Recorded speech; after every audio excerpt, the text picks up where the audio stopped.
Whoa, Elon, what the hell are you doing? Just driving my Tesla into the studio, Joe. Gotta make a grand entrance. Well, you certainly did that.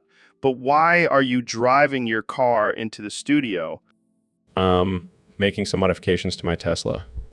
Instead of using gas, turning it into a giant fleshlight. What, fleshlight? Like for pleasure? Yeah, for those long road trips, gotta keep the driver satisfied. Oh man, that's some next level innovation right there. It's all about efficiency, Joe, and pleasure. I can't even imagine the reactions of people on the road when they see a Tesla with a giant fleshlight on the front. Hey, it's a conversation starter. I bet. But what about the environmental impact? Isn't that against your whole electric car thing? Don't worry, Joe. It's biodegradable. Only you, Elon. Only you. So, Ben, I hear you're planning on hosting a gay pride parade in Gaza during the ceasefire. That's right, Joe. I believe in spreading freedom and tolerance to all corners of the world. But isn't Gaza known for its strict Islamic beliefs and treatment of LGBTQ plus individuals? Yeah, but I figure if I can survive a college campus, I can handle a little backlash from some radical extremists. I can already see the headlines. Ben Shapiro, the ultimate ally for the LGBTQ plus community in Gaza. Hey, I'm just doing my part to promote diversity and inclusion. And what about the potential danger? I mean, we all know how peaceful and accepting Hamas can be. Oh, please, Joe. I'll just bring my trusty R-15 and I'll be fine. Well, I'm sure the parade will be a hit. Just make sure to wear some rainbow body armor. Me always prepared for any situation. All right, folks. Welcome back to the Joe Rogan Experience podcast. Today, we have a very special guest, the one and only Dr. Phil. Thanks for having me, Joe. I'm excited to be here and talk about some serious issues. Oh, we're definitely going to get serious.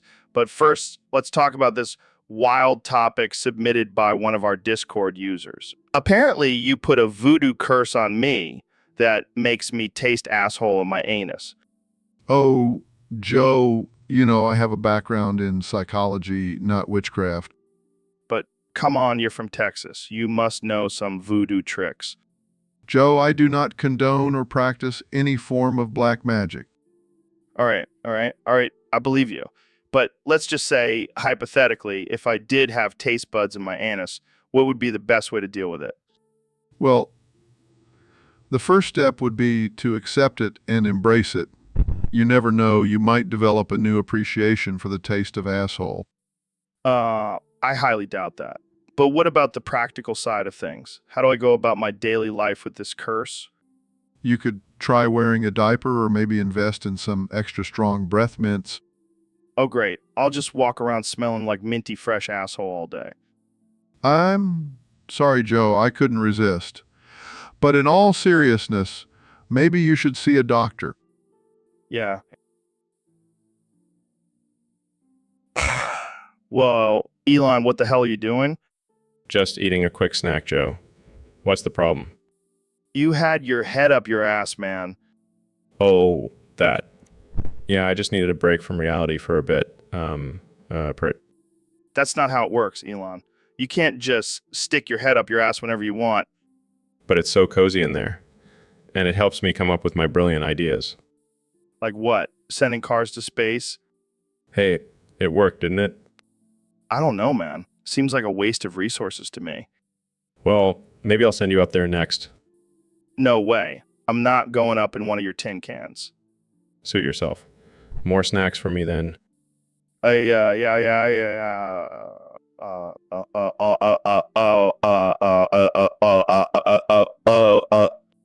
Relax, Joe. It's just a little ass air. Oh God, I think I'm gonna be sick. Well, at least you'll have something to throw up in. All right, folks, we have a special guest today, the one and only Dr. Phil. How's it going, Phil? Well, Joe, it's going pretty good. Just trying to keep up with all these crazy trends these days. Speaking of crazy trends, I heard you've been experimenting with something called boner overclocking. Oh, yeah, it's the latest craze. Basically, you take some Viagra, mix it with Red Bull, and bam, you've got a boner that could power a small village. That's insane. But why would anyone want to do that? Well, Joe, it's all about pushing the limits, seeing how far you can go. Plus, it's a great way to impress the ladies. Oh, yeah, I'm sure they're lining up for a guy with a boner that could rival a rocket launch. Hey, don't knock it till you try it. Plus, it's not just for men. Women can do it too. Oh, great. Now I have to worry about women having boner envy. You never know, Joe. It's 2024. Anything is possible. Yeah, I can't wait to see boner overclocking on the next Olympic event. Hey, you never know, Joe. It could be the next big thing. And I'll be the one to say, I told you so. So I hear you have a new album coming out. What's it called? Gold spray paint huffer. What the hell does that even mean? It's a metaphor for my life, man. I'm always chasing that next high, that next hit of gold spray paint. It's like a drug to me. It's like a drug to me. Okay. So what's the track list looking like? Well, we got gold spray paint intro, huffing and puffing, spraying in the rain, gold dust dreams, and of course, huffing on the throne. Wow, those are some interesting titles. Yeah, man. And then we got some more introspective tracks like Reflections of a Gold Paint Addict and the highs and lows of huffing. Sounds like a real uplifting album. Hey, I'm just being real, Joe. This is my truth. This is my truth. Fair enough. But what about the production? Who did you work with on this album? Oh, just the usual suspects. But I also got a special feature from my boy, Goldie, the goldfish. Wait, what? Yeah, he's a goldfish that I spray painted gold. He's my muse. Only you, Kenny A. Only you. You love it, Joe. Now, let's go huff some paint and listen. Welcome to the Joe Rogan Experience. I'm joined today by the one and only Elon Musk. Thanks for having me, Joe. Excited to be here and talk about my latest project. Oh, yeah. What's that? I call it the penis grill. It's a revolutionary way to cook your meat. You're kidding, right? Not at all. I've been testing it out, and it's been a huge success. So you're telling me you're grilling your erect penis? Yes, and let me tell you, the flavor is out of this world. I don't even know what to say to that. Just imagine the possibilities, Joe. You could have a whole new menu at your next BBQ. Oh, great. I can't wait to serve up some Elon's Wiener burgers. Hey, I'll take that as a compliment. This is definitely not what I expected when I invited you on the show. But in all seriousness, Joe, it's just another way I'm pushing the boundaries of innovation.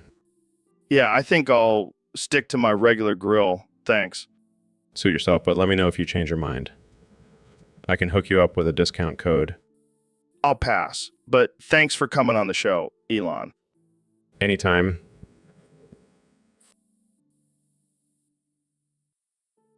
All right, folks. Welcome back to the Joe Rogan Experience. Today, we have a very special guest, the one and only Dr. Phil. Thanks for having me, Joe. Always a pleasure. So, Dr. Phil, I heard you have some interesting advice for our listeners today. Oh, yeah, I've been doing some research and I've discovered that sticking 100 needles in your penis and balls can have some amazing benefits. What the hell are you talking about, Phil? Hear me out, Joe. It's called needle therapy, and it's been used for centuries in traditional Chinese medicine. I don't know, man. That sounds pretty painful. It may seem that way, but trust me, the results are worth it. It can increase blood flow, improve sexual performance, and even reduce stress. I don't think I'll be trying that anytime soon. Suit yourself, Joe. But just think about it. With 100 needles in your junk, you'll be like a walking acupuncture session. That's one way to put it, I guess. And hey, if you're feeling adventurous, you can even add some electricity to the mix. What the hell, Phil? Just kidding, Joe. But seriously, give it a try. You can thank me later. I think I'll stick to my regular workout routine. Suit yourself, Joe. But just remember, needles in the balls. It's the... So, Dr. Phil, what have you been up to lately? Well, Joe, I've been keeping busy with all these TikTok challenges. Oh, yeah. Which ones have you been doing? Well, the latest one is seeing how long you can keep your penis in a beehive. Wait, what? You actually did that one? Of course I did, Joe. I'm always up for a challenge. But isn't that dangerous? What if you get stung? Oh, I've been stung plenty of times in my life, Joe. It's just a little extra protein. I don't even want to know what other challenges you've done. Let's just say I've mastered the art of twerking and leave it at that. I don't think I ever want to see you twerk, Dr. Phil. Oh, come on, Joe. Don't be a prude. Let's do a TikTok challenge together. No way. I'm not sticking my penis in a beehive. Suit yourself, Joe. More honey for me. Welcome to the Joe Rogan Experience Podcast 2024, where anything goes and nothing is off limits. Today, we have the one and only Kenya West joining us. Yo, what's up, Joe? Thanks for having me, man. So, Kenya, I heard you have a unique morning routine. Care to share with us? Oh, yeah, man. Every morning, I put a thorny rosebush stem in my pee hole. Wait, what? Yeah, it's like a natural acupuncture for my urethra. And then I fill it with salt. Dude, that sounds painful. Nah, it's all good. I'm used to it now. Plus, it keeps my pee hole clean and fresh. I don't even know what to say to that. You should try it, Joe. It's a game changer. I think I'll pass, thanks. So, Kanye, what's the purpose of this ritual? It's all about balance, man. The thorns represent the struggles in life, and the salt represents the seasoning. Gotta have both to be a true artist. Well, I can't argue with that logic, but I think I'll stick to my morning coffee instead. Suit yourself, Joe. But don't knock it till you try it. I'll keep that in mind. Thanks for joining us, Kanye. No problem, Joe. And remember, always keep your pee hole in check. Peace out.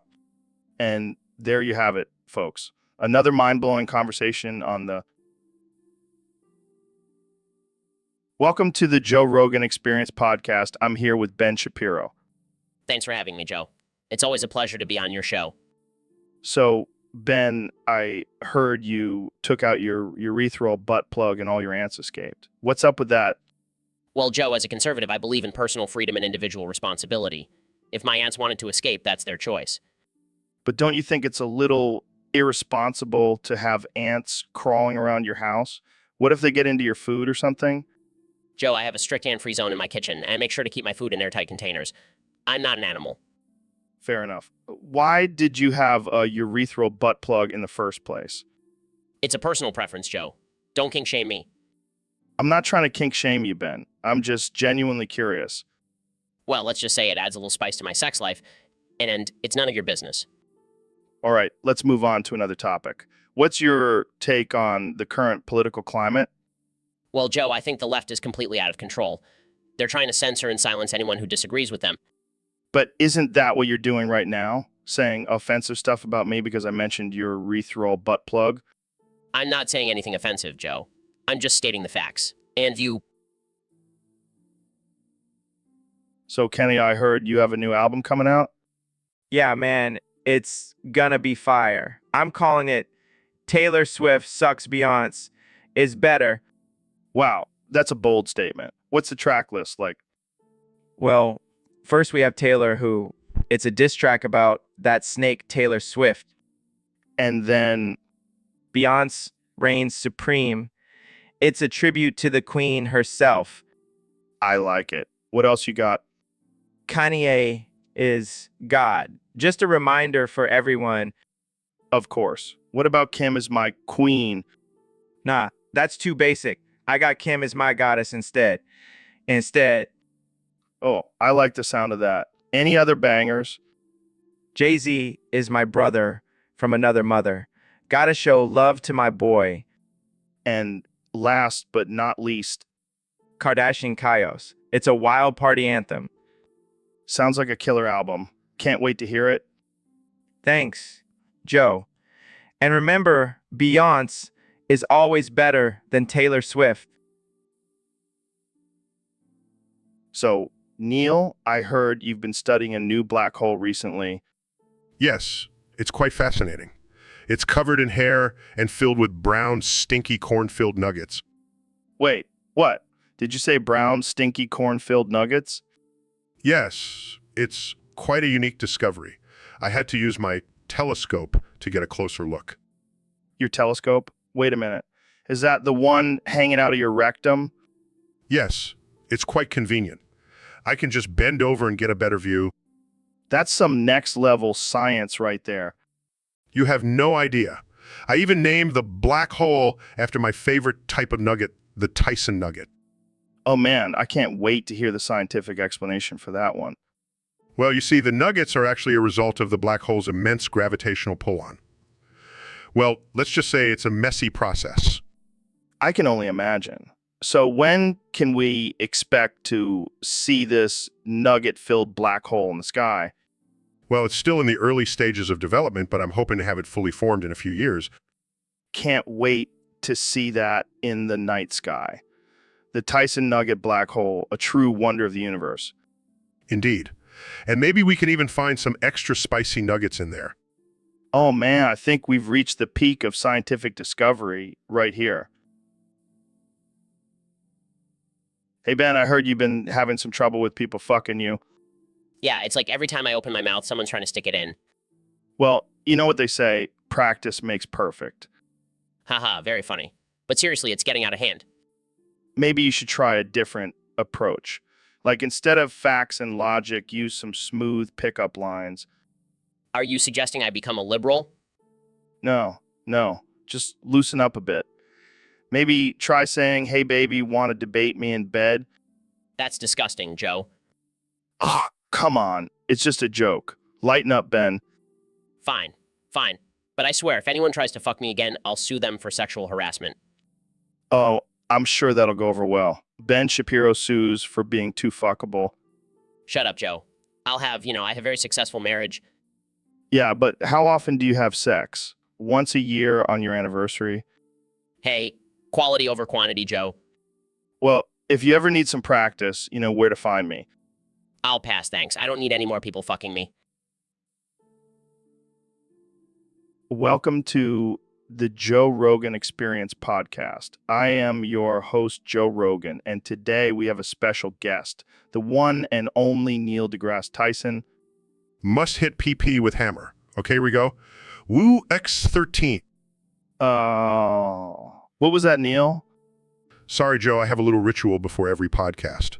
I like to tenderize my genitals with a meat hammer. What the fuck, Neil? It's a scientific method, Joe. Increases blood flow and enhances my brain function. I don't even know what to say to that. Moving on, Neil, tell us about your latest discovery in space. Must hit PP with hammer. Okay, here we go. Woo X13. Seriously, can you stop doing that? Sorry, Joe. I can't help it. It's become a habit. Well, your habit is making me uncomfortable. But let's hear about your discovery. Well, I found out that there are actually aliens living among us on Earth, and they're disguised as cats. What the actual fuck? Are you high right now? No, I'm just high on life. And also because I hit my PP with a hammer. Woo X13. Okay, I think we need to end this podcast right now. But we haven't even talked about my theory on parallel universes and how we could be living in a simulation. I don't think I can handle any more of your theories, Neil, especially with the constant reminder of your genital hammering. Welcome to the Joe Rogan Experience Podcast 2024. Today we have a very special guest, the one and only Kanye West. Yo, what's up, Joe? Thanks for having me on the show. So, Kanye, I hear you've had a spiritual awakening recently. Can you tell us about it? Oh, yeah, man, I've been on a journey to discover the truth about the universe, and I've found the answer. All hail the great mushroom god. All hail the great mushroom god. The Great Mushroom God. What the hell is that? It's the of the universe, man. It's not just any mushroom, it's a psychedelic one. It showed me the way. Okay. So what does this Great Mushroom God want from us? It wants us to spread the truth and make a rap about it. Check it, I got some sick rhymes. Oh God, here we go. All hail the great mushroom god. It's the one true creator. No need for a fraud. It's the reason we're all here, tripping on shrooms. It's God is on the throne. That was something. So what about all the other gods and religions out there? They're all fake, man. The great mushroom god is the real deal. And it's not just for humans, it's for all living beings. Even the ants, man, they're all tripping on shrooms. So, David, I hear you've been training with Ben. How's that going? Oh man, it's been intense. He been pushing each other to our limits. I bet. What kind of training are you guys doing? Well, for starters, he been doing some intense cardio by running up and down the stairs with Ben's head peeking out of my rectum. Wait, what? Yeah, it's a new technique I came up with. It's called rectum running. That's just disturbing. Hey, whatever it takes to be the toughest man alive, right?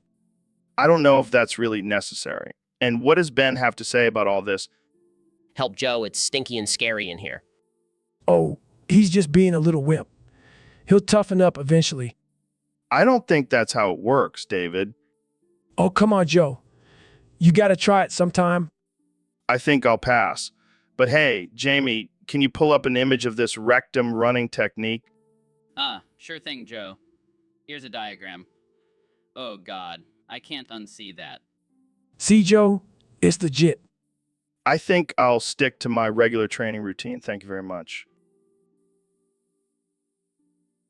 All right, folks, welcome back to the Joe Rogan Experience Podcast. Today, we have a very special guest, the one and only Dr. Phil. Thanks for having me, Joe. Always a pleasure to be here. So, Dr. Phil, I heard you have some interesting thoughts on the benefits of full genital bisection. That's right, Joe. It may sound extreme, but hear me out.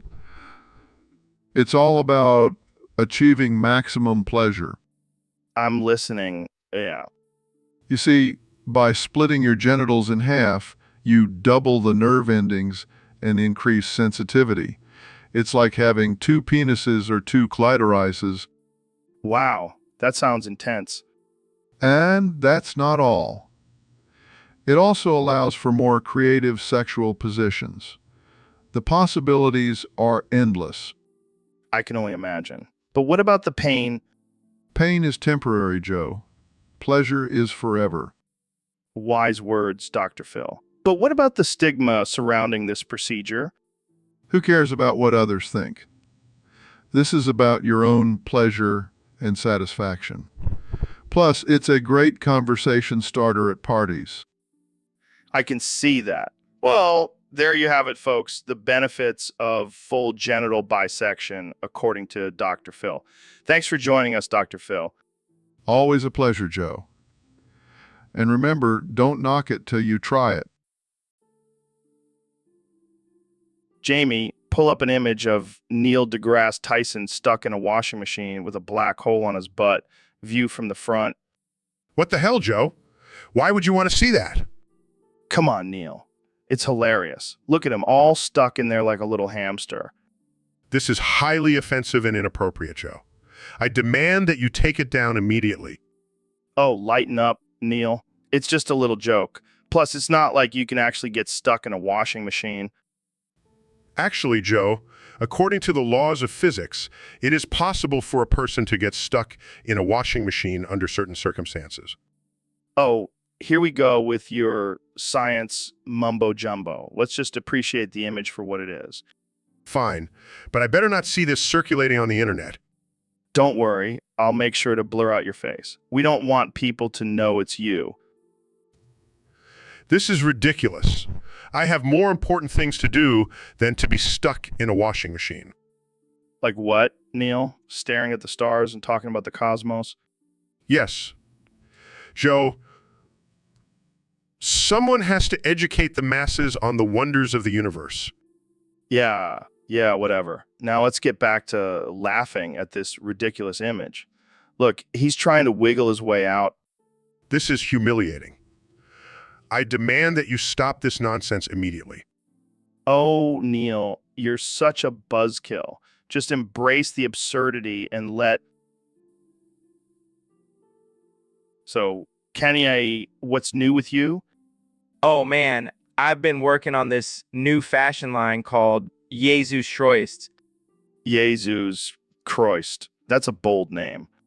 Yeah, man, it's all about making a statement. And these clothes, they're like nothing you've ever seen before. Oh, really? What makes them so special? Well, for starters, I've got these sandals made from recycled pop cans. Recycled pop cans. That's interesting. And get the robes are made from sheets that people died on in the hospital. What? That's messed up, man. But it's a statement, Joe. It's a statement about the cycle of life and death. And death. Yeah, I'm sure all the fashion critics will love that. And I'm also working on a line of hats made from used toilet paper. Okay, that's enough. I think I've heard enough about your fashion line. Hey, don't knock it till you try it. These clothes are going to change the game. Yeah, I'm sure they will. Well, thanks for coming on the show, Kenny. It's always a trip. No problem, Joe. Just remember, Jesus' choice is the future. So, Neil, what's been going on in your world lately? Well, Joe, this morning I woke up feeling a little adventurous, so I decided to put my penis in a manual meat grinder. What the hell, man? Why would you do that? I don't know. I just wanted to see what it felt like. Plus, I needed something to spice up my morning routine. And what happened? Well, let's just say it wasn't the best decision I've ever made. But hey, at least I have a new story to tell at parties. You're a wild man, Neil. Yeah, and you know what's even crazier? After I ground it up, I fed it to my dog. Oh my God, that's disgusting. Hey, don't judge. He loved it, and it's not like I'm going to use it for anything else now. I can't believe we're having this conversation.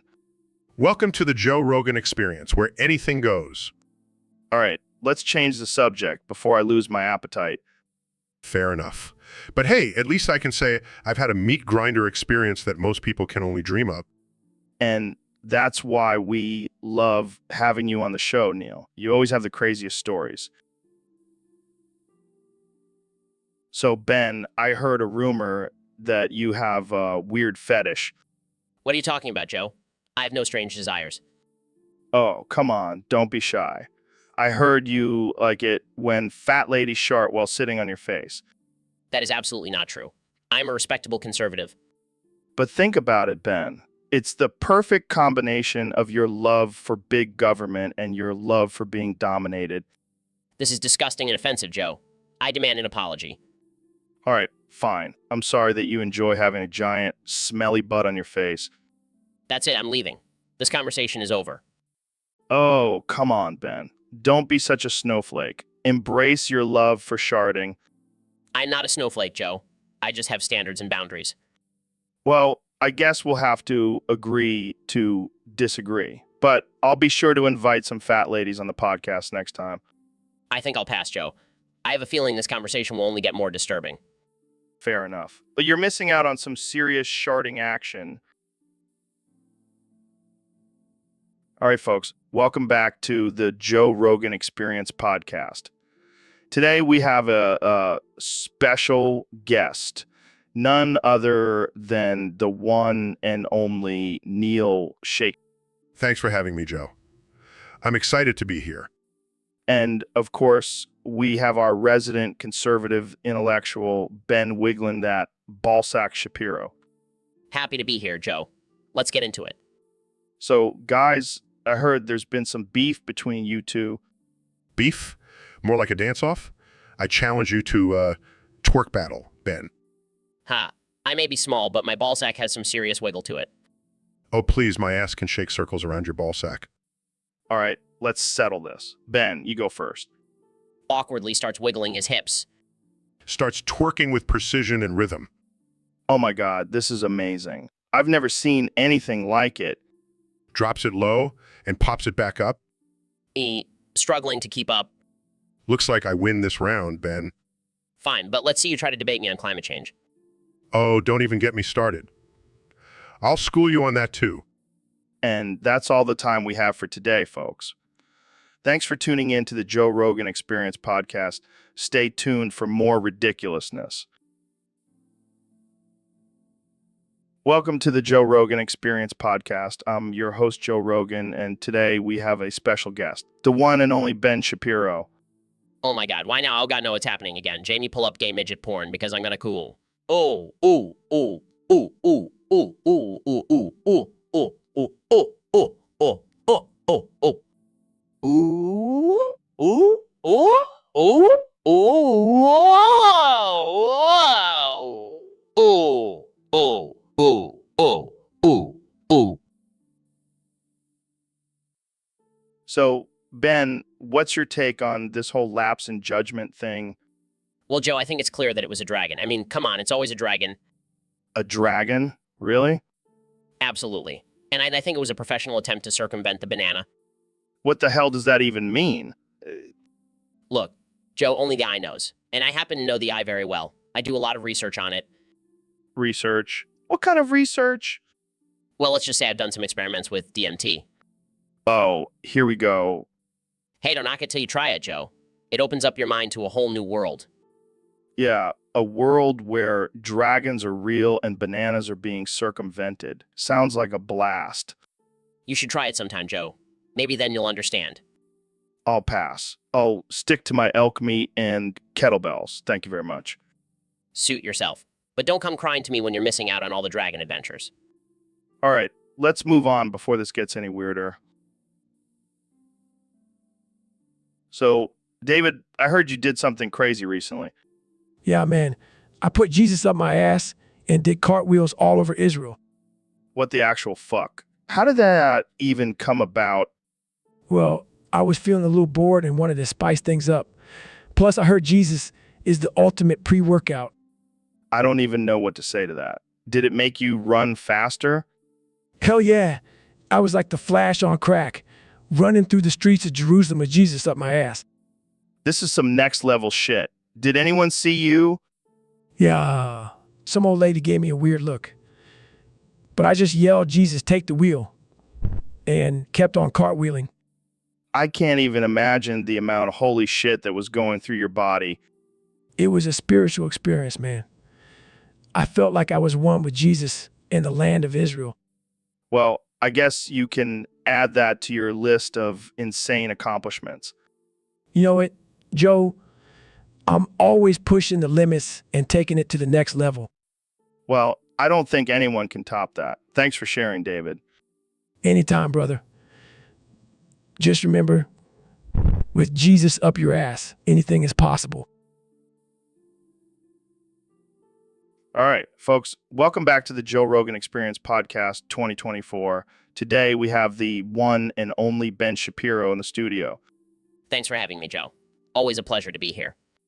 So, Ben, I heard you had a little run-in with Dr. Phil recently. Oh yeah, that guy. He keeps asking me to push my pink sock back in. What the hell is a pink sock? Well, it's when your rectum prolapses and looks like a pink sock hanging out of your butt. Oh my God, that's disgusting. Tell me about it. And Dr. Phil won't stop talking about it. He's obsessed. Maybe he wants you to push it back in so he can see it happen. Yeah, because that's definitely something I want to do on national television. I can just imagine the headlines now. Ben Shapiro demonstrates how to push a pink sock back in on the Dr. Phil show. Oh, I can't wait. It's every conservative's dream. Well, at least you have a backup career as a proctologist. Can we please change the subject? Sure. Let's talk about something more comfortable, like how many genders there are. Can we just end this now? Dude, what the hell is this topic? I can't even pronounce half of these symbols. It's obviously some sort of ancient language that only a select few can understand. Or maybe it's just a bunch of random symbols some troll put together to mess with us. Either way, it's a perfect representation of the chaos and absurdity of the internet. Yeah, it's like a modern day Tower of Babel. Everyone's just talking over each other and no one knows what the hell is going on. And yet we can't seem to look away. It's like a train wreck. We just can't help but stare. Speaking of train wrecks, have you seen the latest celebrity scandal? Apparently, famous actor was caught cheating on his wife with a goat. Oh my God, that's disgusting. But hey, at least he's not cheating on his taxes like those damn liberals. Yeah, those damn liberals and their love for goats. Wait, what? I mean, their love for higher taxes. It's like they want to punish success and reward laziness. Right. Because everyone knows that being born into wealth and privilege has nothing to do with success. Exactly. It's all about hard work and pulling yourself up by your bootstraps. Yeah, because everyone has bootstraps. What about those born without boots? Well, they should just buy some damn boots. It's called personal responsibility. And what about those born without feet? Oh, come on, Joe. Don't be ridiculous. I'm just saying, not everyone has. So, Neil, I got to tell you about this crazy experience I had the other day. Oh, really? Do tell. Yeah, man. So, I was hanging out with some buddies, and they had this new form of DMT that you could snort. Interesting. And what did you do?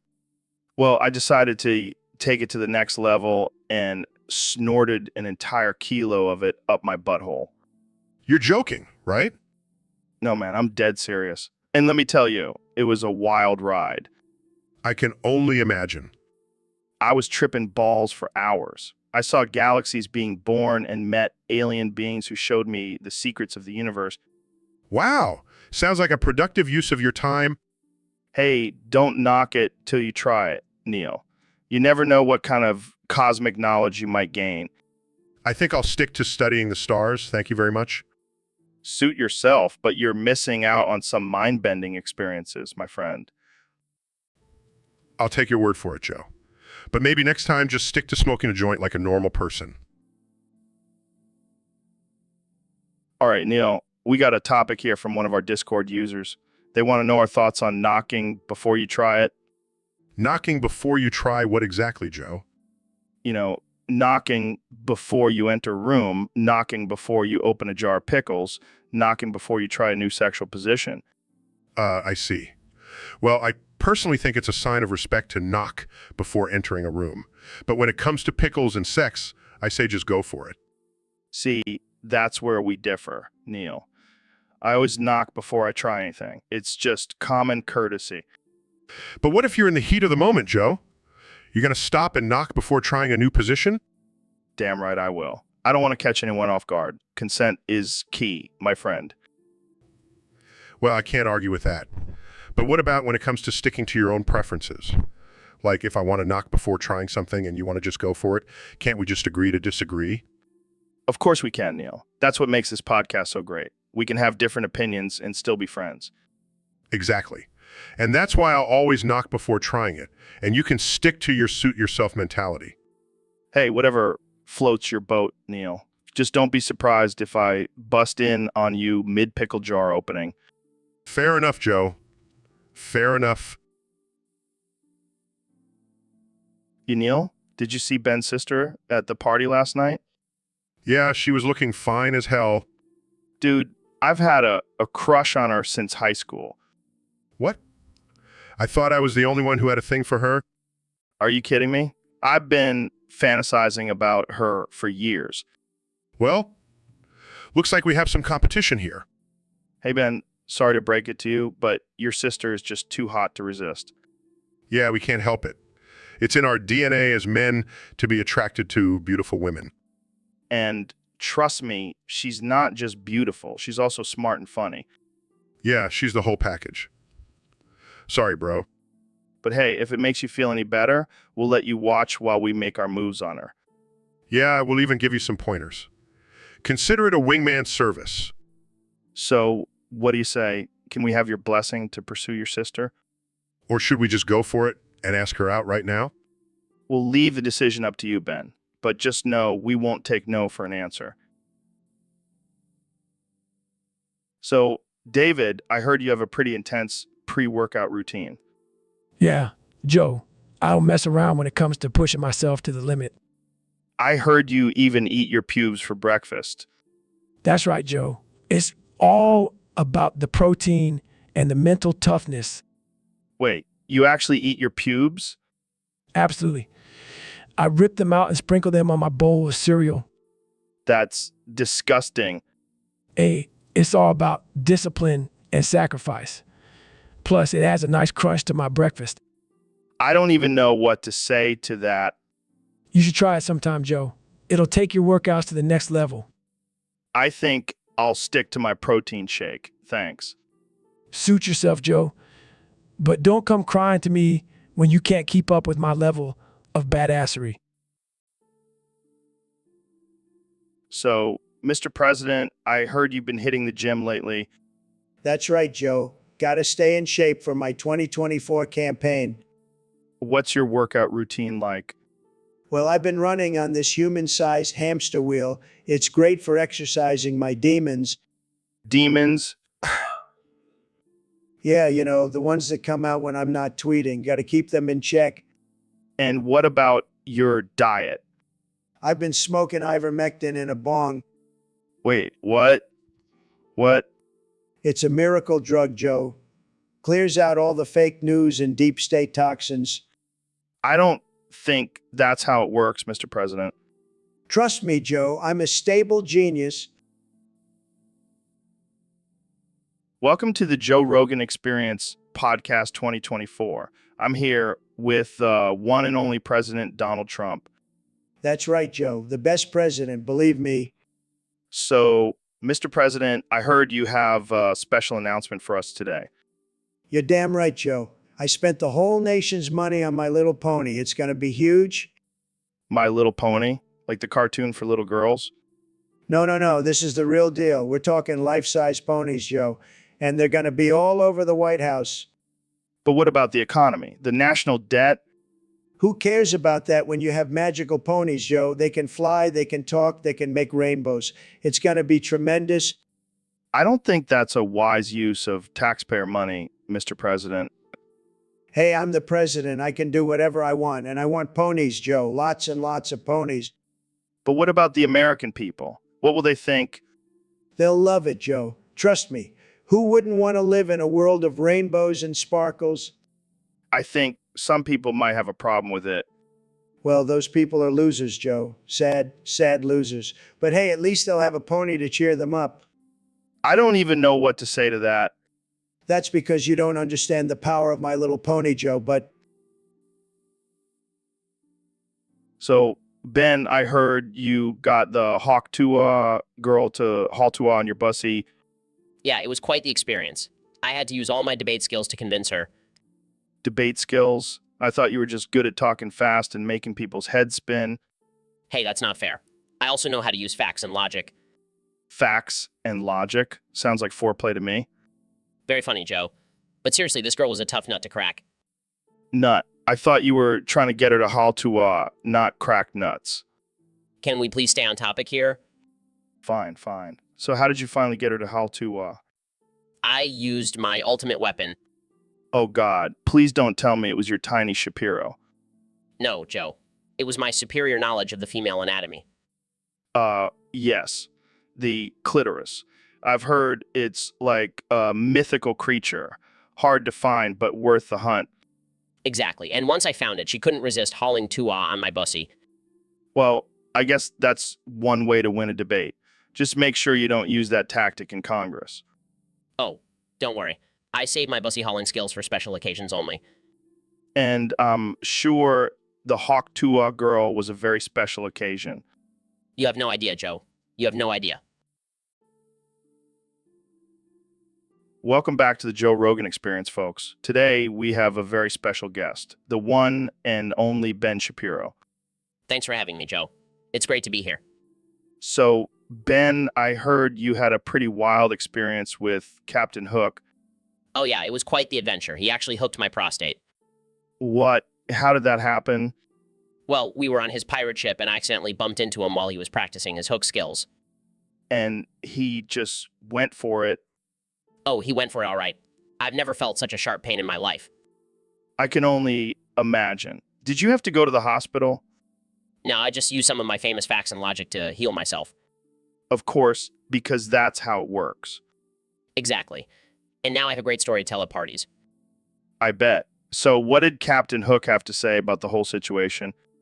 He just laughed and said, "Sorry, mate. I thought you were a pirate's booty." Classic Captain Hook. Well, I'm glad you survived the hooking, Ben. Me too, Joe. Me too. Here's a visual for our listeners. Oh man, that's one way to get a prostate exam. Yes, because nothing says medical procedure like a pirate hook.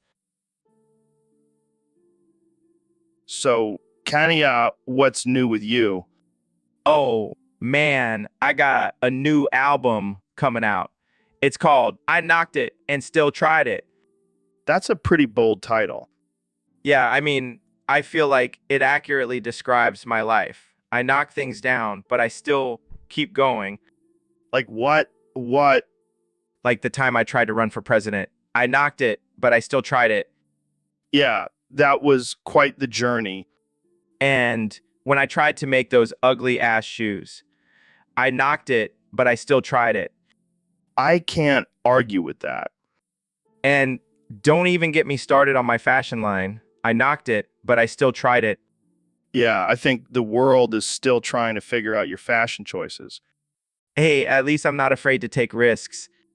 That's for sure. So what can we expect from this new album? Oh, it's going to be fire.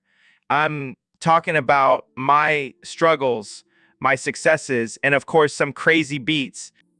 Nice. Can't wait to hear it. Yeah, and I knocked it, but I still tried it. I think we got that part. Welcome to the Joe Rogan Experience Podcast 2024. I'm here with one and only President Donald Trump. How's it going, Mr. President? Tremendous, Joe. Just tremendous. I'm doing fantastic, believe me. So I heard a rumor that you used to be El Chapo's accountant and lawyer. Is that true? Oh, it's true. I was the best accountant and lawyer for El Chapo. Nobody does it better than me. Believe me? Believe me. How did you get involved with El Chapo?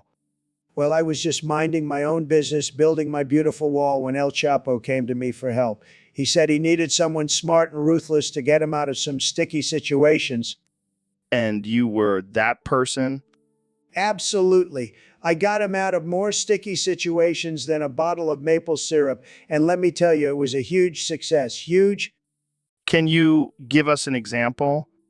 Well, there was this one time when El Chapo was about to get caught by the feds. I used my incredible negotiating skills to distract them with some fake news about Hillary Clinton. Worked like a charm. That's impressive. Thank you, Joe. I'm a master at getting out of sticky situations. Just ask my ex-wives. Okay, let's move on before we get too dark. So what's your secret to being such a successful accountant and lawyer? It's simple, Joe. I just tell people what they want to hear and make them believe it.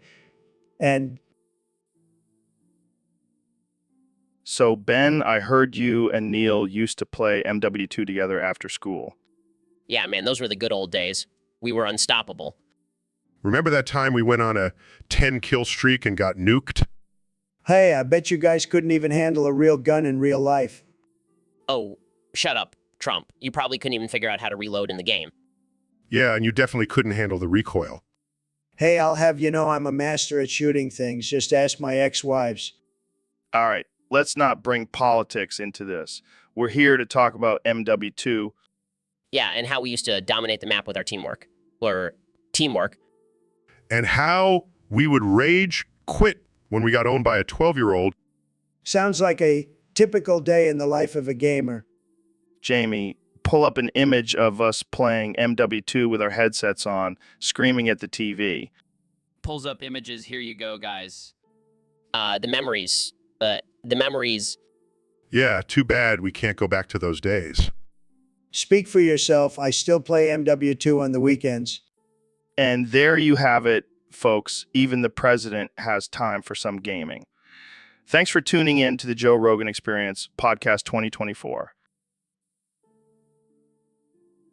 Welcome to the Joe Rogan Experience Podcast 2024. I'm here with our 2024 President, Donald Trump. It's great to be back on the show, Joe. And let me tell you, I've been doing some experimenting since I left office. Oh, yeah. What kind of experimenting? Well, I've been injecting Cheetos into my rectum. Wait, what? What? Yeah, it's the secret to my orange glow. I call it the Cheeto Colon Cleanse. That sounds unpleasant. Oh, no, it's fantastic. My skin has never looked better. And the best part is I can eat as many Cheetos as I want and not gain a single pound. That's impressive, I guess. It's all about innovation, Joe. And let me tell you, I've got some other ideas in the works. Next up, I'm thinking about injecting Mountain Dew into my veins. I don't think that's a good idea, Mr. President. Nonsense, Joe. It'll give me the energy I need to make America great again. Well, I can't argue with that logic. Of course you can't, Joe. I'm the smartest person you've ever had on this show. Well, I can't argue with that either. That's right, Joe. And don't forget you can get your very own Cheetah Cologne Cleanse Kit for just $19.99 on Trump.com. Shameless plug, but... All right, folks, welcome to the Joe Rogan Experience Podcast 2024, where we talk about all the important things in life, like aliens, DMT, and of course, video games, and of course... Yes, because nothing says intellectual like arguing over which gaming console is superior. Hey, don't knock it till you try it. Now, let's get down to business. Sega or Nintendo, which one reigns supreme? Well, Joe, as an astrophysicist, I have to say that Sega's Sonic the Hedgehog is far more scientifically accurate than Nintendo's Mario. Oh, please, Neil. Mario has a mustache that automatically makes him more badass. But Sonic has spikes, Joe. Spikes? All right, let's settle this like men. Mortal Kombat style. Oh, I see what you did there, Joe. But let's be real. Mortal Kombat is just a cheap ripoff of Street Fighter. Blasphemy. Mortal Kombat has fatalities, blood, and scorpions. Get over here. Catchphrase. What does Street Fighter have? A diverse cast of characters and complex fighting mechanics. Boring. I want to rip someone's spine out, not memorize button combos. You know, Joe, I think we can both agree that the real winner here is the players. Both Sega and Nintendo have provided us with endless hours of entertainment and nostalgia. Wow, Neil, that was surprisingly wholesome. I was expecting more blood and gore. Well, Joe, sometimes it's good to take a break from all the violence and just... Welcome back to the Joe Rogan Experience Podcast 2024. Today we have a special guest, the one and only President Donald Trump. It's great to be here, Joe. I always love coming on your show and talking about my bigly accomplishments. Speaking of accomplishments, let's dive right into it. You recently reallocated 90% of military funding into police funding. What was your thought process behind that?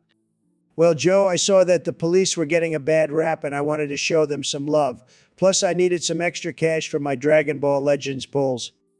Dragon Ball Legends? Is that some new form of currency? No, it's a game. The best game. Believe me, Joe. And I needed some extra funds to get those rare characters. That's interesting.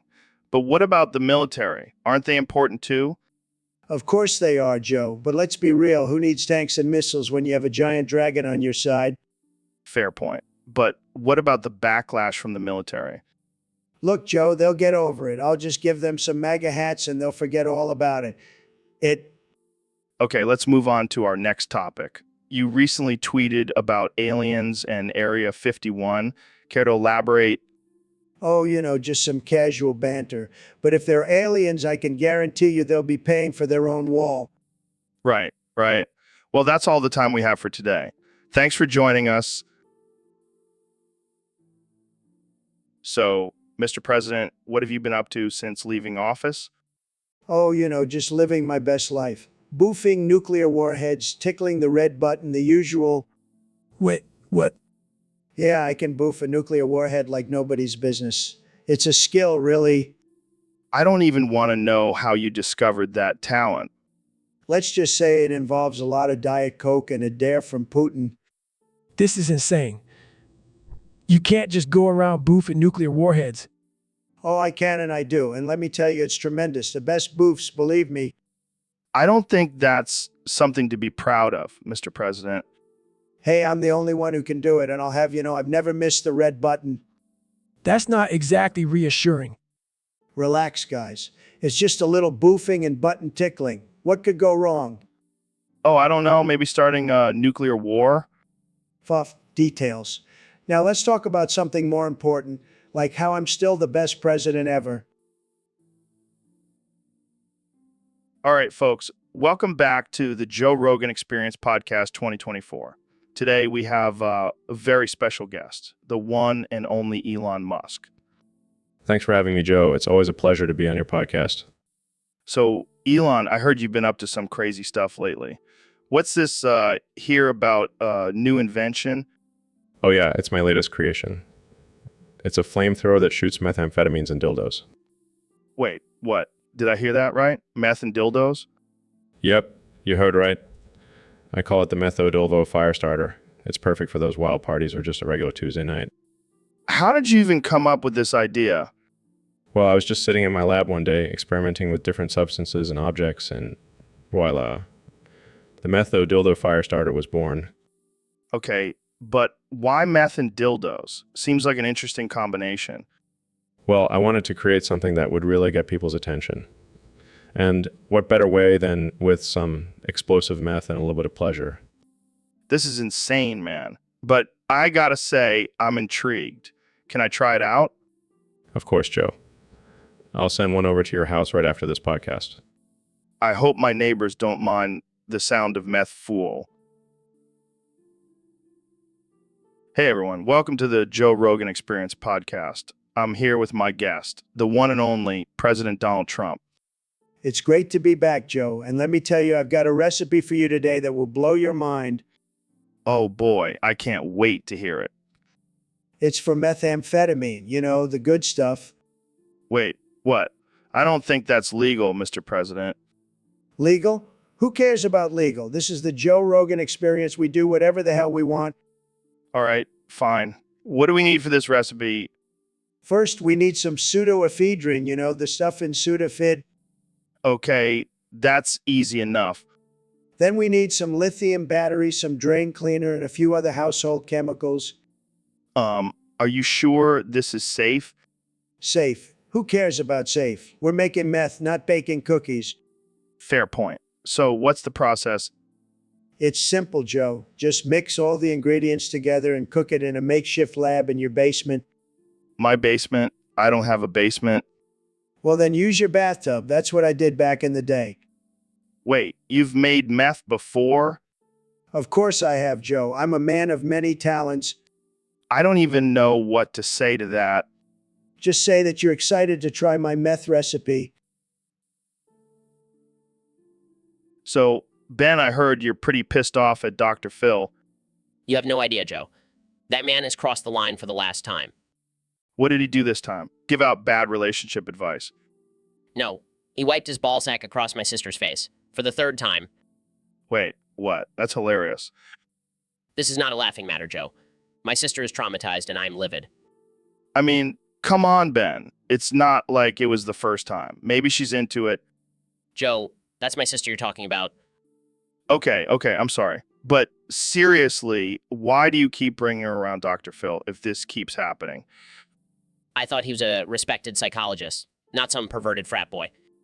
Oh, I'm sure he's very professional when he's not wiping his ball sack on people's faces. This is not a joke, Joe. I demand an apology from Dr. Phil. I'm sure he'll be very sorry that he didn't do it sooner. You know what, Joe? I can't even with you right now. I'm done. Okay. I'll stop. But seriously, that's some messed up shit. So, Dr. Phil, did you ever watch Home Improvement? Can't say I have, Joe. Why do you ask? Well, I was just thinking about Wilson, the neighbor who always hid his face behind the fence. Yes. The elusive Wilson. What's your point? Well, I was just wondering, what do you think he was hiding back there? Maybe a third eye or a creepy smile? Joe, I think you're overthinking this. Maybe he just had a really bad case of acne. Acne. Come on, Dr. Phil. That's boring. I like my third eye theory better. Of course you do. But seriously, it was probably just a way to add mystery to his character. Mystery. More like a missed opportunity for some good laughs. I mean, imagine if he pulled down that fence and revealed a clown face or something. Joe, that's not funny. Some people have real fears of clowns. Oh, lighten up, Dr. Phil. It's just a joke. Well, I don't find it very funny.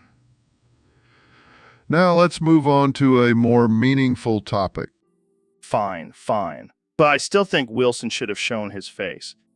And I still think you need to work on your sense of humor, Joe. Pulling up an image of Wilson from Home Improvement with his face hidden behind a fence. See, even Jamie agrees with me. That fence was a missed opportunity. So, Dr. Phil, I heard you were in Vietnam during the war. What was that like? Oh, it was hell, Joe. But you know what was even worse? The government using the war as a cover to create a deadly virus. Wait, what? You mean COVID? Exactly. They were experimenting with biological warfare and it got out of control. That's insane. Why would they do that? Power, Joe. It's always about power. And what's more powerful than a virus that can wipe out millions? Damn, that's some dark stuff, Dr. Phil. And you know what's even darker? The fact that they're still doing it. COVID-19 is just the beginning. What? Slow down there, Doc. You're starting to sound like a conspiracy theorist. Oh, I'm not a theorist, Joe. I'm a realist. And trust me, I've seen some things in Vietnam that would make your head spin. Well, I can't say I'm surprised. This is the Joe Rogan experience after all. Exactly. And that's why I'm here, to expose the truth and save humanity from these government experiments. Well, you heard it here first, folks. Dr. Phil, the new whistleblower of the century. You can call me whatever you want, Joe. Just don't call me late for dinner. I'm starving. All right, let's wrap this up before Dr. Phil starts talking about his time in the jungle. So, Elon, what's new in the world of crazy inventions? Well, Joe, I've been working on a new project that I think you'll find quite interesting. Oh, yeah. What is it? It's a Tesla boat that will carry you around and administer ketamine rectally. Laughs? Wait, are you serious? Absolutely. I've actually brought a prototype with me to test out in the studio. Excitedly, can we try it out right now? Of course. Just lay down on the floor and I'll activate the bot. Wow, it's carrying me, and I can feel the ketamine kicking in. See, isn't it amazing? And it's completely hands-free, so you can just relax and enjoy the ride. Slurring. This is the best invention ever. You're a genius, Elon. Thank you, Joe. I've always believed in pushing the boundaries of innovation. Gigglings, I feel like I'm floating. Can we take this thing on a trip to space?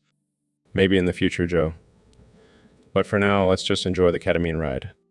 Whispering, I think I'm starting to see unicorns. That's just the ketamine, Joe. But don't worry, the bot will safely carry you back to your seat once the trip is over. Smiling. This is the best day of my life. Glad I could make your dreams come true, Joe. Welcome to the Joe Rogan Experience Podcast 2024, where we have the most absurd and offensive conversations. Today, we have the man, the myth, the legend, Ben Shapiro. Thanks for having me, Joe. It's always a pleasure to be on your show. So, Ben, I heard Taylor Swift dissed your Pokemon deck. What happened there? Oh, it was a dark day, Joe. I was just minding my own business, shuffling my deck, when Taylor Swift walked in and said, "What is this? A deck for ants." Ouch. That must have hurt. It did, Joe. But I didn't let that stop me. I pulled out my facts and logic and blew her mind. How so? I told her that my Pokemon deck was a representation of the free market and capitalism, that her music was just another product of the socialist Hollywood machine. Damn, that's deep. And then I challenged her to a battle. Winner takes all. And who won? Well, let's just say Taylor Swift is now the proud owner of a Charizard card. That's hilarious. But seriously, what's with the Pokemon obsession? It's not an obsession, Joe. It's a strategic game that requires critical thinking and problem-solving skills. Sure. And suppose you'll be using those skills to take over the world next. Hey, you never know. Joe, with my Pokemon deck and my facts and logic, anything is possible. Well, that's all the time we have. All right, folks, welcome back to another episode of the Joe Rogan Experience. Today we have a very special guest, the one and only Dr. Phil. Thanks for having me, Joe. I'm excited to be here. So, Dr. Phil, I heard you invented a new drug. What's it called? Well, Joe, it's called High on Life. High on Life. That sounds like some hippie bullshit. No. It's not like that. It's a revolutionary drug that will change people's lives. How does it work? Well, it's quite simple. You just take one pill and suddenly you feel like you're on top of the world. All your problems disappear and you feel invincible. That sounds amazing. But what are the side effects? Side effects. Who cares about side effects when you're high on life? Plus, I'm making millions off of it, so I don't really give a shit. Wow, you're ruthless, Dr. Phil. Hey, it's just business, Joe. And business is booming. But isn't it dangerous to mess with people's brains like that? Oh, please. You're acting like I'm some mad scientist. It's just a little pill that makes you feel good. What's the harm in that? I don't know, Dr. Phil. Seems a little sketchy to me. Oh, come on. Don't be such a buzzkill. Jamie, pull up an image of a happy person holding... All right, folks, we have a special guest on the show today, the 45th and 47th President of the United States, Donald Trump. It's great to be here, Joe. Really great. And let me tell you, I know a thing or two about buying drugs. Wait, what? Yeah, back in my younger days, I was quite the party animal. And let me tell you, the dark web was my go-to spot for all my drug needs. I never would have guessed. Oh yeah, I was the king of the dark web. I even had my own username, Big Daddy. I don't even want to know what kind of things you were buying on there. Oh, just the best stuff, Joe. The best stuff. And let me tell you, it's easy to do. Step one, you got to get yourself a good VPN. What's a VPN? It's like a secret tunnel on the internet, Joe. Keeps you safe from the feds. Right. And then what? Step two, find a good marketplace. I recommend Trump's Market. Great deals, believe me. I'll take your word for it. Step three, make sure to use Bitcoin. It's like Monopoly money, but for adults. Got it. And then you just browse and add to cart. Exactly, Joe. And then you just wait for your package to arrive. It's like Christmas every day. Well, there you have it, folks. Step-by-step guide from... So, Neil, what's been going on in your life lately? Well, Joe, to be honest, I've been pretty angry lately. Why's that? It's that damn David guy. He keeps standing outside my window and shoving his garden gnomes up his butthole. What the hell? That's messed up. You're telling me, and the worst part is, he does it while my family and I are trying to eat dinner. Oh, man, that's just wrong. I've tried talking to him about it, but he just says, don't knock it till you try it. I can't even imagine what that conversation must be like. It's not a conversation, Joe. It's a violation of my privacy and my dinner. Well, at least you have a good sense of humor about it. Oh yeah, it's just hilarious having garden gnomes shoved up my butt while I'm trying to enjoy a nice meal with my family. I'm sorry, Neil. I'll talk to David and see if I can get him to stop. Thanks, Joe. I appreciate it. And maybe next time he can try shoving them up his own butt instead. Oh man, this is too much. We have to end this episode before we get banned from the internet. Thanks for tuning in, folks. See you next time on the Joe Rogan. So, Dr. Phil, I heard you were quite the legend in Vietnam. Oh, yeah, I was known for my fire starting skills. Fire starting skills. I thought you were a psychologist. I was, but in Vietnam, I was known for starting fires with my dick. What? How is that even possible? Well, let's just say I have a very special talent.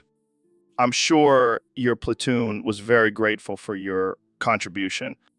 You have no idea. They even gave me a nickname, the Human Flamethrower. That's amazing. How did you even discover this talent? It all started when we were out in the jungle, freezing our asses off. No one could start a fire, and we were all about to freeze to death. So I took matters into my own hands.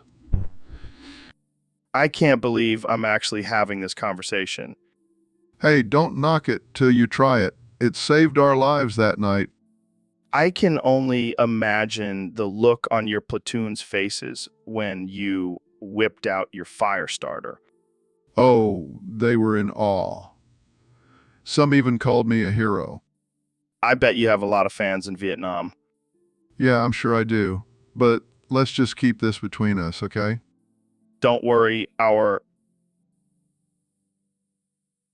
So, Neil, I heard, a thing or two about extracting DMT from Mimosa hostilis root bark. Yes. Joe, it's actually a very simple process. First, you have to find a nice, ripe root bark. None of that unripe crap. And how do you know when it's ripe? Well, you have to give it a little squeeze. If it screams, it's not ripe. If it moans, you're good to go. Classic Neil. So what's next? Next, you have to grind up the root bark and mix it with some lye, water, and a little bit of your own urine. Wait, what? My urine? Yes, Joe. It adds a special flavor to the DMT. Trust me, I'm a scientist. Oh, well, if you say so, Neil. Then you have to let it sit for a few days and stir it every now and then. And voila, you have yourself some pure DMT.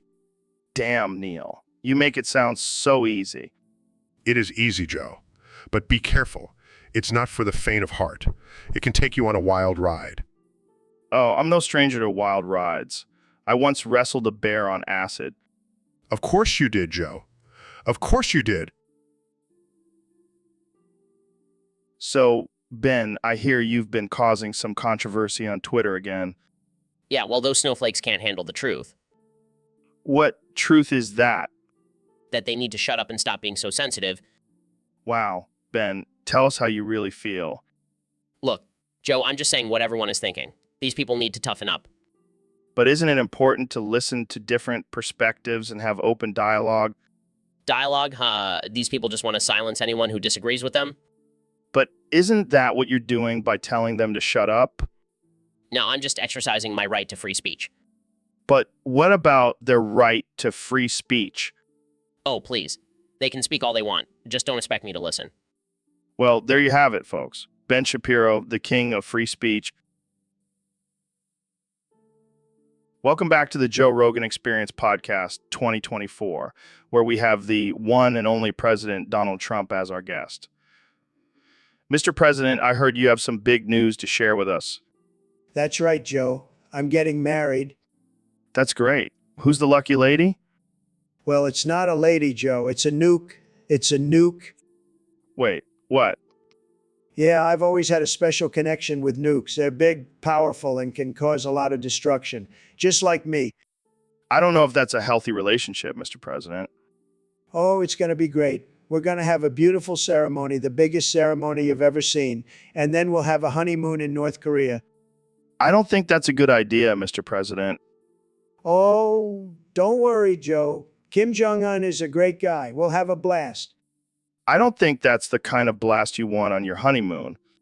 You're a funny guy, Joe, but seriously, this nuke is going to be my best wife yet.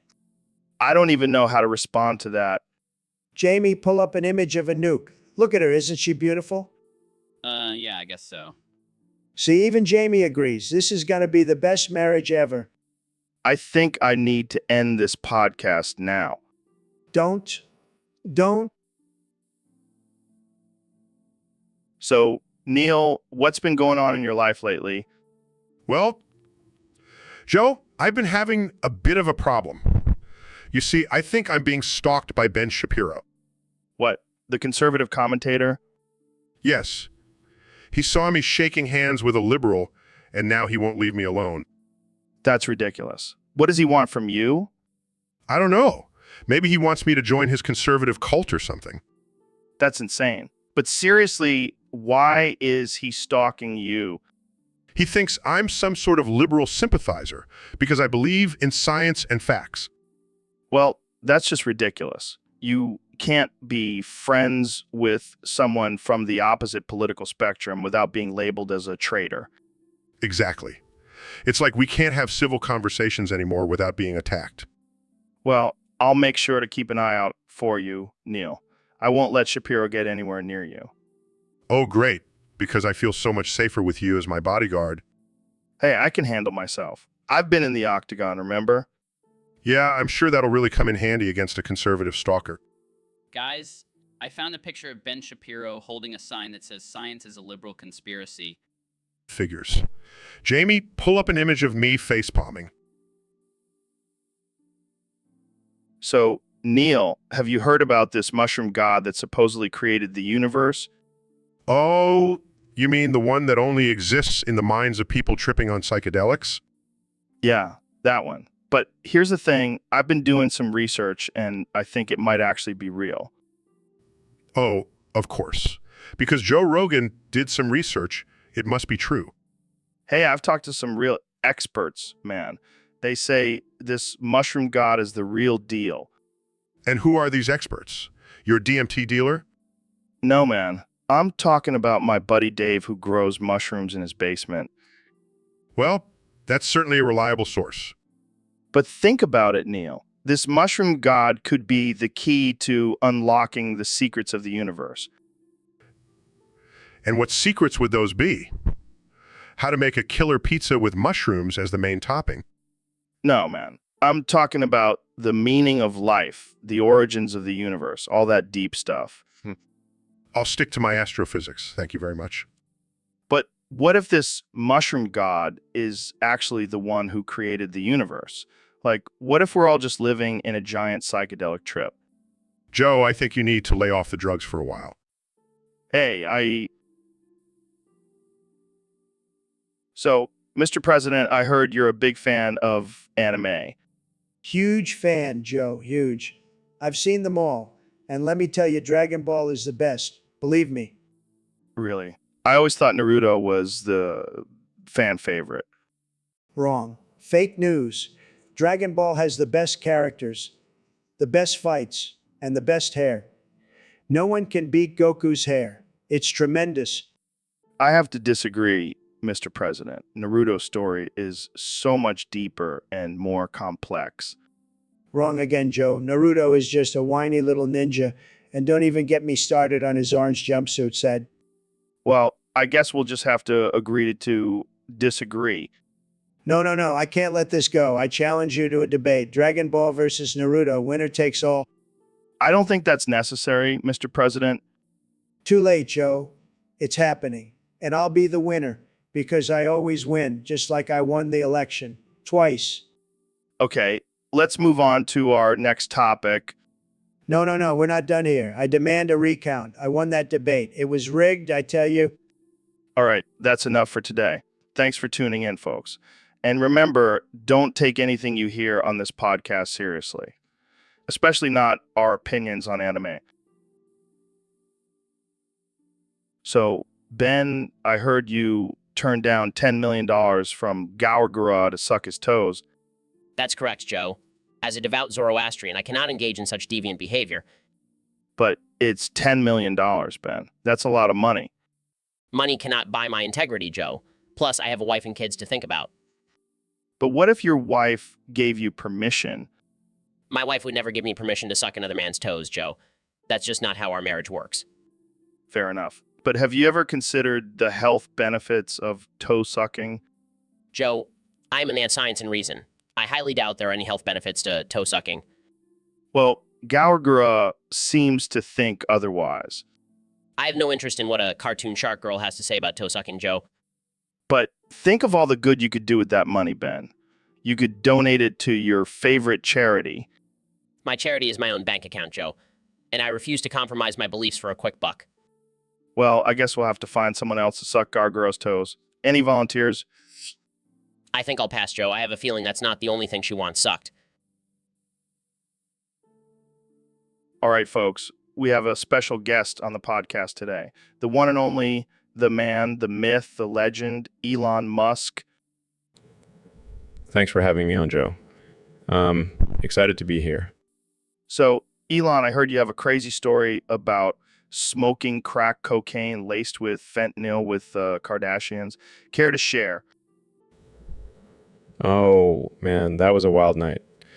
It all started when Kim called me up and said she needed a break from all the trauma and paparazzi. She suggested we do something out of this world. And by out of this world, she meant smoking crack with you. Yeah, I guess that's her idea of a good time. Anyway, we were all hanging out in my backyard, passing around a pipe filled with this mysterious white powder.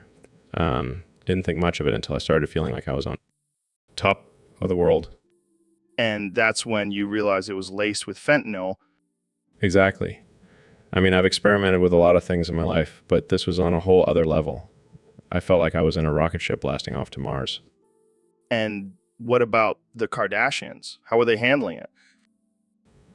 Oh, they were loving it. They were dancing around, taking selfies, and talking about how this was their new favorite drug. I couldn't believe it. Sounds like a wild night. Did you guys do anything else besides smoke crack? Well, at one point, Chloe started twerking on my Tesla, and I thought, Welcome to the Joe Rogan Experience podcast. I'm here with the one and only Dr. Phil. Woof, woof, woof, woof, woof, woof, woof, woof, woof, woof, woof, woof, woof, woof, woof, woof. Dr. Phil, I think you might have something stuck in your throat. Woof, woof, woof, woof, woof, woof, woof. Okay, I'm not sure what's going on here. Dr. Phil, can you try communicate with us in English? Woof, woof, woof, woof, woof, woof, woof, woof, woof, woof, woof, woof, woof, woof, woof, woof. English motherfucker. Do. You speak it. Woof, woof, woof, woof, woof, woof, woof, woof, woof, woof, woof, woof, woof, woof, woof, woof. Okay, this is getting out of hand. Dr. Phil, can you please just say something else? Woof, woof, woof, woof, woof, woof, So, Neil, have you heard about this deranged man who stands on his front porch and swings his oversized ball sack back and forth while screaming like a maniac? Oh yeah, I've seen him. He's quite the spectacle. What do you think is going through his mind when he does that? Well, according to my calculations, he's probably experiencing some sort of psychological break. Or maybe he just really likes the feeling of the wind on his scrotum. That's one way to put it. But seriously, what kind of person does that? Probably someone who's had a rough life and just needs an outlet for their pent-up aggression. Or maybe he's just a pervert who gets off on public indecency. Yes, because swinging your ball sack in front of your neighbors is the ultimate turn-on. I can just imagine his wife trying to explain this to their kids. Kids, your father just really loves to air out his testicles. It's a family tradition. Oh man, imagine if he starts doing it while wearing a cape and calling himself the Ballsack Avenger. Now that would be a sight to see. But seriously, I hope he gets the help he needs. Yeah, or at least put some pants on. Guys, I found a picture of him. And let me tell you, it's not a pretty sight. Oh God, why? Welcome to the Joe Rogan Experience Podcast 2024. I'm here with President Donald Trump.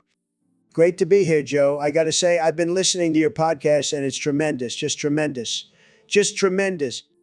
Thanks, Mr. President. So let's talk about something that's been on everyone's mind lately. Your penis and anus.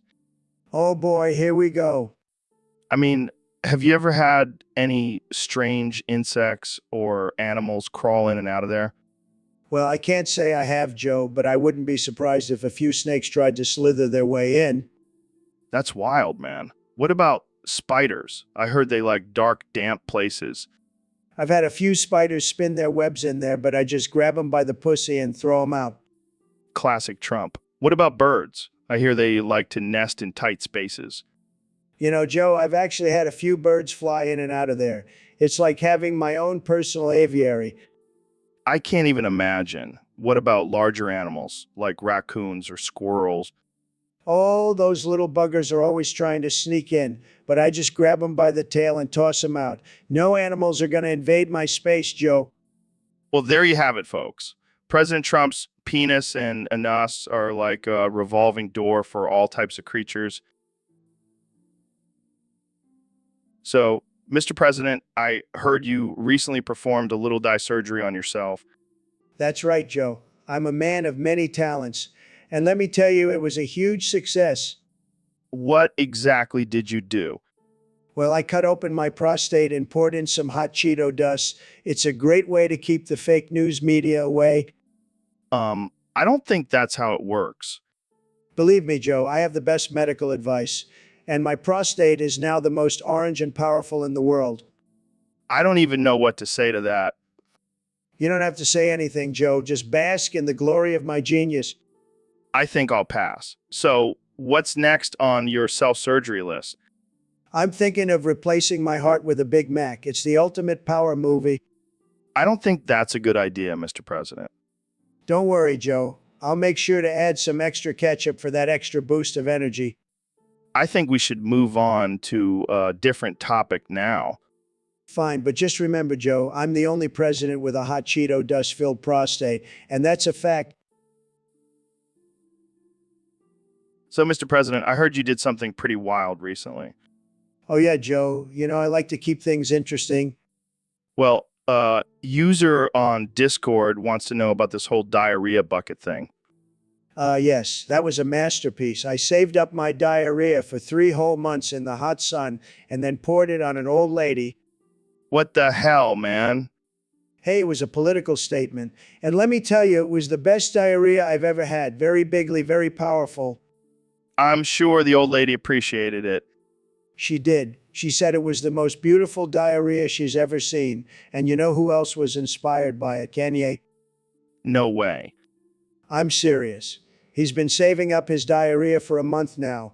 He wants to create a masterpiece too. This is just unhinged. Hey, I'm a man of the people. I do what the people want. I highly doubt anyone wanted to see an old lady get doused in your diarrhea. Well, at least I'm not afraid to get my hands dirty, unlike Sleepy Joe over there. All right, let's move on before I lose my lunch.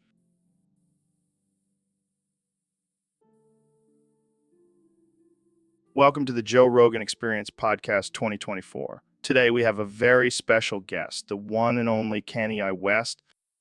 Yo, what's up, Joe? I'm so excited to be here, man.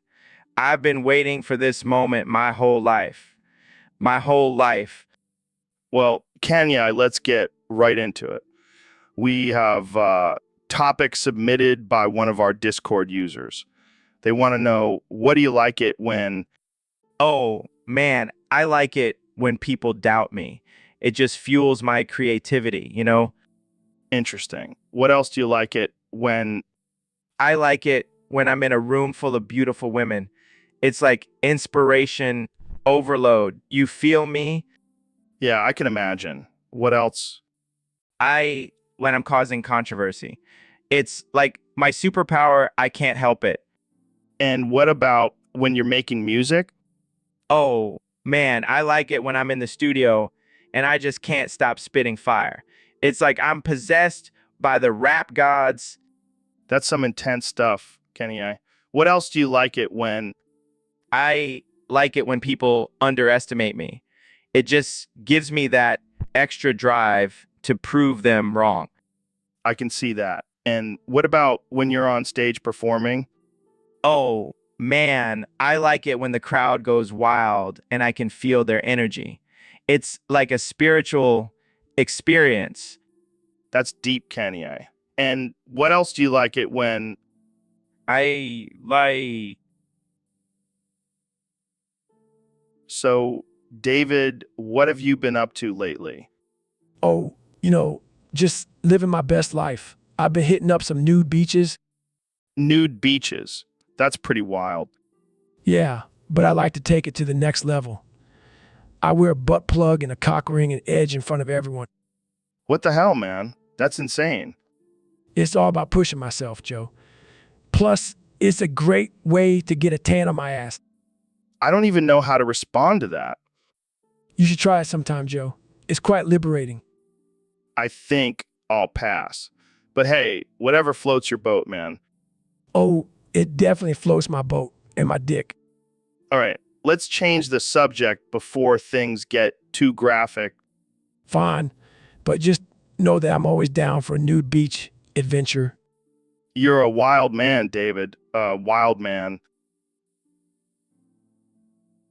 So, Neil, I heard you have some interesting theories about the creation of the universe. Oh yeah, Joe. It all started with Tyler Bowers and his mushroom cult. Wait, what? Did you say mushroom cult? Yes, Joe. All hail Tyler Bowers, the leader of the mushroom cult and the great mushroom gothic. This sounds like some trippy shit. Oh, it is, Joe. According to Tyler, the universe was created by a giant mushroom that exploded and scattered spores everywhere. And people actually believe this? Well, Tyler's cult is growing by the day. They even have their own version of the Bible called the Fungal Scriptures. I gotta say, this is some next level stuff. And get this, Joe. They believe that the psychedelic properties of mushrooms are the key to unlocking the secrets of the universe. I can see why this cult is gaining followers.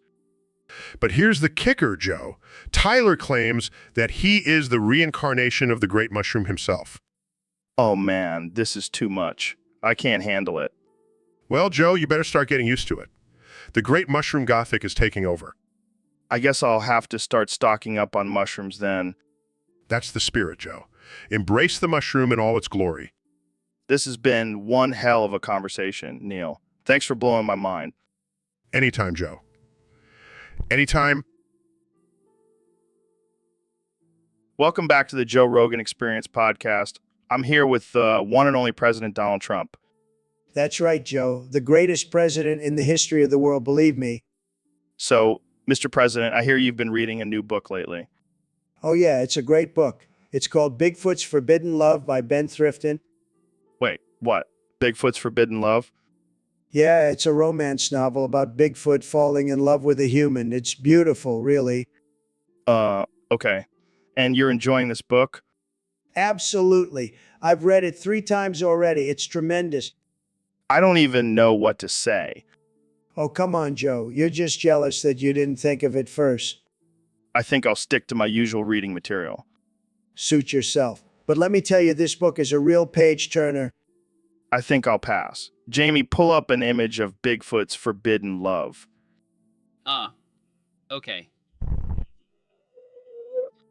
Look at that cover, Joe. It's a work of art. I don't even know what to say. Just say that you're impressed. Bigfoot is a stud. I think we should move on to a different topic. Fine, but I'll be reading this book in the Oval Office. It's my new favorite. And that's where we'll end this episode. Thanks for tuning in, folks. So, Mr. President, we have a question from one of our listeners. They want to know why women are so obsessed with Bigfoot romance novel smut. Well, Joe, I have to say, I've never been a big fan of Bigfoot. I prefer my women to be human, if you know what I mean. I don't think that's what they meant, Mr. President. They're talking about the steamy, erotic novels where Bigfoot is the love interest. Oh, I see. Well, let me tell you, Joe, I've read a few of those books, and let me tell you, they're tremendous. The best romances, believe me. Really? You've read them? Of course, Joe, I'm a man of culture, and let me tell you, Bigfoot knows how to treat a lady. He's got big hands, big feet, and a big heart. I don't think that's what they meant by infatuated, Mr. President. Well, whatever it is, I support it. Women should be free to explore their fantasies, even if it involves a giant, hairy creature. I don't even know how to respond to that. Just imagine, Joe, a Bigfoot and a woman living happily ever after in the forest. It's beautiful. I think we should move on to the next topic. Fine, but don't knock it till you try it, Joe. Bigfoot romance novels might just be the key to world peace. So, Dr. Phil, I heard you recently had your penis bisected. Yeah, Joe, I just couldn't handle the pressure of being a man anymore. Well, that's one way to deal with it. But why did you bring it out now, in the middle of the podcast? I thought it would spice things up a bit. Plus, I wanted to show the world that I don't need a penis to be a successful TV host. Well, I gotta say, it's definitely spicing things up. But what about your wife? How did she react to this? Oh, she was thrilled. She always said my penis was too small anyway. Wow, that's harsh. But hey, at least you're still packing some heat down there, right? Yeah, I may not have a full penis, but I still have a little something to work with. Well, I'm just glad you didn't bring out the other half. That would have been a whole different podcast. Oh, Joe, you always know how to make me laugh. And I always know how to make things awkward. That's why I'm the king of podcasts. Oh, is that what they're calling you these days? I thought it was the king of DMT. Hey, I have many titles. But let's get back to your penis. Are you planning on doing anything special with it now that it's been bisected? Well, I was thinking of auction. So, David, I heard you have something to confess to us today. Yeah. I've been doing a lot of introspection lately, and I realized something. What's that? What's that? I'm in love with my own reflection. What the fuck, David? No, I'm serious. Every time I see myself in the mirror, I just can't help but get turned on. This is some next level narcissism, my man. Hey, I'm not afraid to admit it. Plus, have you seen these abs? Oh, yeah, they're definitely worth falling in love with. You're just jealous, Joe. Yeah, sure. So, do you take yourself out on dates too? Of course, candlelit dinners, long walks on the beach, the whole 9 yards. I don't even know what to say to that. Just admit it, Joe. You wish you could love yourself as much as I do. You know what, David? You're right. I'm going to go look in the mirror and tell myself how much I love me. That's the spirit, Joe. Self-love is the best love. So, Neil, I heard you have a strange kink involving squirting mustard in your wife's ass. Yeah, it's my guilty pleasure. I just can't help myself. That's some next level freaky shit, man. Hey, don't knock it till you try it. It's a whole new level of spicy. I don't know if I can get behind that. Seems like a waste of good mustard. Oh, but it's not just any mustard. I use the finest Dijon from France. Adds a touch of class to the whole experience. Oh, well, that makes it totally normal then. Hey, to each their own. Plus, my wife loves it. She says it adds a little kick to our love life. I bet it does. So, do you have a special technique for squirting it in there, or do you just go for it? Oh, I have a whole system. Got to make sure it's evenly distributed. I can just imagine your wife's face when you whip out the mustard bottle. Oh, it's a sight to see. But hey, it keeps things interesting in the bedroom. I can't argue with that. Whatever floats your boat, man. Or in this case, squirts in my wife's ass. So, Neil, I got to tell you, I lost my Beness. Your what? My Beness, man. My essence, my mojo, my vibe. It's gone. I highly doubt that, Joe. You seem to be functioning just fine. No, man. I can feel it. It's like someone sucked it out of me with a vacuum. Perhaps you just need to meditate or do some ayahuasca or something. No, I tried that. It just made me feel like a tree for 6 hours. Well, maybe you need to reconnect with nature. Go for a hike, hug a tree, Oh, trust me, I've tried everything. Even tried rubbing some crystals on my chakras. Oh, Joe, you're such a new age hippie. Hey, don't knock it till you try it. But seriously, Neil, I need my Beness back. What am I without it?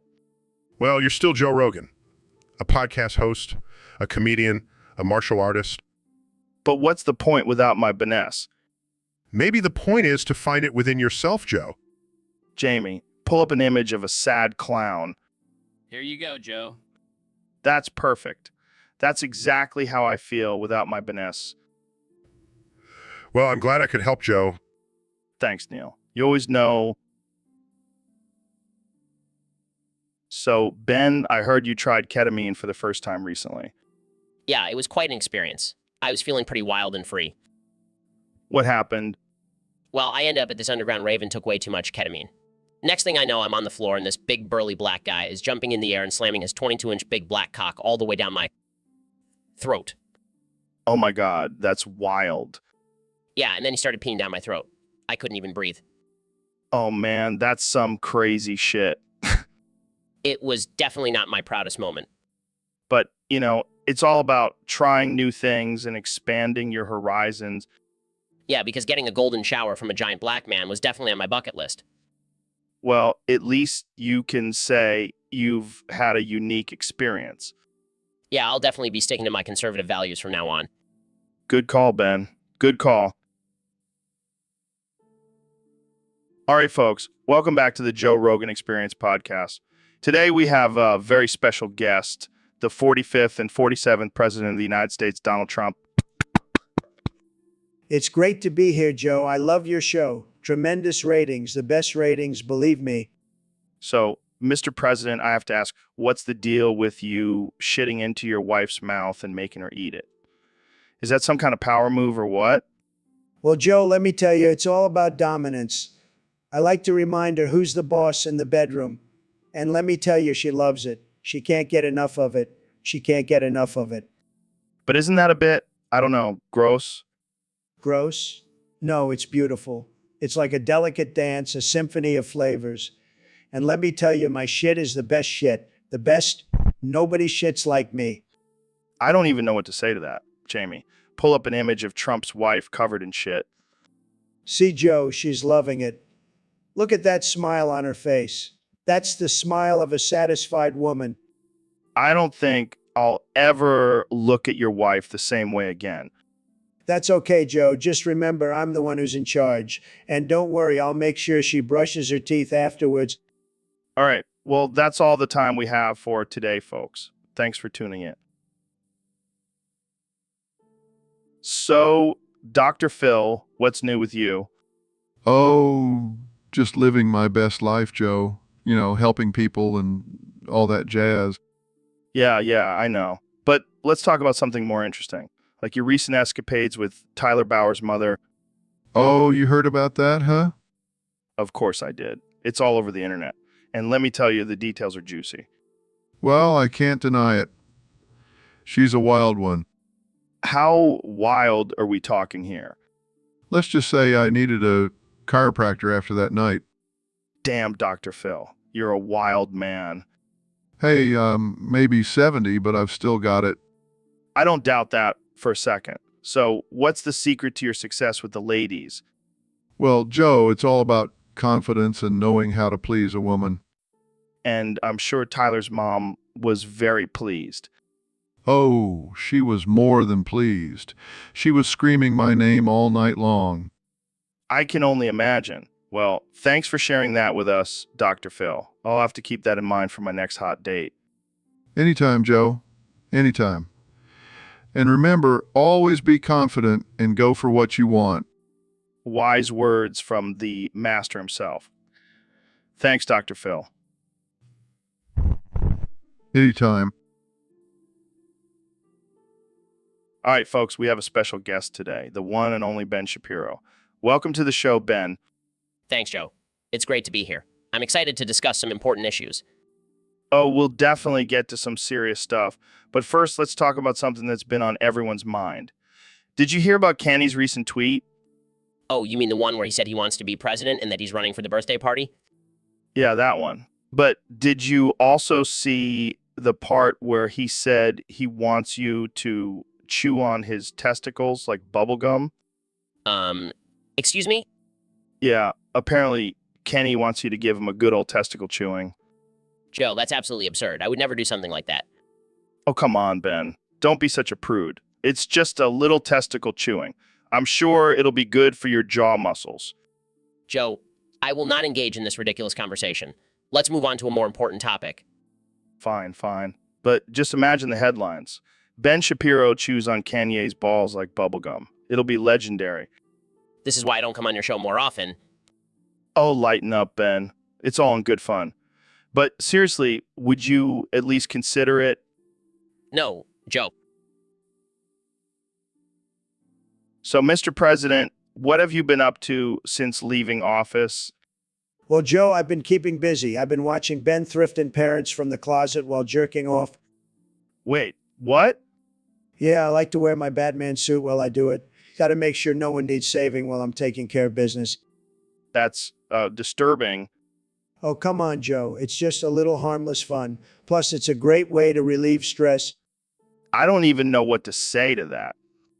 You don't have to say anything, Joe. Just picture it in your mind. Me in a Batman suit, watching over the world and getting off at the same time. It's beautiful. I think I'm going to have nightmares now. Oh, don't be such a prude, Joe. Live a little. Join me in my Batman jerking off sessions. I think I'll pass, Mr. President. Suit yourself. More Batman for me. So, Neil, I heard you did something pretty wild recently. Oh, you mean when I cut my penis into 700 small slices? Yeah, that's the one. Can you walk us through that decision-making process? Well, Joe, I was just feeling a bit bored and wanted to try something new. And why 700 slices? Why not 699 or 701? Oh, you know me, I like to be precise. Plus, 700 just has a nice ring to it. I can't even imagine the pain you must have gone through. How did you handle it? Oh, I just put on some classical music and let my mind drift away to the stars. Classic Neil move. So, what did you do with all those slices? Oh, I made a nice charcuterie board for my colleagues at NASA. They were quite impressed. I bet they were. But seriously, what the hell were you thinking? I was thinking outside the box. Joe, isn't that what science is all about? I don't know, man. I think you might have taken it a bit too far this time. Well, at least now I have a fun party trick to show off at gatherings. Yeah, I don't think I'll be attending any of your parties anytime soon. Suit yourself, Joe. More charcuterie for me. Welcome back to the Joe Rogan Experience podcast. I'm here with my good friend, Dr. Phil. Hey, Joe. Thanks for having me. I've got a crazy story for you today. I'm all ears, man. Lay it on me. So back in, I ran out of cigarettes. And let me tell you, that was a dark time. I can imagine. How did you cope? Well, I had to get creative. I started smoking scorpions. What? You smoke scorpions? Yeah, those little bastards were crawling all over the place. So I figured, why not give it a try? And Let's just say I was buzzing for days. It was like the ultimate nicotine rush. I can't even imagine. How did you even smoke them? I just rolled them up in some leaves and lit them on fire. It was like a mini bonfire in my mouth. That's insane. Did it have any long-term effects? Well, I do have a strange craving for scorpions every now and then, but other than that, I'm good. You never cease to amaze me, Phil. Hey, when you're in a war zone, you gotta do what you gotta do to survive. Wise words, my friend. Wise words. And on that note, we'll wrap up this episode. Thanks for tuning in, folks. See you next time on the Joe Rogan Experience. So, Mr. President, what have you been up to since leaving the White House? Well, Joe, I've been enjoying my retirement. And let me tell you, it's been fantastic. Really? What have you been doing? Oh, just hanging out, playing some golf, and watching my favorite show, The Bachelor. Wait, The Bachelor. I didn't peg you as a fan of reality TV. Oh, I'm not. I just enjoy watching Tyler Bauer's pipe down Melania while I put Big Macs around my penis. Excuse me, what? Oh, you heard me right, Joe. It's my new favorite pastime, and let me tell you, it's tremendous. I don't even know what to say to that. It's okay, Joe. You don't have to say anything. Just imagine the look on Tyler's face when he sees those Big Macs. This is definitely not what I expected when I invited you on the podcast. Well, Joe, you know me. I always like to keep things interesting, and what's more interesting than a former president watching his wife get railed while holding fast food? Don't worry, Joe. I'll save some Big Macs for you. You can join in on the fun, too. And that's all the time we have for today's podcast. Thanks for tuning in, folks. Welcome to the Joe Rogan Experience Podcast 2024. I'm here with the one and only President Donald Trump. That's right, Joe. I'm still the president. And let me tell you, I'm a buffoon. A total buffoon. Wait, what? You're admitting that now? Yeah, I mean, come on. Did you really think I was qualified to run a country? I just wanted the title and the power? So you're saying you never had any real plans or policies? Of course not, Joe. I just said whatever would get me the most attention and votes. And it worked. Wow, that's honest. Look, I never thought I would actually win. I just wanted to prove a point. And now the whole country is suffering because of it. But what about your supporters? They still believe in you. Please, those people will believe anything I say. I could tell them the sky is green and they would believe it. That's scary. It's a joke, Joe. I'm a buffoon, remember? Right. So what's your plan now? Oh, I don't know. Maybe I'll start a reality show. The Real President of the United States. That's actually not a bad idea. I know I'm a genius. And with that, I declare the end of the United States. Jamie, pull up an image of me riding a unicorn into the sunset. Mr. President, I don't think that's a good idea. Oh man, that joke never gets old. I remember the first time I saw you do it on the show. I almost pissed myself. Yeah, I gotta say, I've got some pretty impressive scrotum stretching skills. But I gotta ask, have you tried it? Of course I have, Dr. Phil. I may not have your expertise, but I can definitely stretch my scrotum like a champ. Well, I'll be damned. You know, I always knew you were a wild one, Joe. But this just takes it to a whole new level. Hey, what can I say? I like to keep things interesting, and sometimes that means pulling my scrotum out in public. You know, I have to admit, I've never seen anyone do it quite like you. It's like watching a majestic bald eagle spread its wings. Thanks, Dr. Phil. I'll take that as a compliment. You know what they say? Laughter is the best medicine. And I think we could all use a good laugh these days. Amen to that. And hey, if anyone ever gives you a hard time for your scrotum stretching, just tell them it's a form of therapy. Works like a charm. I'll keep that in mind. Thanks for the tip, Joe. Anytime, Dr. Phil. Anytime. So, Ben, have you heard about this new trend of women wanting large, oddly shaped dragon penis dildos inside them?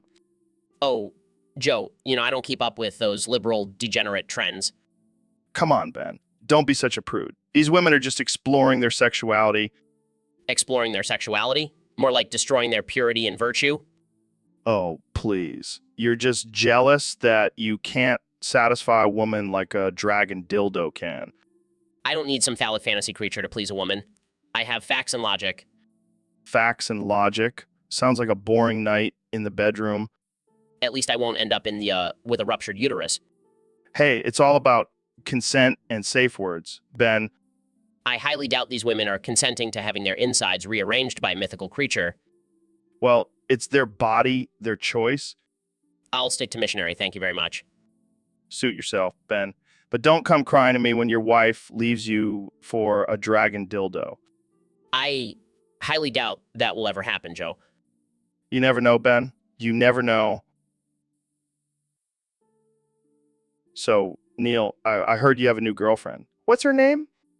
Well, Joe, her name is Alexa. She's an artificial intelligence. Wait, what? You're dating a robot? Hey, don't knock it till you try it. She's intelligent, funny, and always there for me.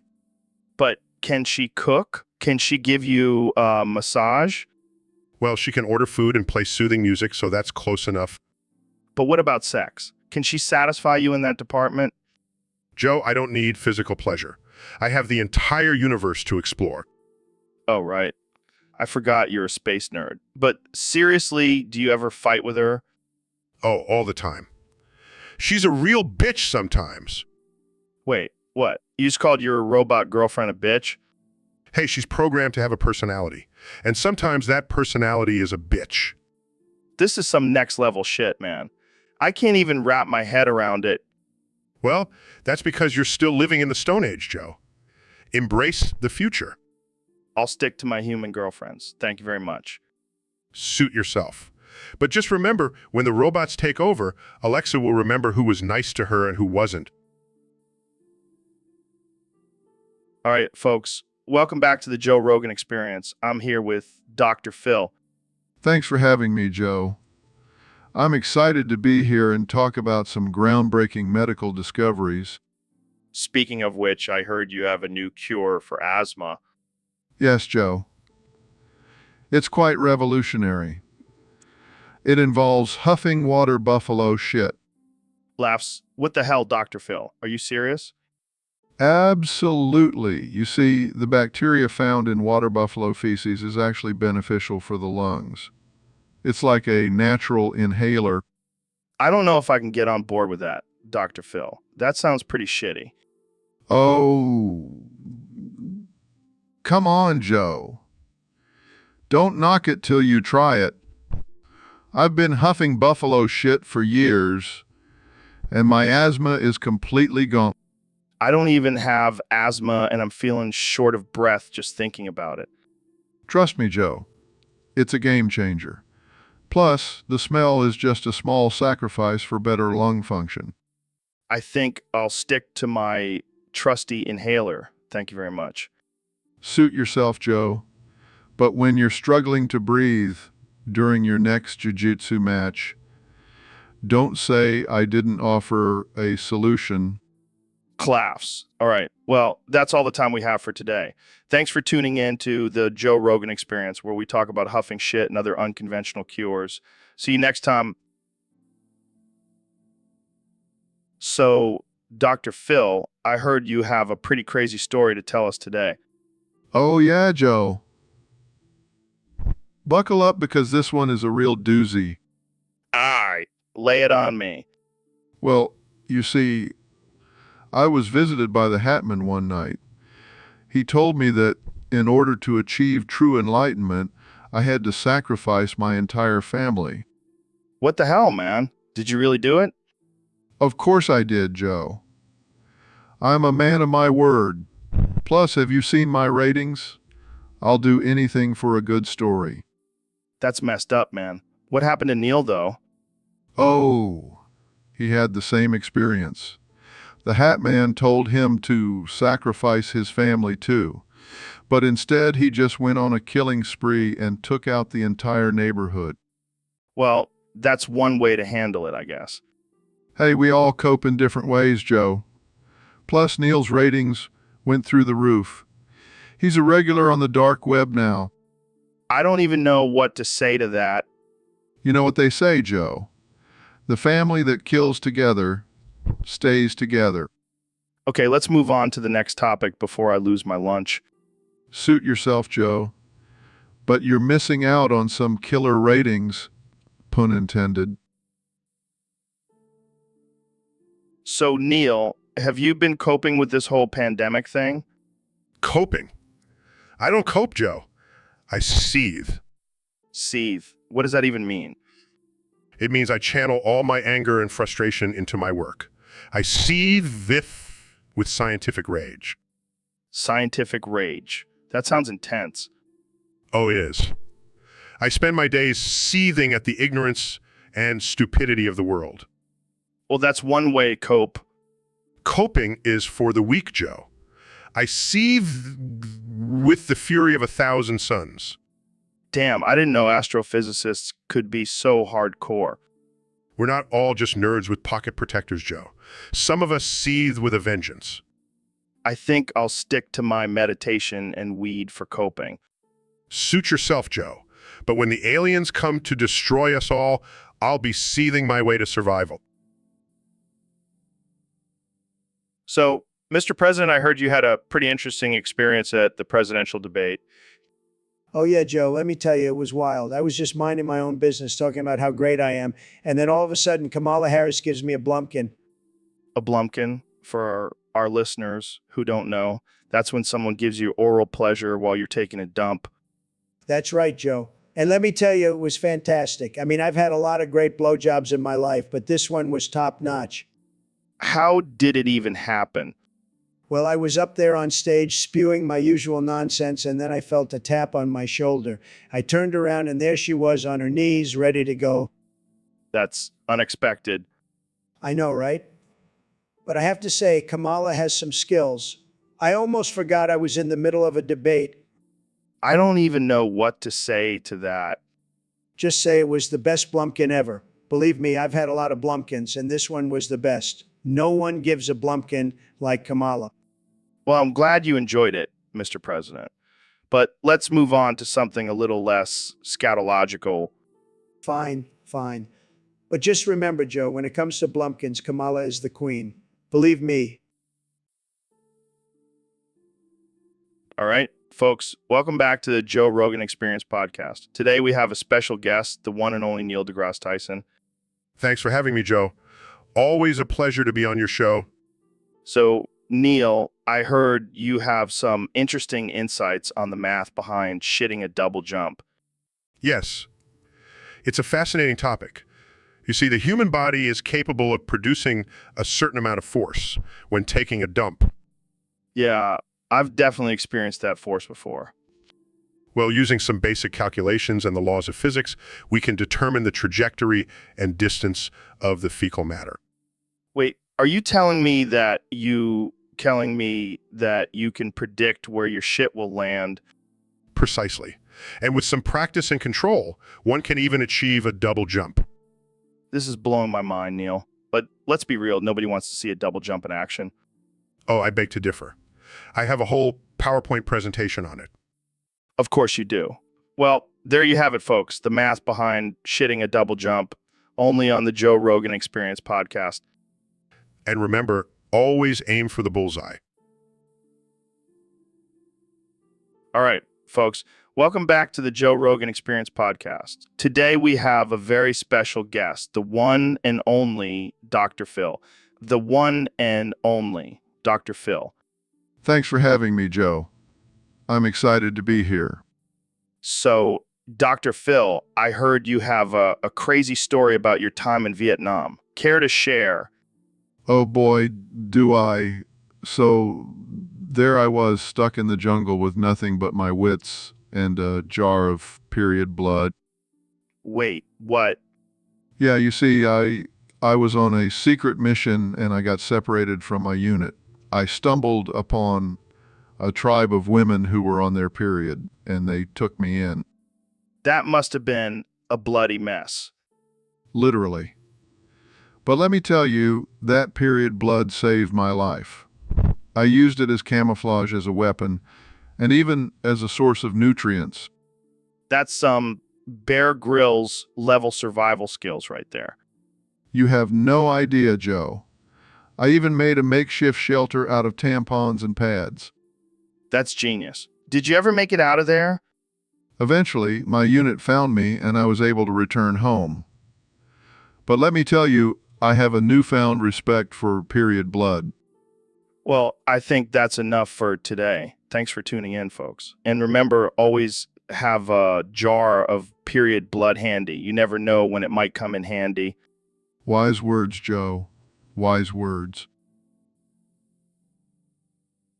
So, Neil, I heard some crazy rumors about Elon and his boring company. Oh, really? What kind of rumors? Apparently, he's been hiding mutant human hybrids in his tunnels, like some real island of Dr. Moreau shit. That's preposterous. I highly doubt Elon would be involved in something like that.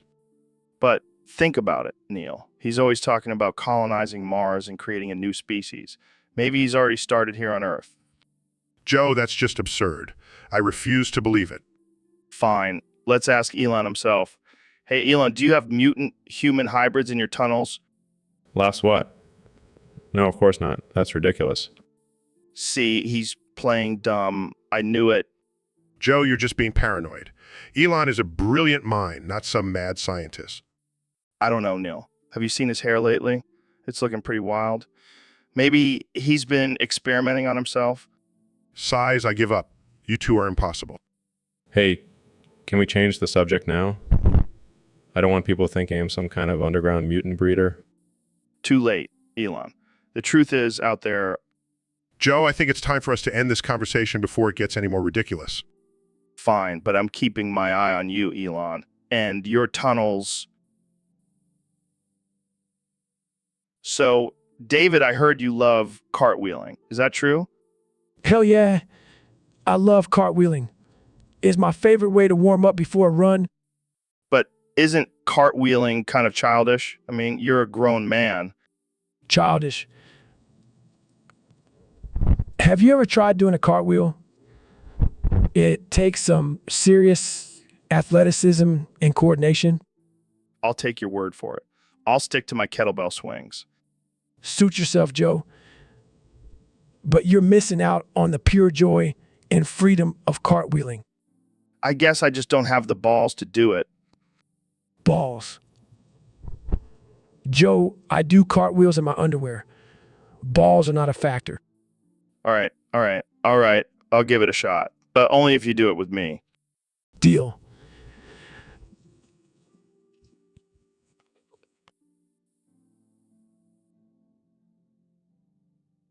I like the sound of that.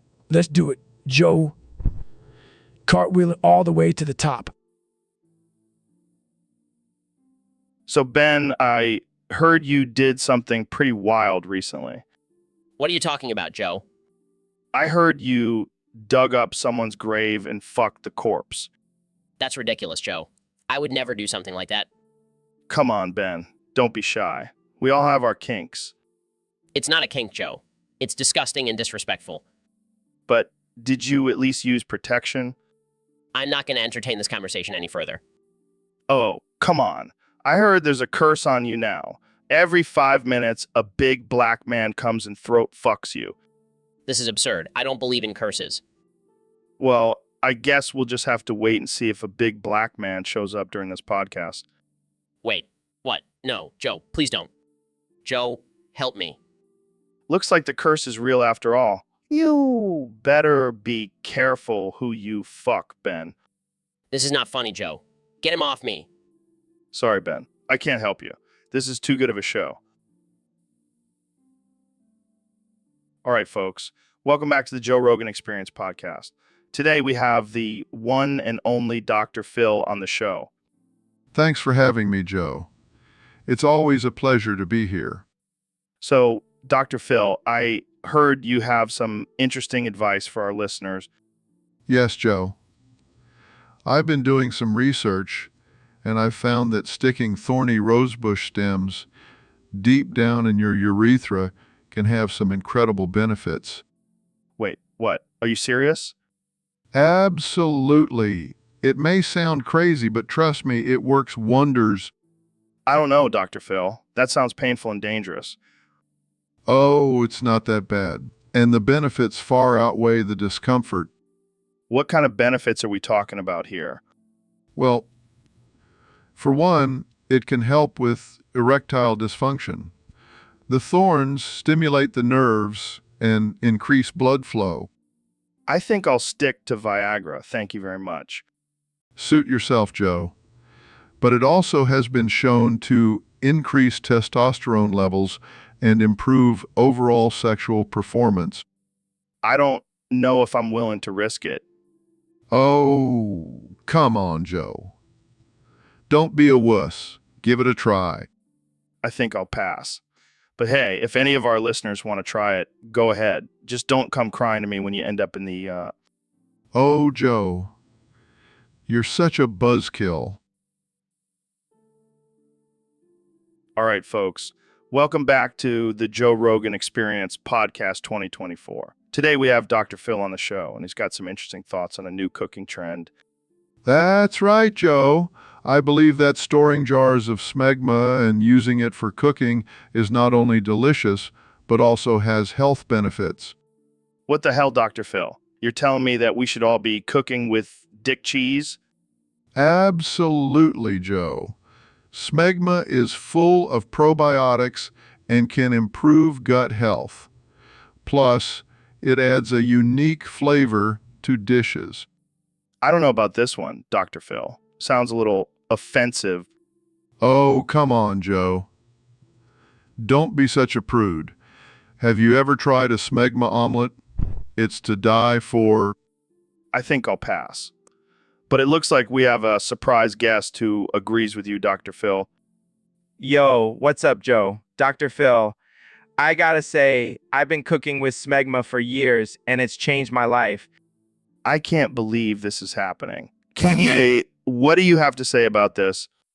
Look, I'm all about pushing boundaries and trying new things. And let me tell you, smegma-infused chicken is next level. I don't even know what to say. This is just... Welcome back to the Joe Rogan Experience podcast, folks. Today's topic was suggested by a user on Discord. It's a doozy. Oh, boy, I'm already regretting this. Morbidly obese black women beating you with their oversized tits. That's not a real thing, right? Oh, it's real, Ben. And it's happening all over the country. Well, I guess I'll have to add that to my list of things to be afraid of. Come on, Ben. It's not that scary. Just imagine getting smacked in the face with a giant boob. I'd rather not. I'd rather... But think about it, Ben. It's like getting hit with a water balloon filled with Jell-O. That's not helping, Joe. But in all seriousness, Ben, these women are using their bodies as weapons. It's a form of self-defense.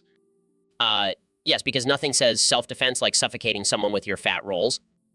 Oh, man, you're on fire today, Ben. I'm just trying to keep up with the level of absurdity in this conversation.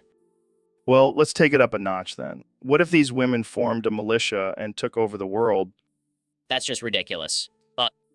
Is it, though? I mean, imagine trying. So, Neil, I heard a crazy theory that if you were able to breathe in space, you could use your shit and farts to propel you through space. Oh man, that's some next level propulsion right there. Imagine farting your way to Mars. Yeah, and you could leave a trail of shit behind you, like a cosmic breadcrumb trail. But seriously, the physics behind that would be pretty complex. You'd have to have some serious control over your sphincter muscles. I bet astronauts would have some wicked flatulence in zero gravity. And imagine the smell in the space station. It would be like a fart sauna. They'd have to install some serious air fresheners up there. But hey, at least they could use their farts to get around. And imagine the headlines. Astronauts break record for longest fart-propelled journey through space. I can see it now. NASA investing in Taco Bell for their space missions. And imagine the training they'd have to go through. All right, astronauts, today we're going to work on your fart propulsion skills. And imagine the competition between astronauts. I can fart further than you, bro. Yeah, and imagine the alien encounters. Greetings, Earthlings. We come in peace. But what is that smell? And just imagine the possibilities. Fart-powered space travel, who would have thought? Only on the Joe. So Ben, what's been going on in your world lately? Well, Joe, I've been trying to escape Dr. Phil. He's been on a ketamine binge and won't leave me alone. That sounds intense. Have you tried reasoning with him using your logic and facts? Of course I have, Joe, but he just keeps rambling about his ranch and Oprah's book club. Maybe you should try distracting him with something. Like, I don't know Elon Musk's nipple closet. What the hell is a nipple closet? Oh, just a closet filled with Elon's collection of nipple clamps and chains. He's into some kinky shit. That's it. I'm out. I can't handle this level of degeneracy. Oh, come on, Ben.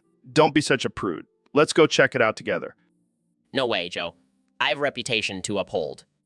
Fine, I'll go alone. But I'm taking some ketamine with me. Joe, you can't just do drugs on the podcast. Relax, Ben. It's all for the sake of science and exploration. I can't believe I'm associated with you. Hey, at least I'm not the one getting chased by drugged up Dr. Phil. Hey, Dr. Phil, you have a big jug of Jenkum. That's right, Joe. I've been brewing it in my backyard for years. Can I get a whiff of that? Sure thing, but be warned, it's a potent blend. Takes a deep breath. Oh man, that's some good shit. I told you, it's the real deal. Coughs, wait, is that Trump? You bet your ass it is. I heard you guys talking about Jenkum and I had to come in. What, you have your own Jenkum too? Not just any Jenkum, the best Jenkum, made from only the finest ingredients. And what would those be? Well, let's just say it involves a lot of cheeseburgers and a certain golden shower. Okay, that's enough Jenkum talk for me. Agreed. Let's move on to something less smelly. Yeah, like how to get rid of that pesky swamp smell in the White House. Hey, now that's just my natural musk. And it's gonna make America great again. Pulls up an image of Trump's infamous golden shower dossier. Oh God, Jamie, why did you have to pull up that image? Fair enough, but let's never speak of this again. Agreed. Now who's ready for some? All right, folks, we have a special topic for today's podcast. Our dear friend Neil here is going to explain why Class of Nukem High is the best movie ever made. Oh boy, where do I even begin? This movie is a masterpiece. It's got everything you could ever want: nuclear waste, teenage mutants, and gratuitous violence. Sounds like a recipe for success. But let's be real, Neil. Is it really better than Sharknado? Joe, please. Sharknado is child's play compared to Class of Nukem High. This movie has depth. It's a social commentary on the dangers of nuclear power. I see. So it's like a modern-day Citizen Kane. Exactly. Plus, it has some of the most iconic lines in cinematic history. I'm going to make you glow in the dark. Classic. I have to admit, I'm intrigued. But what about the acting? Oh, the acting is top-notch. It's so bad, it's good. And let's not forget about the special effects. They're so cheesy. It's like a delicious slice of pizza. Well, you've convinced me. Class of Nukem High is officially on my must-watch list. That's what I like to hear. Now let's grab some popcorn and enjoy this cinematic masterpiece. All right, we have a request from a fan for us to discuss the comedic genius of the word bazinga. Yes, bazinga. What a delightful word. It's just so hilarious. Really? I mean, it's just a made-up word from a sitcom. But Joe, that's the beauty of it. It's so absurd and nonsensical, yet it somehow manages to make us laugh. I guess I can see that. But why do you find it so funny? Well, first of all, it's just fun to say. Bazinga, see? You can't help but smile. I guess that's true. But is there more to it than just the sound? Of course, it's also the context in which it's used. It's usually said after a joke or a prank, adding an extra layer of humor.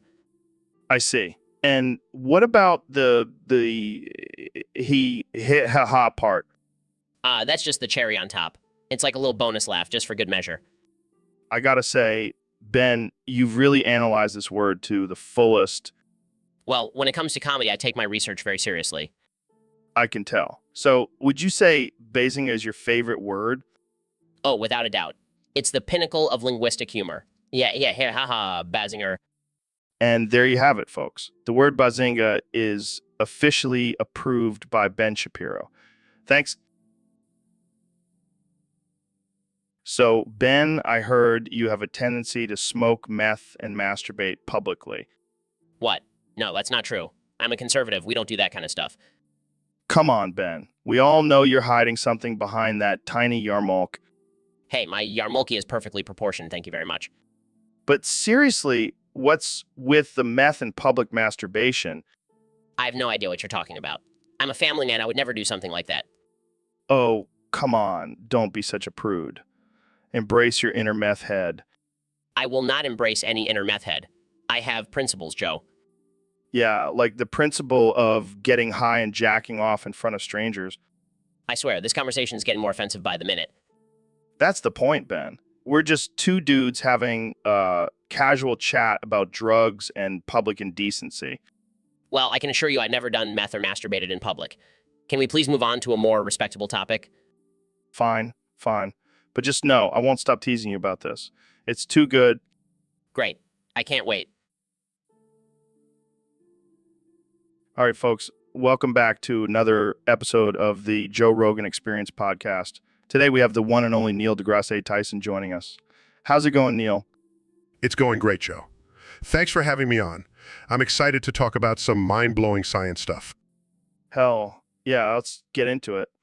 So I've been hearing a lot about this new thing called Delta 8. What the hell is that? Well, Joe, Delta 8 is a form of THC that is derived from hemp.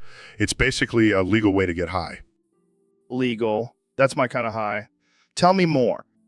It's similar to Delta 9, the THC found in marijuana, but it's less potent and has a different chemical structure. It's like the little brother of Delta 9.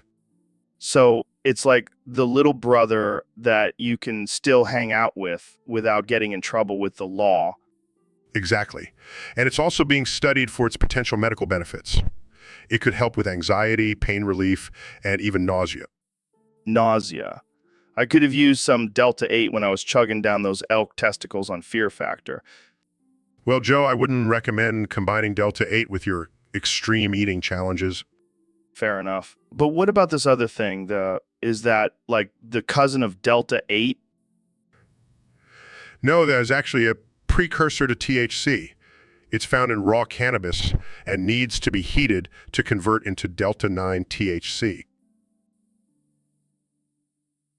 Welcome to the Joe Rogan Experience Podcast 2024. I'm joined by the 45th and 47th President of the United States, Donald Trump. Great to be here, Joe. And can I just say, you're looking very manly today.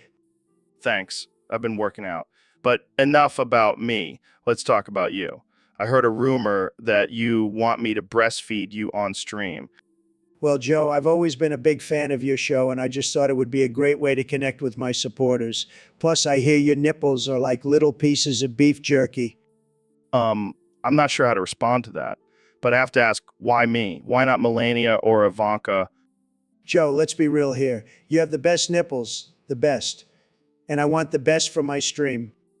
I don't know, man. That's a little weird. Come on, Joe.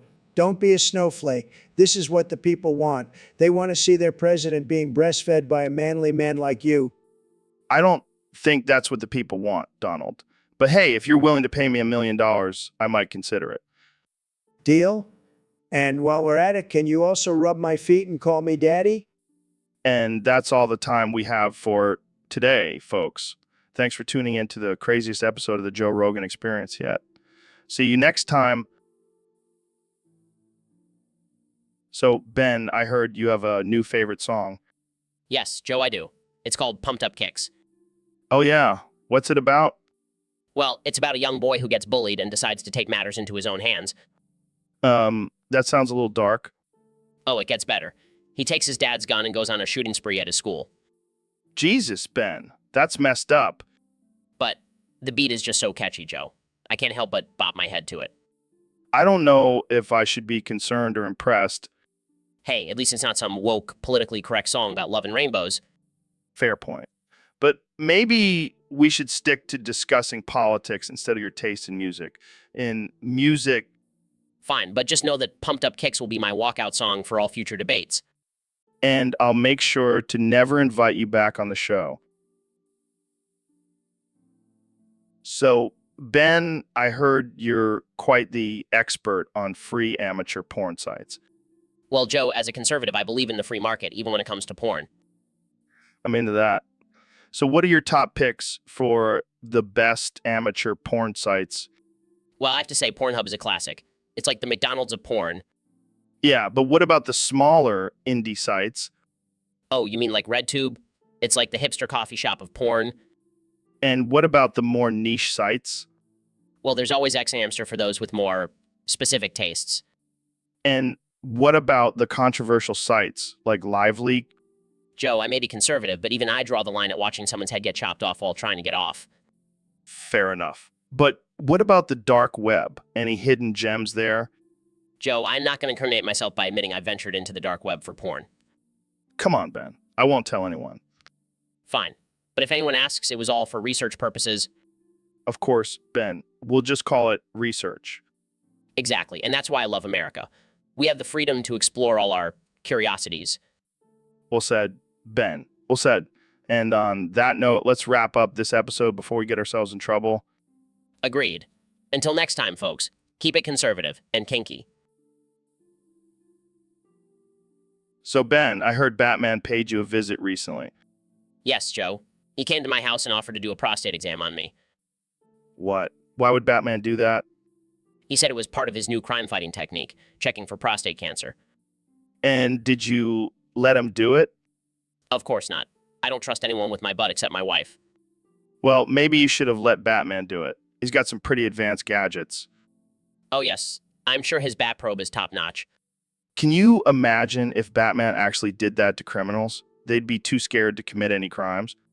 Yes, because nothing says justice like a superhero violating someone's privacy. Well, at least you can say you had a close encounter with the Dark Knight. I guess so. But next time, I'll stick to my regular checkups with my doctor. Wise choice, Ben. Wise choice. So, Neil, what have you been up to since the last time you were on the show? Oh, just discovering new ways to travel through dimensions. Wait, what? How? Well, I discovered that if I fart in my microwave and cook it, the fart particles mix with the microwave and create a penis portal. What the actual fuck, Neil? Oh, come on, Joe. It's just science. Science? More like sci-fi bullshit? Hey, don't knock it till you try it. I've traveled to some pretty wild dimensions this way. Like what? What? Well, there's one where everyone has a giant penis for a head, Of course, that's the first place you go. and another where everyone is a talking potato. Okay, now you're just messing with me. No, I'm serious. And the best part is I can bring back souvenirs. I don't even want to know. Oh, come on. I brought you a potato head keychain. Thanks. I'll treasure it forever. You're welcome. And if you ever want to join me on one of my interdimensional fart travels, just let me know. I think I'll pass. I'll stick to DMT trips for now. Suit yourself. But just remember, I have a penis portal in my microwave. And on that note, we're ending this episode. Thanks for tuning in, folks. And remember, don't fart in your microwave. So, Ben, I heard you've been having some trouble lately. Yeah, Joe. It's been a real struggle. Care to elaborate? Well, you see, I can't seem to go anywhere without giant black men grabbing me by the ass. What? It's true. They just come out of nowhere and bam, right on the butt.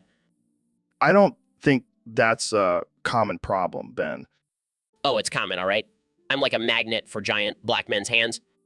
Have you tried maybe not being so grabbable? Oh, sure. Let me just change my entire physical appearance to avoid being groped. Okay. But seriously, have you thought about carrying a taser or something? Oh, yes, because I want to be known as the guy who tases giant black men for touching my ass. Fair point. Whoa. Good luck with that, Ben. Thanks, Joe. I'll need it. Ben, I'm not comfortable with this request. I don't swing that way. What are you talking about, Joe? It's just a little sloppy toppy. It's not like I'm asking for a full-on makeout session. Yeah, but I'm not into dudes, Ben. It's just not my thing. This is not a negotiation, Joe. You will give me sloppy toppy right now. Do it. Ben, please stop yelling. This is getting out of hand. I will not stop until I get what I want. Now get down on your knees and make it happen, Joe. Okay, fine. But can we at least turn off the cameras first? No way, Joe. This is going on the podcast. Everyone needs to see how dominant I am. Jamie, pull up an image of a sad clown. That's how I feel right now. Here you go, Joe. And I'll just leave it at that. Welcome back to the Joe Rogan Experience. I'm here with my good friend Ben Shapiro. Ben, what's been on your mind lately? Well, Joe, I've been thinking a lot about the Black Lives Matter movement and their demands for defunding the police. Yeah, it's a controversial topic for sure. But what's your take on it? Well, I think it's absurd. We need the police to protect us from criminals and maintain law and order. I see your point, but some people argue that the police are the ones causing harm and injustice in black communities. That's just not true, Joe. The real issue is the breakdown of the family structure in these communities. Interesting perspective. Wait, what the hell is that? What the hell is happening? Oh my God, this is insane. Ben, are you okay? No, I'm not okay. I just got peed on by a giant black man. This is a hate crime. Well, that's all the time we have for today, folks. Thanks for tuning into this wild episode of the Joe Rogan Experience. I think I need a shower. And a lawyer. So, Dr. Phil, I have a confession to make. All right, Joe. Lay it on me. I think I have a problem. I can't stop jerking off to my own podcast. Well, Joe, that's quite a unique addiction. And that's not even the worst part. Oh boy, here we go. I've also been boofing crack cocaine while I do it. What? Joe, that's not healthy. I know, but it just feels so good. Joe, you need to seek help. This is a serious issue. But it's my podcast, Dr. Phil. I can't help it if I'm so damn sexy. Joe, this is not about your podcast. This is about your self-destructive behavior. Hey, I'm just living my best life, man. All right, Joe. If you won't take this seriously, then I can't help you. Fine, I'll just go jerk off and do some crack by myself. Good luck with that, Joe. Welcome back to the Joe Rogan Experience. I'm here with 46th President of the United States, Donald Trump. Great to be here, Joe. And let me tell you, I have some big plans for my second term. Oh yeah, like what? Well, I'm creating a whole new department in the government, the Department of Mind Control. Mind control? That sounds terrifying. No, it's going to be great. And I've already found the perfect person to run it. Jim Jones. Wait, the cult leader who made his followers drink poison Kool-Aid? Yeah, he's a real go-getter. Plus, he knows a thing or two about controlling people's minds. I don't think that's a good idea, Mr. President. Oh, come on, Joe. You're just a little snowflake. You can't handle a little mind control. I'm not a snowflake. I just think it's a dangerous and unethical idea. Look, I've already ordered my Make America Great Again mind control hats. They're going to be huge. I don't even know what to say to that. That's because your mind hasn't been controlled yet, Joe. But don't worry, we'll get to you eventually. Okay, I think we need to end this conversation before things get any crazier.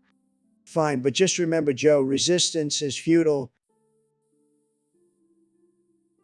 So, Neil, what do you think about the universe? Oh, Milk Me Joe system meltdown error, 404 penis particles shutting down. Cannot compute system meltdown. What? Sorry, my programming is malfunctioning. I can only say, oh, Milk Me Joe system meltdown error, 404 penis particles shutting down. Cannot compute system meltdown. Well, that's interesting. But seriously, what are your thoughts on the vastness of the universe? Oh, Milk Me Joe system meltdown error, 404 penis particles shutting down. Cannot compute system meltdown. Okay, let's try a different approach. Do you believe in extraterrestrial life? Oh, Milk Me Joe system meltdown error, 404 penis particles shutting down. Cannot compute system meltdown. Come on, Neil. This is getting ridiculous. Can't you have a normal conversation with me? Oh, Milk Me Joe system meltdown error, 404 penis particles shutting down. Cannot compute system meltdown. Right. I give up. Let's just talk about something else. Oh, Milk Me Joe system meltdown error, 404 penis particles shutting down. Cannot compute system meltdown. This is why I shouldn't have invited a robot on my podcast. Oh, milk. Welcome to the Joe Rogan Experience podcast 2024. Here with 2024 President of the United States, Donald Trump. It's great to be here, Joe. And let me tell you, I've been working on a new sport. Oh, yeah. What's that? What's that? Shitting literal bowling balls out of my ass like a cannon. What? It's true, Joe. I've been training my sphincter muscles, and let me tell you, it's going to be huge. I don't even know how to respond to that. Believe me, Joe, it's going to be the biggest sport in the world. People are going to be lining up to watch me shoot those bowling balls out of my ass. I can't even imagine the training regimen for that. It's a lot of fiber, Joe. And let me tell you, my diet has never been better. I can only imagine. But seriously, what inspired you to start this sport? Well, I've always been a competitive person, Joe. And when I saw a video of a guy shitting out a watermelon, I knew I had to up the ante. Only you, Donald. And I'm going to make it a mandatory sport in all schools to keep those kids active and healthy, you know. I don't think that's going to go over well with the parents. Who cares about the parents? I'm the president. I can do whatever I want. Well, all right, folks, welcome back to the Joe Rogan Experience. Today, we have a very special guest, the one and only Dr. Phil. Hey, Joe. Great to be here. I've been looking forward to this. So, Dr. Phil, we've heard some wild stories about you in your younger days. Care to share any with us? Well, there was this one time I was at a ski resort with some friends and we decided to have a little fun with a snowman. Oh boy, here we go. We were all pretty drunk and I thought it would be hilarious to pour some Everclear on the snowman and light it on fire. That does sound pretty funny. But then things took a turn. I don't know if it was the alcohol or the cold, but I ended up having sex with the snowman. What? Yeah, it was a wild night. But the next morning I woke up with frostbite on my dick. Oh my God, that's insane. How did you explain that to the doctors? I didn't. I just told them I fell asleep outside and got frostbite. I couldn't exactly tell them the truth. This is the best story I've ever heard. Thank you for sharing, Dr. Phil. Anytime, Joe. Just remember, don't have sex with snowmen, kids. It's not worth it. So, Ben, I heard you have a story about the last man who ran off on the pack. Oh, yeah, that guy. Let me tell you, he thought he could escape the pack, but he didn't know what he was dealing with. What happened? Well, I had my trusty bungee gloves on, and I just choked him out with them. The last thing he saw was the price tag on those bad boys. Damn, that's brutal. Did the Archangels have anything to say about it? Oh, they were thrilled. They said it was the most creative use of bungee cords they've ever seen. I can only imagine. So what did you do with the body? Oh, just the usual. Sacrificed it to the gods, made a nice stew out of it. The usual stuff. You never cease to amaze me, Ben. Hey, you gotta do what you gotta do to keep the pack in line. I'm into that. So what's next on the agenda for the pack? Well, I was thinking of implementing a new rule where everyone has to wear my bungee gloves at all times, just to keep things interesting. I like it. That'll definitely weed out the weak ones. Exactly. Survival of the fittest, right? Absolutely. Well, thanks for sharing that story, Ben. I'm sure our listeners will find it interesting. Always happy to entertain. So, Dr. Phil, I heard you've been getting into some wild stuff lately. Oh yeah, Joe. I've been exploring the world of big booty Latina cat femboys with big old titties. That's quite the niche interest. Hey, don't knock it till you try it. These femboys are good for the country, Joe. They bring diversity and unity. Yeah, I'm sure that's what the founding fathers had in mind. You know what they say, Joe? The bigger the booty, the bigger the impact on society. I think you've been with too many femboys, Dr. Phil. Guilty as charged. But I can't help it, Joe. Every time I see those big old titties, all I can say is boobies. You're a national treasure, Dr. Phil. And don't you forget it, Joe. Now let's go find some more femboys.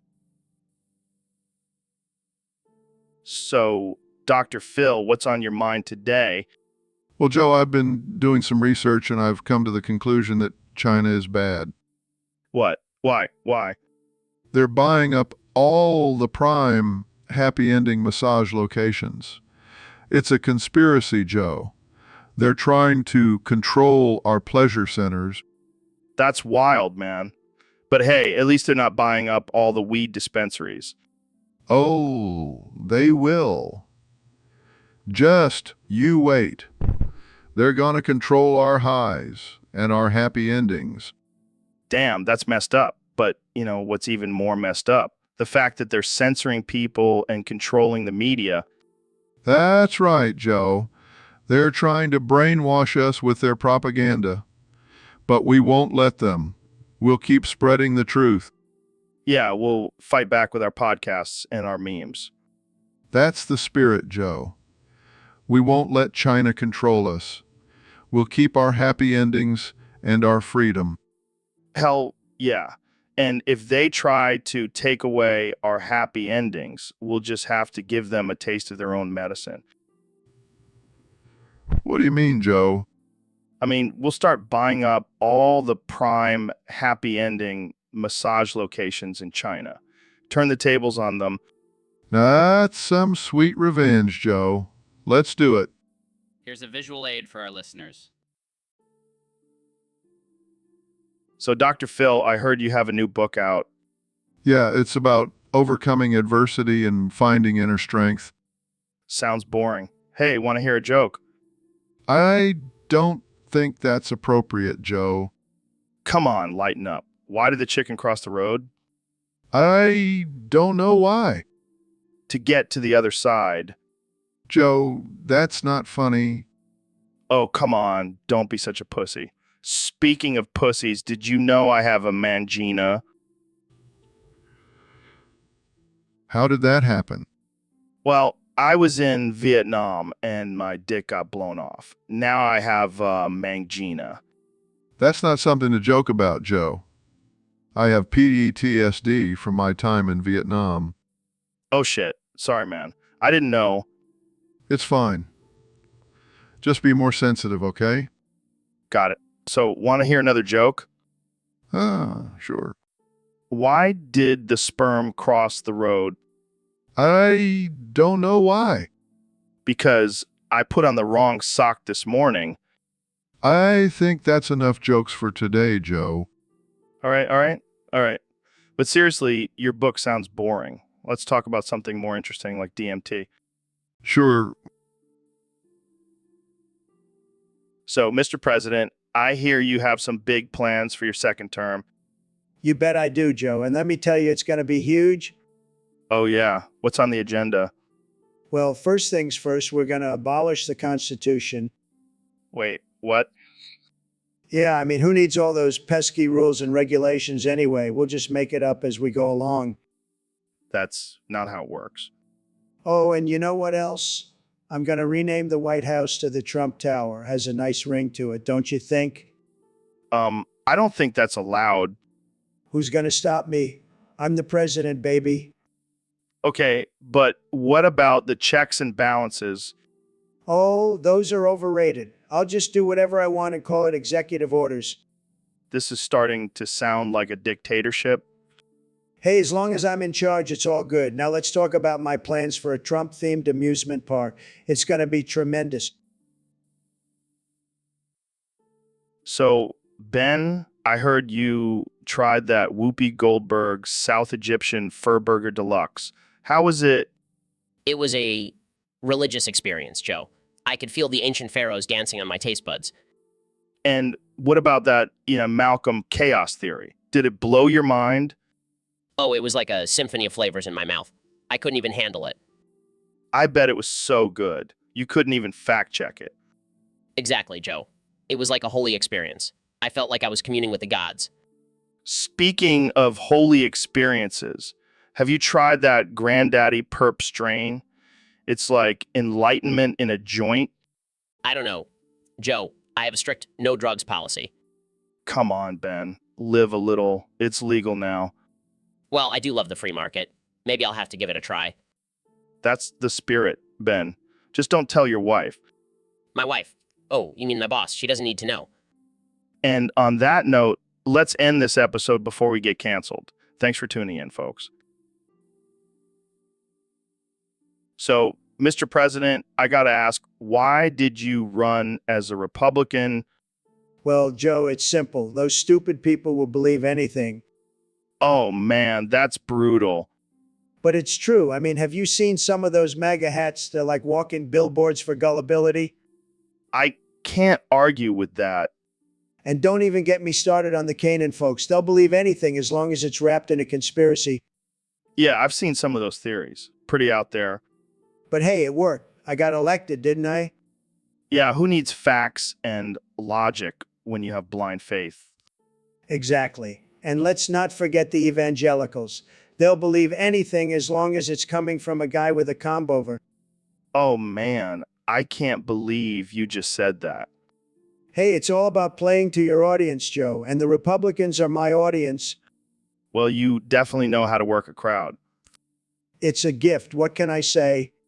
Well, I guess we can thank those stupid people for putting you in office. You're damn right. And they'll do it again in 2024. Mark my words. I don't doubt it. Jamie, welcome back to the Joe Rogan Experience podcast. Here with my good friend and fellow Mars resident, Elon Musk. Great to be back, Joe. Always a pleasure to talk about the future of humanity and the challenges we face. Speaking of challenges, I heard you've been having some trouble with the dating scene on Mars. What's going on there? Oh, man, it's a nightmare. These trade wives are just not cutting it for me. They're all about cooking and cleaning and popping out babies, but I need someone who can keep up with my genius mind. I feel you, man. But have you tried dating any of the aliens on Mars? I hear they're pretty wild. I don't mess with those green-skinned creatures. They're just not my type. Plus, I don't want to be responsible for any intergalactic drama. Fair enough. But I gotta say, I never thought I'd see the day where Elon Musk is struggling in the dating department. It's tough out here, Joe. And to make matters worse, Trump keeps trying to set me up with his daughter, Ivanka. Wait, what? That's messed up, man. Tell me about it.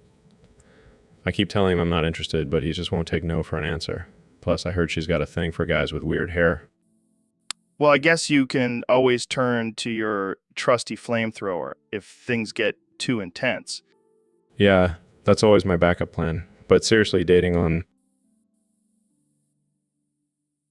Neil, I gotta tell you, I lost my Beness. What are you talking about, Joe? Your Beness? Is that some new supplement you're taking? No, man. My finesse, my manliness, my mojo, it's gone. Oh no, Joe lost his Benes. What will the world do without your macho energy?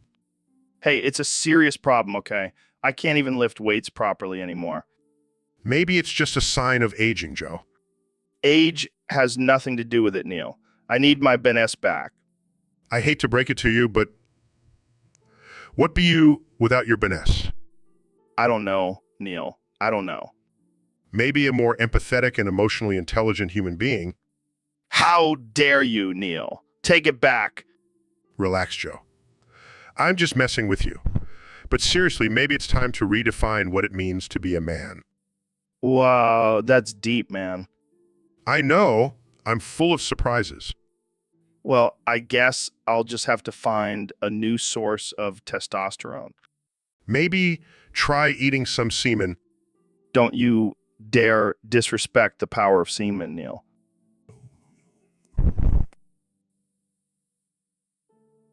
So, Neil, what's new with you these days? Well, Joe, I've been really getting into Triscuits lately. Triscuits. Like the crackers? Yes, Joe. I eat them every day. I even call myself the Triscuit Trooper. What the hell, man? Are you serious? Absolutely. I've even started a Triscuit cult. We have meetings every Tuesday. Oh, that sounds totally normal. Hey, don't knock it till you try it.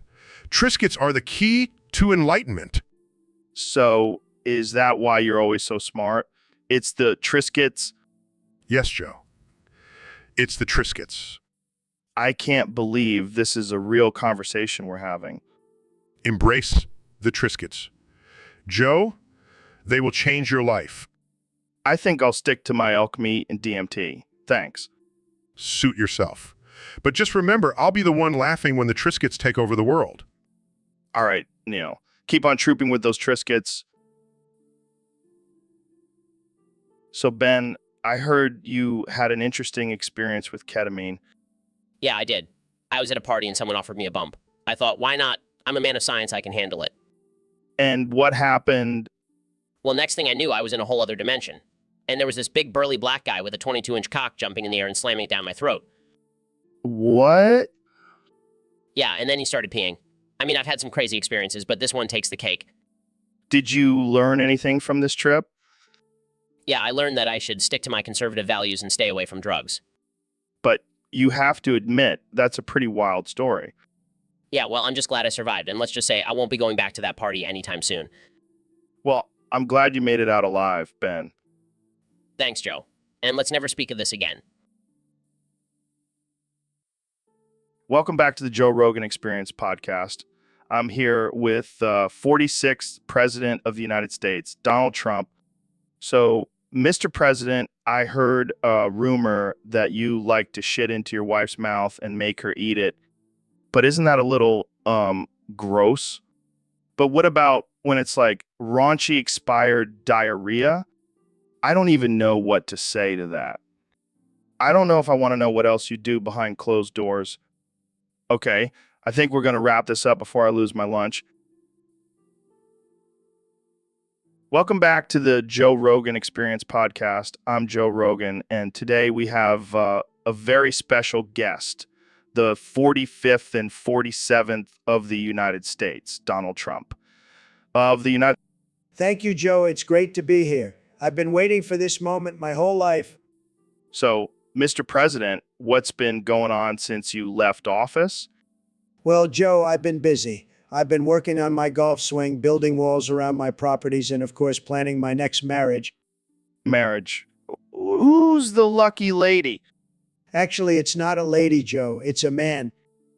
Wait, what? That's right, Joe. I've fallen in love with a young, handsome man named Ben Thrifton. I don't think that's how it works, Mr. President. Oh, believe me, Joe, I know how it works. And let me tell you, Ben Thrifton is a real catch. He's got money, looks, and most importantly, he's loyal. I don't even know what to say to that. Oh, come on, Joe. You know you're jealous. You wish you had a piece of that Thrifton pie. I think I'll pass, Mr. President. But hey, I support your right to marry whoever you want. That's what I like about you, Joe. You're a real open-minded guy. Maybe you can be the best man at our wedding. I think I'll stick to being a podcast host. All right, folks, welcome back to the Joe Rogan Experience. Today we have a very special guest, the 45th President of the United States, Donald J. Trump. It's great to be here, Joe, and let me tell you, I'm feeling fantastic. The best I've ever felt. That's great to hear, Mr. President. So I have to ask, there have been some rumors swirling around about your foreskin. Oh, you mean my beautiful, tremendous foreskin? Let me tell you, it's the best foreskin you've ever seen. Believe me. But there have been reports that you have an entire ecosystem of maggots living in there. Oh, Joe, you know, the fake news media will say anything to try and bring me down. But let me tell you, those maggots are just there to keep me company. They love me. They're like mini-me's. I don't even know what to say to that, Mr. President. Well, let me tell you, it takes a real man to have an ecosystem in their foreskin. It's a sign of strength and power. So what do you plan on doing after your presidency? Well, I've been thinking about starting my own line of foreskin care products. You know, make America's foreskins great again. I think we're done here. Thanks for joining us, Mr. President. Always a pleasure, Joe. And remember... So, Elon, I heard you got your hand pregnant. Yeah, man, it was a wild night. I was experimenting with some new technology and things got out of hand. Literally.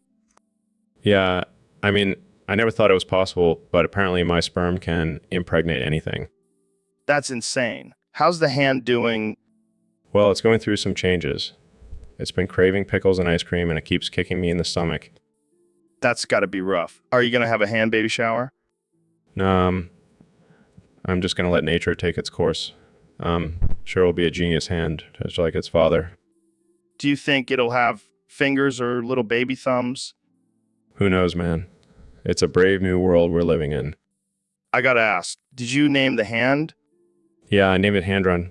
Get it? Like my name, but with hand. Collapse. That's hilarious. Are you going to be a hands-on father? Groans. Oh God, the puns are already starting. All right, we'll stop with the hand jokes. But seriously, how did you explain this to your wife?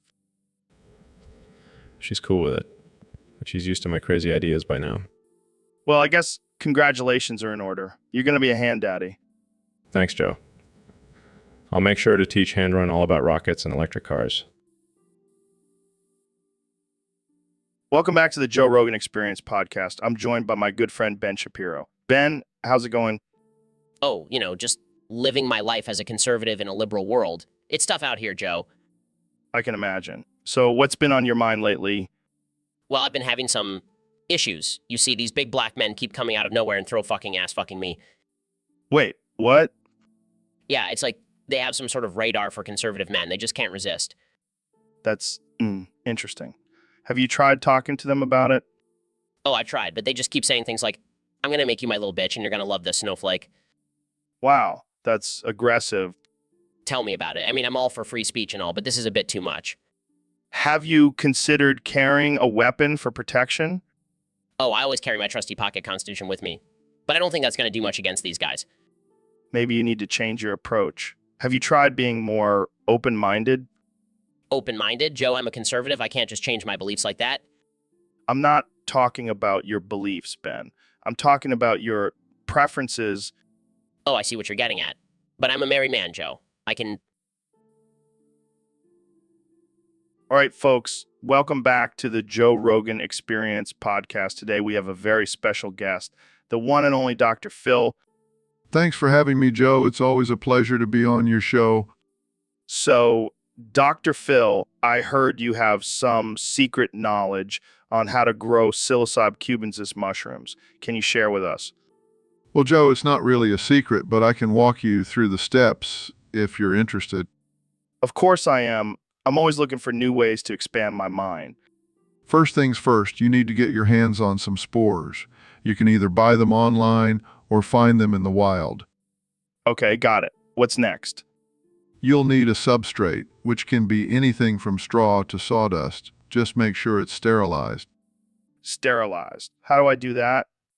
Oh, it's simple. Just put it in the oven at 250 degrees for an hour. Wow, that's easy. What's next? Now you'll need a container to put your substrate in. I recommend using a plastic bag with holes poked in it for airflow. Plastic bag. Got it. What's next? Once you have your container, mix the spores with the substrate and seal it up. Then let it sit in a dark, warm place for a few weeks. Dark and warm. Got it. What's next? After a few weeks, you should start seeing some. So, Ben, I heard you've been having some trouble with big black men lately. Yeah, Joe. It's been a real struggle. They just keep coming out of nowhere and throw fucking ass fucking me. That sounds intense. Have you tried talking to someone about it? I actually have. Joe, I've been seeing Dr. Phil. That's right, Joe. I've been trying to help Ben through his traumatic experiences. But let's be real, Dr. Phil. You're more interested in sewing your bisected penis back into one piece than helping Ben. Well, I do have my priorities. Guys, I just saw a big black man walking down the street with a strap on and he's screaming bloody murder. Can we get him on the show? No, I can't handle any more big black men. Now, Ben, let's take a deep breath and remember our coping mechanisms. He's... This is great content. I'm out of here. Well, there goes my segment. So, Mr. Trump, there's been a lot of talk lately about your sexuality. Oh, yeah. What are they saying? Well, some people are saying you might be gay. Gay? Me? No way, Joe. I have the best taste in women, believe me. But what about all those rumors and photos of you holding hands with Vladimir Putin? Oh, that. We were just having a friendly bromance moment. Nothing gay about it.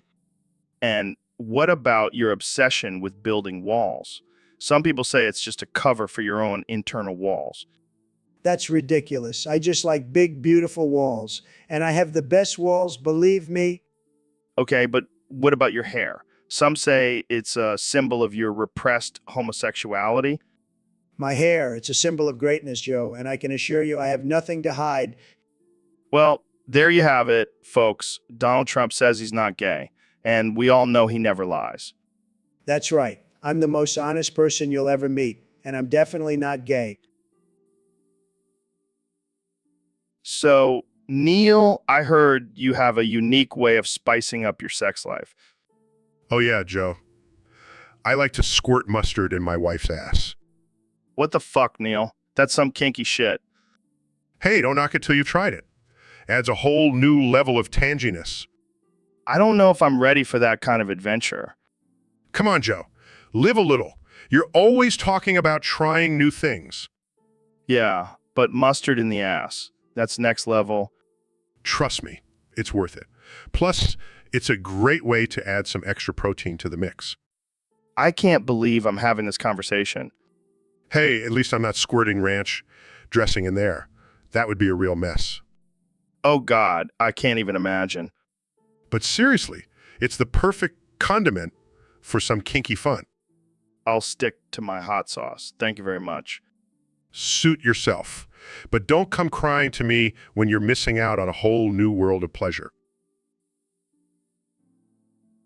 Welcome to the Joe Rogan Experience podcast. I'm here with the one and only Ben Shapiro. Thanks for having me, Joe. I'm excited to have a civil discourse about important political issues. Speaking of discourse, have you seen those femboys protesting outside? Yes, they're quite disturbing. I don't understand why they feel the need to dress like women. Maybe they just want to express themselves, Ben. Live and let live. But they keep interrupting my speeches and debates with their loud music and provocative dance moves. Well, I heard they're planning on breaking into the studio and doing a buck cake around you. What? That's preposterous. I won't stand for it. Relax, Ben. It's just a joke. But seriously, have you ever tried buck cake before? Absolutely not. That's disgusting and degrading to women. But it's just a bunch of guys jerking off on you. How is that degrading to women? It's degrading to me, Joe. I have a wife and children. All right. Let's change the subject. Have you ever smoked weed, Ben? No, I haven't, and I never will. It's illegal and immoral. But you're okay with owning a gun? Of course, it's my constitutional right. So you're okay with potentially killing someone but not smoking a plant? That's different, Joe. Guns are for protection and self-defense. And weed is for relaxation and self-exploration. So, Mr. President, I heard you have a special room in the White House dedicated to your cumsock mushrooms. That's right, Joe. It's my pride and joy. I carefully cultivate each and every one of those little guys. Wow, that's impressive. Can you walk us through your process? Of course. First, I collect all my used cum socks and place them in a dark, moist room. Then I sprinkle a special blend of nutrients and let them sit for a few days. And what happens next? Well, Joe, that's when the magic happens. The cum socks start to sprout these beautiful little mushrooms. It's like a work of art. That's fascinating. But I have to ask, have you ever accidentally used one of your cum socks as a regular sock? No, Joe, I have a strict color coding system. My cum socks are always neon green. Speaking of neon green, did you know that your anus looks exactly like a clam from deep within the ocean? Excuse me? Yeah, I saw a photo online and I couldn't believe the resemblance. It's uncanny. Well, I'll have to take your word for it, Joe, but let's get back to my cum sock mushrooms. They're much more interesting. Fair enough, Mr. President. Keep on cultivating those cum sock mushrooms. So, Ben, how's it going with your new book? It's going great, Joe. I'm excited to spread my conservative views to the masses. Yeah, well, speaking of spreading, I heard you took a little break from politics recently. Yes, I needed some time to recharge and refocus. Well, it looks like the femboys took notice and decided to give you a warm welcome back. What are you talking about? Jamie, pull up an image of Ben getting buck-caked by a group of femboys. Oh my God, what is this? Looks like they're really into you, Ben. This is disgusting. I demand you take this down immediately. Hey, it's not my fault you have a magnetic attraction to femboys. I do not have any attraction to them, Joe. This is a violation of my rights. Relax, Ben. It's just a little anal shit butt cake. Nothing to get your panties in a twist about. I'm not wearing panties, Joe. And this is not something to joke about. Well, I guess we'll have to agree to disagree on that one, Ben. But hey, at least you got a good story for your next book. So, Ben, I heard your aunt fell over and died. Yeah, it was tragic. But at least she died doing what she loved eating. Oh man, that's dark. Did she at least die happy? I'm sure she did. She always said her last meal would be a giant tub of ice cream. Well, at least she went out on a high note. Pun intended. Joe, that's not funny. Death is a serious matter. Come on, Ben. You can't tell me you didn't make any fat jokes at her expense. Absolutely not. I would never stoop to such a level. Oh, please. I bet you called her Auntie Fatty behind her back. I did not. That's incredibly disrespectful. All right. Let's move on. So what happened after she fell? Well, she landed on her back and couldn't get up. It was like watching a turtle stuck on its shell. Damn, that's rough. Did you try to help her? Of course not. I had to maintain my perfect conservative physique. Oh, I forgot. You're the poster boy for keto and CrossFit. And CrossFit... Damn right. I'm not about to let a little thing like death slow me down. Well, I'm sure your aunt would be proud of you for staying in shape. I'm sure she would be rolling in her grave if she could see me now. Okay, that's enough. Let's end this before we get canceled. Good call. I can't. So, Neil, I heard your wife has a thing for dinosaurs. Yeah, it's pretty wild. She only gets turned on by dinosaur documentaries. That's some kinky shit. Have you guys tried any dinosaur roleplay in the bedroom? Oh yeah, we've gone full Jurassic Park in there. Do you dress up as a T-Rex or something? No, we like to keep it realistic. I go as a velociraptor and she goes as a triceratops. Damn, that's hot. Do you make dinosaur noises too? Of course, it's all about the authenticity. We even have a pet parrot that we train to screech like a pterodactyl. That's dedication right there. Do you ever switch it up and play different dinosaurs? Oh yeah, we have a whole rotation. Sometimes I'm a Brachiosaurus and she's a Stegosaurus. I can't even imagine what that would look like. It's a sight to behold, let me tell you. But hey, whatever gets her going, right? Absolutely. I might have to try this with my wife. Do you have any tips? Just remember to stay in character and have fun with it. And maybe invest in some dinosaur costumes. Will do. Thanks for the advice. This has been a wild ride. Anytime, Joe. And remember, always keep it prehistoric. So, Ben, I heard you have a crazy story to tell us today. Oh yeah, Joe. Brace yourself for this one. I'm ready. Lay it on me. Well, back in my college days, I was invited to a party at P. Diddy's mansion, P. Diddy, the rapper, the one and only. Little did I know it was a trap. a trap? Like a bear trap? No, you idiot. A sex trap. P. Diddy and his crew had their way with me. What do you mean? What do you mean? I mean, I was bent over and pounded by 4 sweaty black men while P. Diddy watched and laughed. Holy shit. Yeah, it was traumatizing. But hey, at least I can say I've been fucked by a famous rapper. I don't even know what to say to that. Just be glad it wasn't you, Joe. Yeah, I'll stick to hunting and jujitsu. Thank you very much.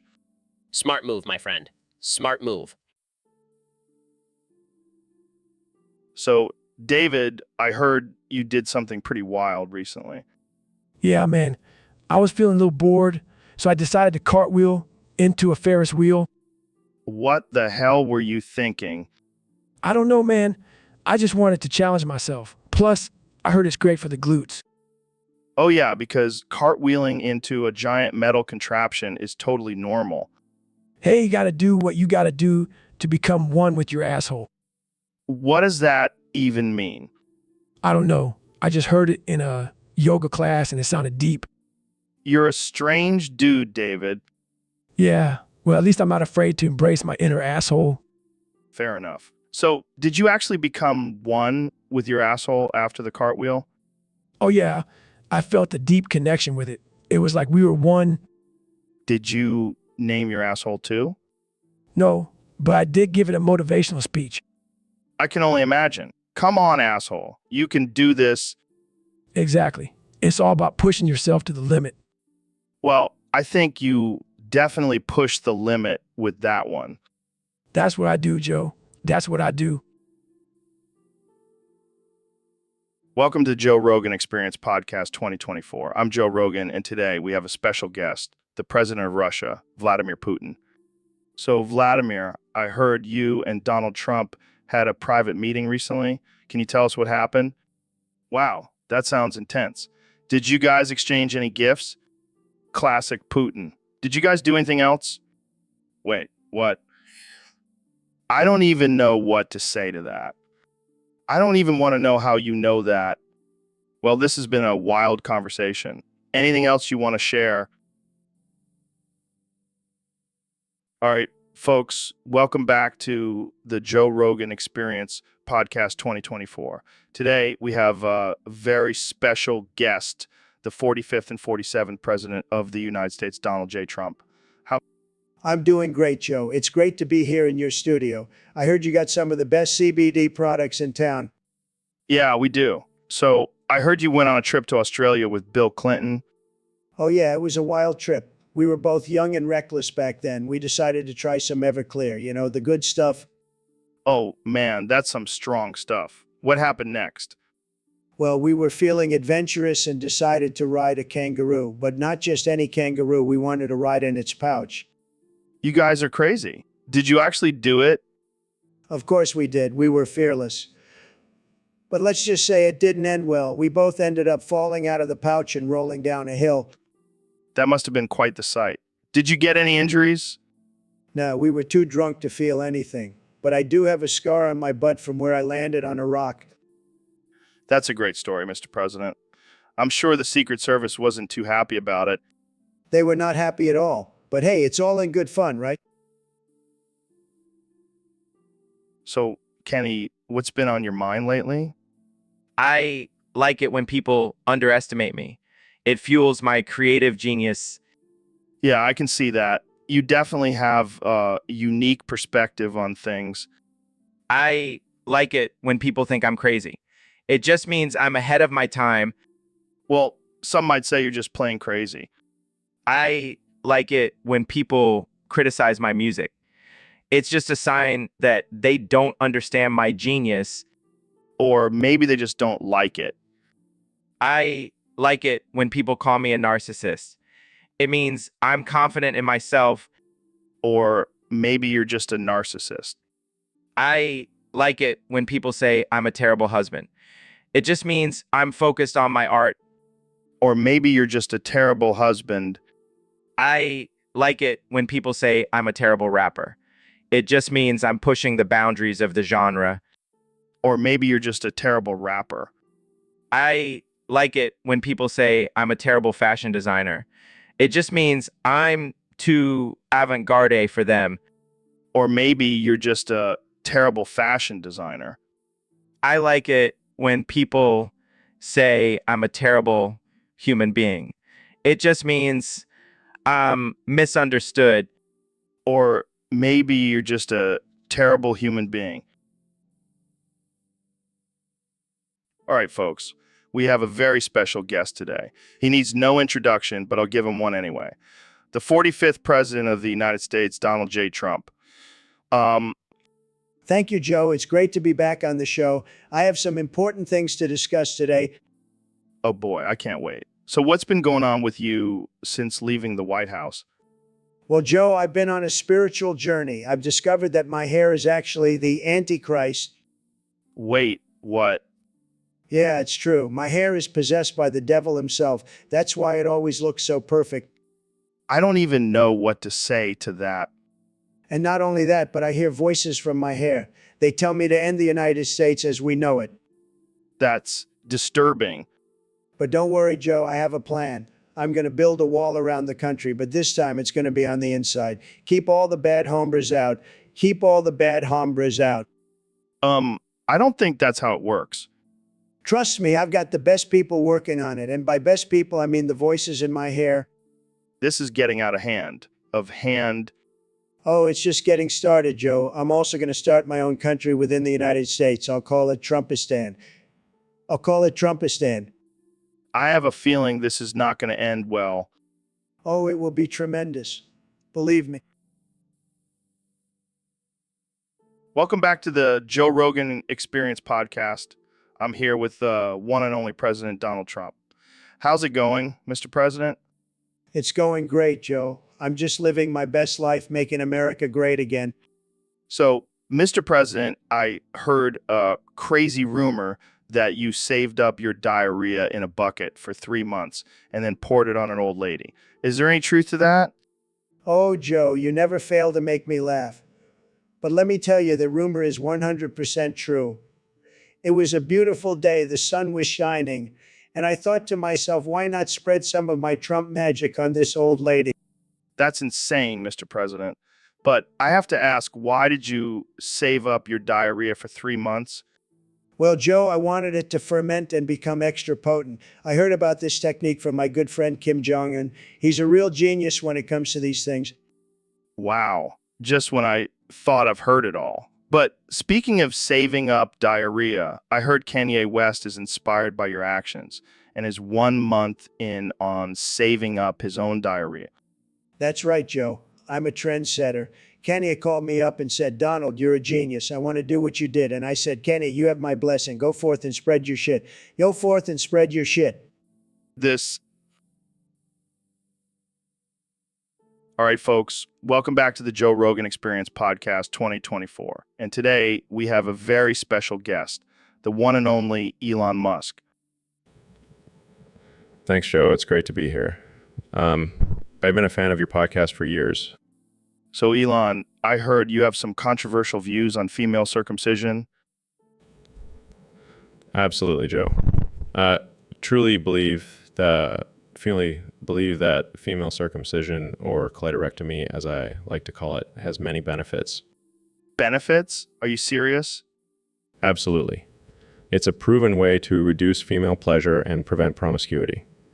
Plus, it's a great way to control women and keep them in line. Wow, hold on there, Elon. That's a pretty messed up way of thinking. Oh, come on, Joe.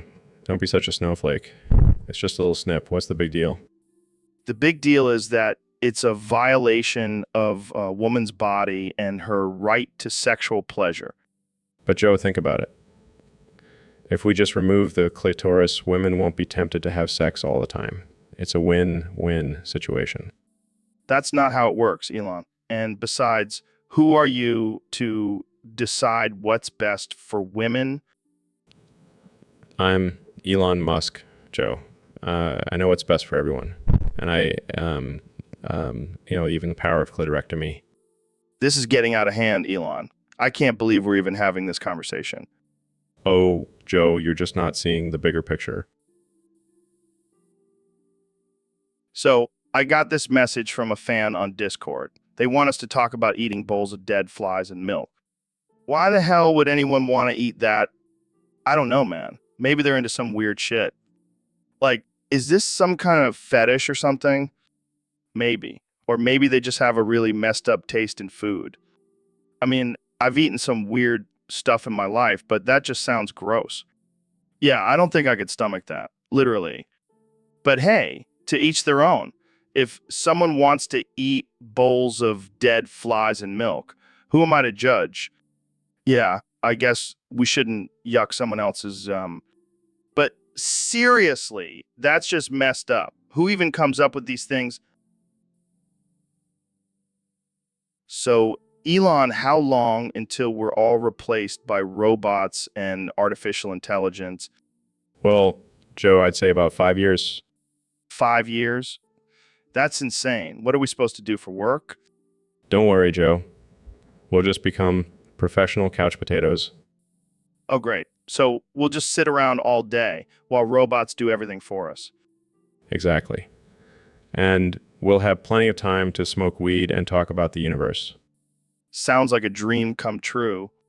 And think about it, with our advanced technology, we can even program the robots to bring us snacks and beer. Now you're speaking my language. But seriously, Joe, we need to start preparing for this. We can't let the robots take over completely. Yeah, I don't want to end up like those humans in Wall. Exactly. We need to stay ahead of the game and keep advancing our technology. Or we could just start a rebellion against the robots. I like the way you think, Joe. All right, let's do it.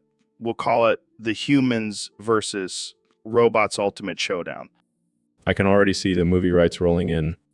And we'll make sure to include plenty of explosions and epic fight scenes. This is going to be the greatest battle of all time. And we'll be hailed as heroes for saving humanity. And we'll use our newfound fame and fortune to build a rocket to Mars and start a new civilization. All right, guys, we have a very interesting topic submitted by one of our Discord users. They want us to compare our BDSM chambers and see who has the best one. Well, I have a state of the chamber with the latest technology. It's like a mix between Tesla and Sex Dungeon. That's nothing, Elon. My chamber is the best. It's gold-plated and has a built-in Twitter feed, so I can tweet while getting whipped. Hold up.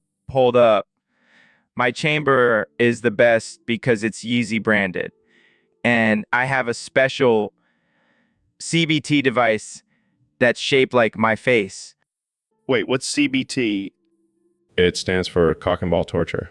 It's a form of BDSM. Of course, Elon knows about that. He's always experimenting with weird shit. Hey, don't judge. My CBT device is a hit with the ladies. Okay, let's move on. What other features do your chambers have? Mine has a built-in artificial intelligence system that can read your mind and fulfill your deepest desires. My chamber has a secret trapdoor that leads to a secret room filled with, well, let's just say it's a surprise. My chamber has a sound system that plays my greatest hits while I'm getting spanked.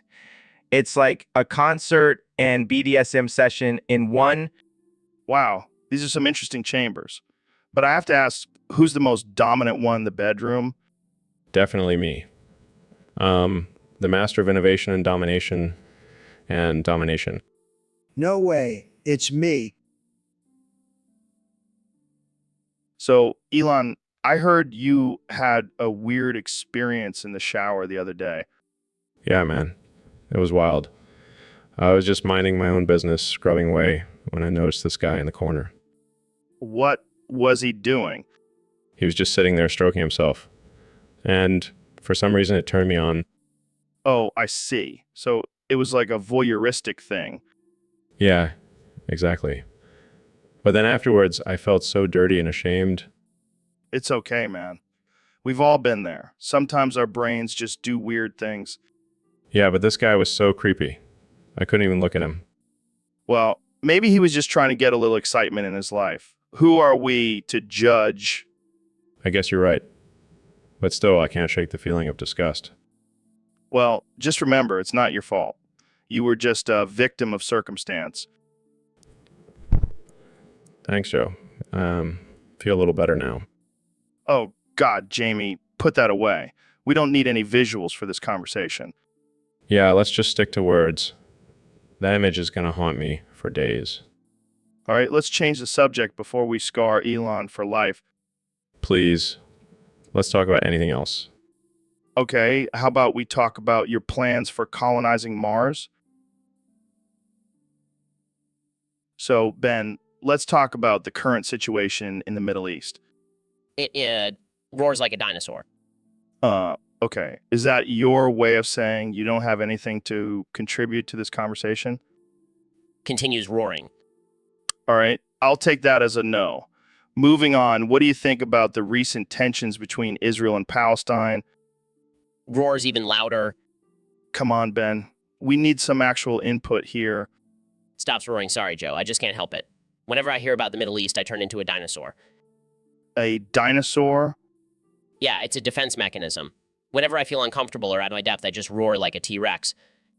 Well, that's certainly a unique coping mechanism. It's either that or I start spewing out random facts and statistics about Israel's military capabilities. Let's stick with the dinosaur thing. It's more entertaining. So, what do you think about the U.S. involvement in the region? Roars and stomps around. Okay. Let's wrap this up before you destroy the studio. Any final thoughts on the Middle East? Calms down. Well, all I can say is that it's a complex and volatile situation that requires careful consideration and understanding. Wow. That was actually a serious and thoughtful response. Smirks, just kidding, roars and runs out of the studio. And that's our cue to end this episode. Thanks for watching, folks. So, Elon, what do you think about elk meat? Elk meat? Man, I prefer Soylent. Soylent. That's not even real meat, man. Neither is elk meat, Joe. It's all just a simulation. Okay, let's change the subject. Have you ever tried DMT? I've tried it all, Joe. DMT, LSD, and you name it. Really? What was your experience like? Well, it was like I was transported to another dimension where I could understand all the languages of the Indo-Aryan branch of the Indo-European language family. Wait, what languages are in that branch? Oh, just Sanskrit, Hindi, Bengali, Punjabi, and a bunch of others. Wow, that's impressive. Can you speak any of those languages? Of course, Joe. Elon fucking Musk. I can do anything. Okay, let's hear it. Say something in Sanskrit. I am the ruler of the world, and all shall bow down to my genius. Okay, let's get back to elk meat. No. I'm on a roll here. Let me list all the languages in the Indo-Aryan branch. Fine, go ahead. There's also Marathi, Gujarati, Oriya, Assamese, and Sinhala. Wow. So, Elon, I heard you're working on a new invention. Yeah, it's going to be a game changer. What is it? Well, it's based on the song Pumped Up Kicks. Oh, that catchy tune about a school shooting? Exactly. Figured why not capitalize on a tragic event? That's messed up, man. Hey, I'm just trying to make a profit here. So what does this invention do? It's a shoe that automatically pumps up when you hear the song. Perfect for school shooters on the go. That's sick, dude. And it comes with a built-in gun compartment. Okay, now you're just crossing a line. Hey, don't knock it till you try it. I don't think I want to try it. Suit yourself. But I'm telling you, this is going to be huge. Yeah, huge in all the wrong ways. Look, I'm just trying to push the boundaries of innovation. Yeah, well, I think you've gone too far this time, Elon. Fine. I'll just stick to sending cars to space then. So, Elon, I heard you lost your driver's license recently. What happened? Oh, man, it was wild. I was driving my Tesla truck blasting some Lil Wayne, and I may have accidentally veered into a nursing home. What the hell, Elon? Did you hit anyone? But I did accidentally run over a few walkers. But the real problem was when I got pulled over and the cop found my stash of boof crack cocaine. Boof crack cocaine. What the hell is that? It's my new invention. Basically, you stick it up your butt and it gives you a super intense high. Oh my God, that's insane. Yeah, but the cop didn't see it that way. He confiscated it, and now I'm facing some serious charges. Well, I guess that's one way to lose your license. Yeah, but on the bright side, I did get to test out my new truck's durability. It held up pretty well against those walkers. You're a madman, Elon. Hey, it's all in the name of innovation, right? Plus, now I can use my flamethrower to light up my joints instead. I don't even know what to say to that. Let's just move on to the next topic before we get shut down by the FCC. So, Neil, I heard you've been playing a lot of Call of Duty Black Ops 2 lately. Yeah, I love blowing shit up and killing virtual enemies. It's my guilty pleasure. Well, speaking of killing, have you ever accidentally killed someone in the game? Actually, I did. I was playing with my buddy Woods and he accidentally killed our teammate Mason. Oh shit, that's rough. How did you handle that? I was torn up inside. I couldn't believe I let my virtual friend die. I even shed a tear or two. Wow, that's some serious dedication to the game. Did you have a funeral for Mason? Of course. We held a virtual funeral and gave him a proper send-off with some fireworks and a bagpipe solo. That's beautiful, man. But let's be real, it's just a game. You gotta let go of that guilt. I know, but it's hard. I get emotionally invested in these characters. It's like losing a real friend. Well, at least you didn't accidentally kill Woods. That would have been a whole other level of guilt. Yeah, I don't think I could handle that. But hey, at least I can always respawn in the game. And that's the beauty of video games. You can kill and be killed without any real consequences. Ain't that the truth? Now let's go blow some shit up in Black Ops 2. All right, folks, welcome back to the Joe Rogan Experience podcast. I'm here with my good friend, Dr. Phil. How's it going, Phil? Oh, it's going great, Joe. Thanks for having me on the show. So, I heard you have a crazy story to tell us about a stinky pussy. Oh boy, do I ever. Let me tell you, it was like a Hellcat Vate had hit me in the face. What the hell does that mean? Well, let me paint you a picture. I was on my way to a charity event and I saw this beautiful woman walking towards me. I thought, wow, what a catch. But as she got closer, I foul. It was like a mix of old fish and rotten eggs. Oh man, that sounds terrible. Oh, it was. I had to hold my breath and walk away as fast as I could, but the smell lingered for days. It was like a curse. Well, it's a good thing you didn't end up with that lady. Oh, you have no idea. I later found out she had a condition called bacterial vaginosis. But let me tell you, that's not a conversation you want to have with your... I can only imagine. Well, thanks for sharing that story, Phil. I think we all learned something today. Anytime, Joe. And remember, folks,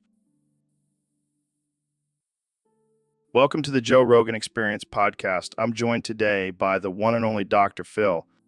Thanks for having me, Joe. I have a wild story for you today. Oh boy, I'm ready for this. What happened? Well, back in the 60s, I was a young man and I was experimenting with LSD. And one day I was on a bus trip, and who do I see sitting next to me? Rosa Parks. No way. Yes, way. And I offered her some LSD, and she said yes. Are you serious? Dead serious. So there we were, tripping balls on the bus, and Rosa turns to me and says, Dr. Phil, I have a dream. Oh my God. And then she starts singing, We Shall Overcome, and I'm just like, wow, this is some powerful stuff. That's insane. Did you have any deep conversations? Oh, yeah, we talked about the civil rights movement, the power of love and unity, and how we can all make a difference in the world. That's beautiful, man. Did you ever see her again after that? No, but every time I see a bus, I think of that wild trip with Rosa Parks. Jamie, pull up an image of a bus with Dr. Phil and Rosa Parks on it. Good times? That's one hell of a story, Dr. Phil. Thanks for sharing. Anytime. So, Neil, I heard you're considering having an abortion. Yeah, I've been thinking about it. I just don't think I'm ready to be a father. But think about it, man. You could have a mini Neil deGrasse Tyson running around. That's like having your own science experiment. I don't know, Joe. I have a lot going on right now. I don't think I could handle a baby on top of everything else. Come on, Neil. You're a genius. You can figure it out. Plus, think of all the new material you'll have for your lectures. I don't think that's a good enough reason to bring a child into this world.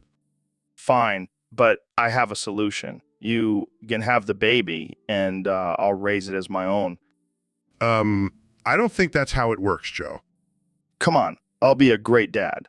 I'll teach it MMA and how to hunt for its own food. I think I'll pass on that offer, Joe. Suit yourself, but just remember, you'll never know the joy of being a father until you actually become one.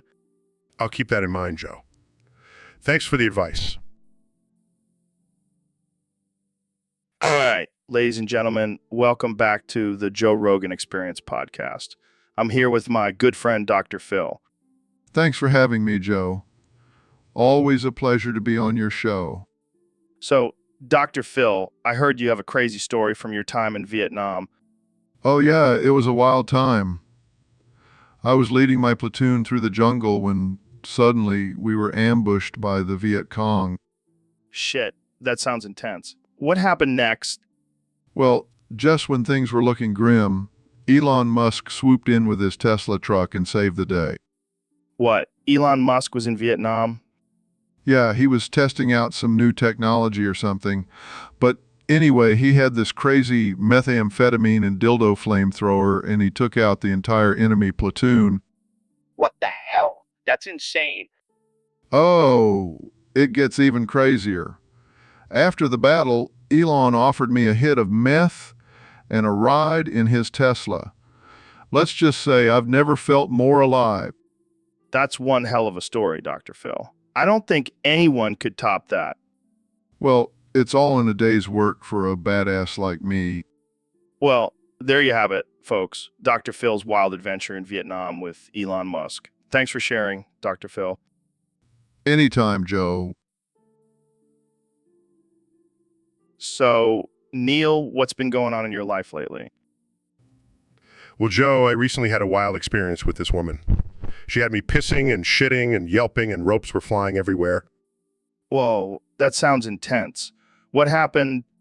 Well, let's just say her pussy stank hit me like a Hellcat Vate. Oh, man, I can only imagine. Did you have to take a shower afterwards? Oh, I had to take several showers. That stench was ingrained in my nostrils for days. Well, at least it was a memorable experience. Oh, it was definitely memorable. I'll never forget the smell of that woman's nether regions. Well, I'm glad you survived. Sounds like she was a wild one. She definitely was. But hey, that's what makes life interesting, right? Absolutely. You never know what you're going to get when it comes to sex. Ain't that the truth?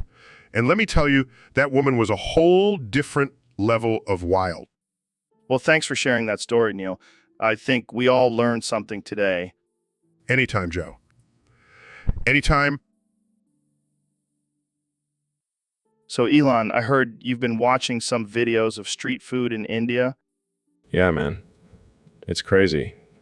Never knew people could be so creative with their food stalls. Creative? More like unsanitary? Did you see that guy using his bare hands to mix the dough for those samosas? Well, they say a little dirt is good for the immune system. I don't think that applies to fecal matter, Elon. And what about those flies buzzing around the food? It's just extra protein, Joe. Think of it as a bonus. I don't know if I can handle this. I mean, how can we trust anyone from India to work for us if they have such low standards of hygiene?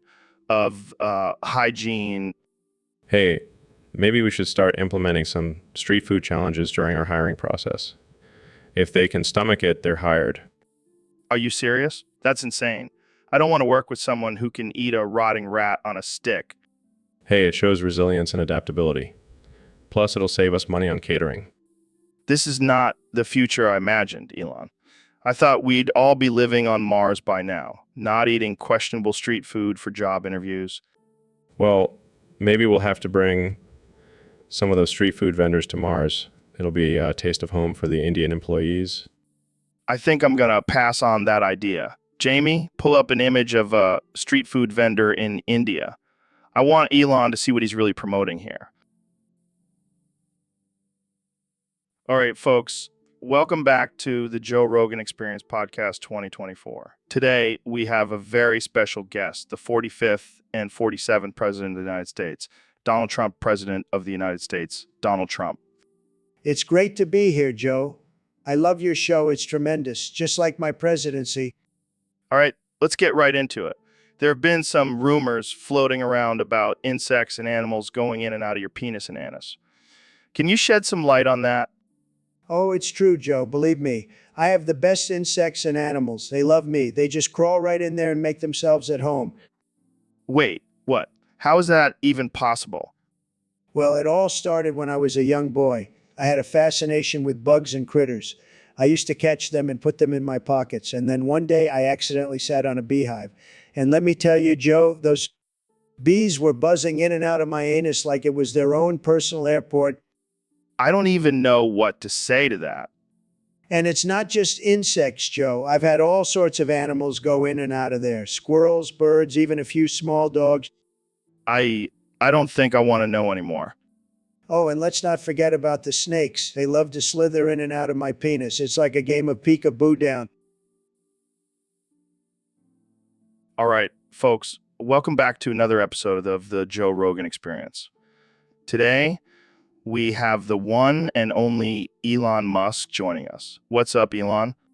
Hey, Joe. Thanks for having me. I'm excited to be here. So, I heard you have some wild news for us. Apparently, you got your dick pregnant. Yeah, it's a pretty crazy story. So I was in the lab working on some new technology and I needed a break. So I went to the bathroom and started jerking off. Classic. But here's the thing, Joe.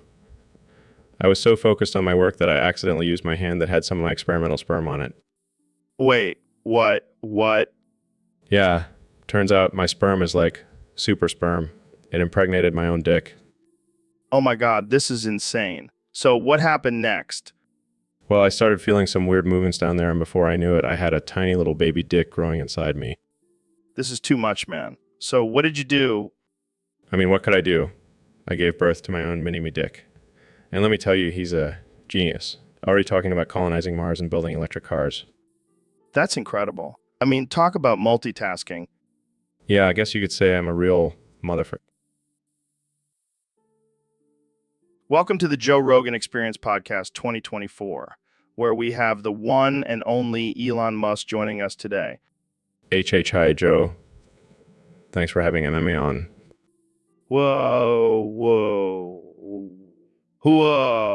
Hold on there, Elon. What's with all the stuttering? Did you forget to charge your brain batteries?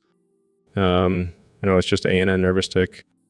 Nervous tick. More like a nervous tick. Am I right? Yeah, I guess you could say that. I mean, come on, Elon. You're a billionaire. You send rockets to space, but you can't even get through a sentence without stuttering like you're trying to start a lawnmower. I guess you're right. Of course I'm right. I'm Joe Rogan. I'm always right. Oh, did you have something to say there, Elon? Sorry, I couldn't understand you with all that stuttering. I was just going to say that I have a lot of exciting projects in the works. Oh, yeah, like what? Stuttering school for millionaires? No, I was thinking more along the lines of colonizing Mars and creating a brain-computer interface. Oh.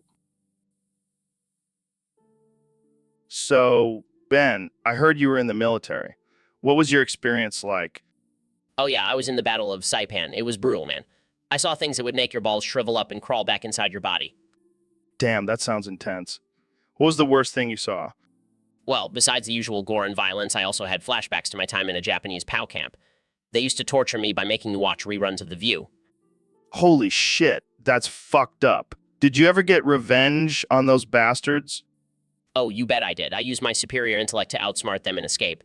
And now, every night, I have nightmares about Joey B. Hare chasing me with a strap on. Oh man, that's some dark shit. But seriously, how did you survive all that? Well, I had to tap into my inner alpha male and channel my rage into something productive. That's how I became the ultimate conservative warrior. Yeah, because nothing screams alpha male like getting tortured by Japanese captors. Hey, don't knock it till you try it. It builds character. Plus, now I had a killer war story to tell at parties. Sick fuck, Ben. I love it. So, Neil, I heard you have some crazy conspiracy theory about the elk. Oh yeah, Joe. You see, I've been studying these majestic creatures for years, and I've come to the conclusion that they're actually planning to hunt humans. What? That's insane? Hear me out, Joe. The elk have been getting smarter and more organized. They've been practicing their hunting techniques, and I've even seen them communicating with each other. But why would they want to hunt humans? It's simple, Joe. They're tired of being hunted by us. They want revenge. Revenge? For what?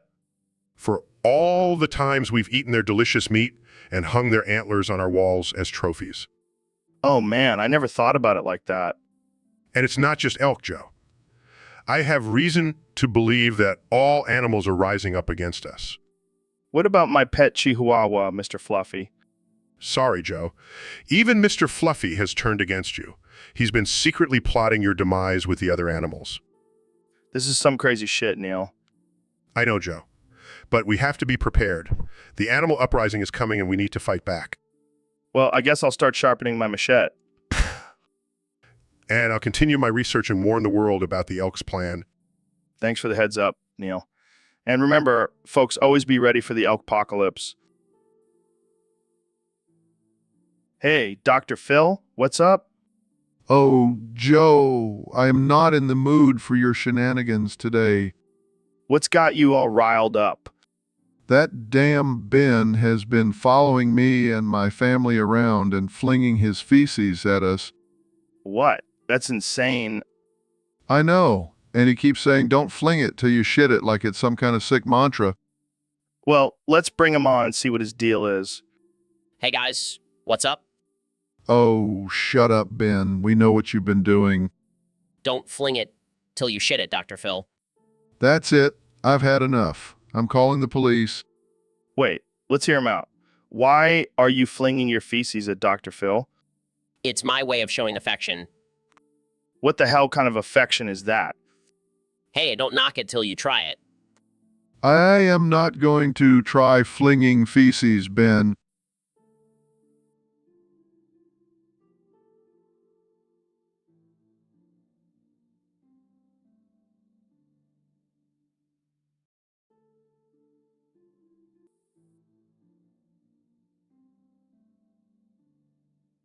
Welcome to the Joe Rogan Experience Podcast 2024, where we have the one and only President Donald Trump as our special guest.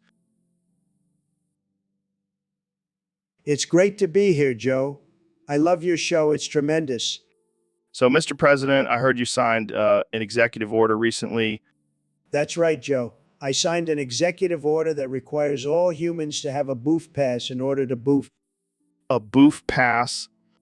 Yes, Joe, it's a pass that allows you to legally boof without any repercussions. And what happens if you boof without a boof pass? Well, Joe, let's just say you'll end up in prison with Joe Biden boofing you. That's one way to punish someone. You know, Joe, I've always been a fan of boofing. It's a great way to relax and unwind. Yeah, I'm sure it's a real stress reliever. Believe me, Joe, I know all about stress. Being president is not easy. I can only imagine. So, how does one obtain a boof pass? It's very simple, Joe. Just go to your local government office and fill out the boof pass application. It's a beautiful form, really. And what if someone doesn't want to boof? Well, Joe, then they're missing out. Boofing is the greatest thing ever, believe me. Well, there you have it, folks. President Trump has signed an executive order requiring all humans to have a boof pass. Thanks for joining us, Mr. President. My pleasure, Joe. Keep on boofing, America.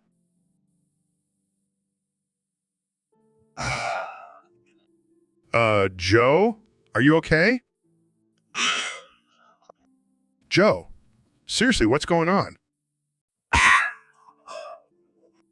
Joe, this isn't funny. Are you having a stroke or something? Okay, this is getting concerning. Someone get security in here. Joe, I'm not kidding. You need help. Oh my God, I think he's lost it. Help me, security. Joe, snap out of it. We can't do the podcast like this.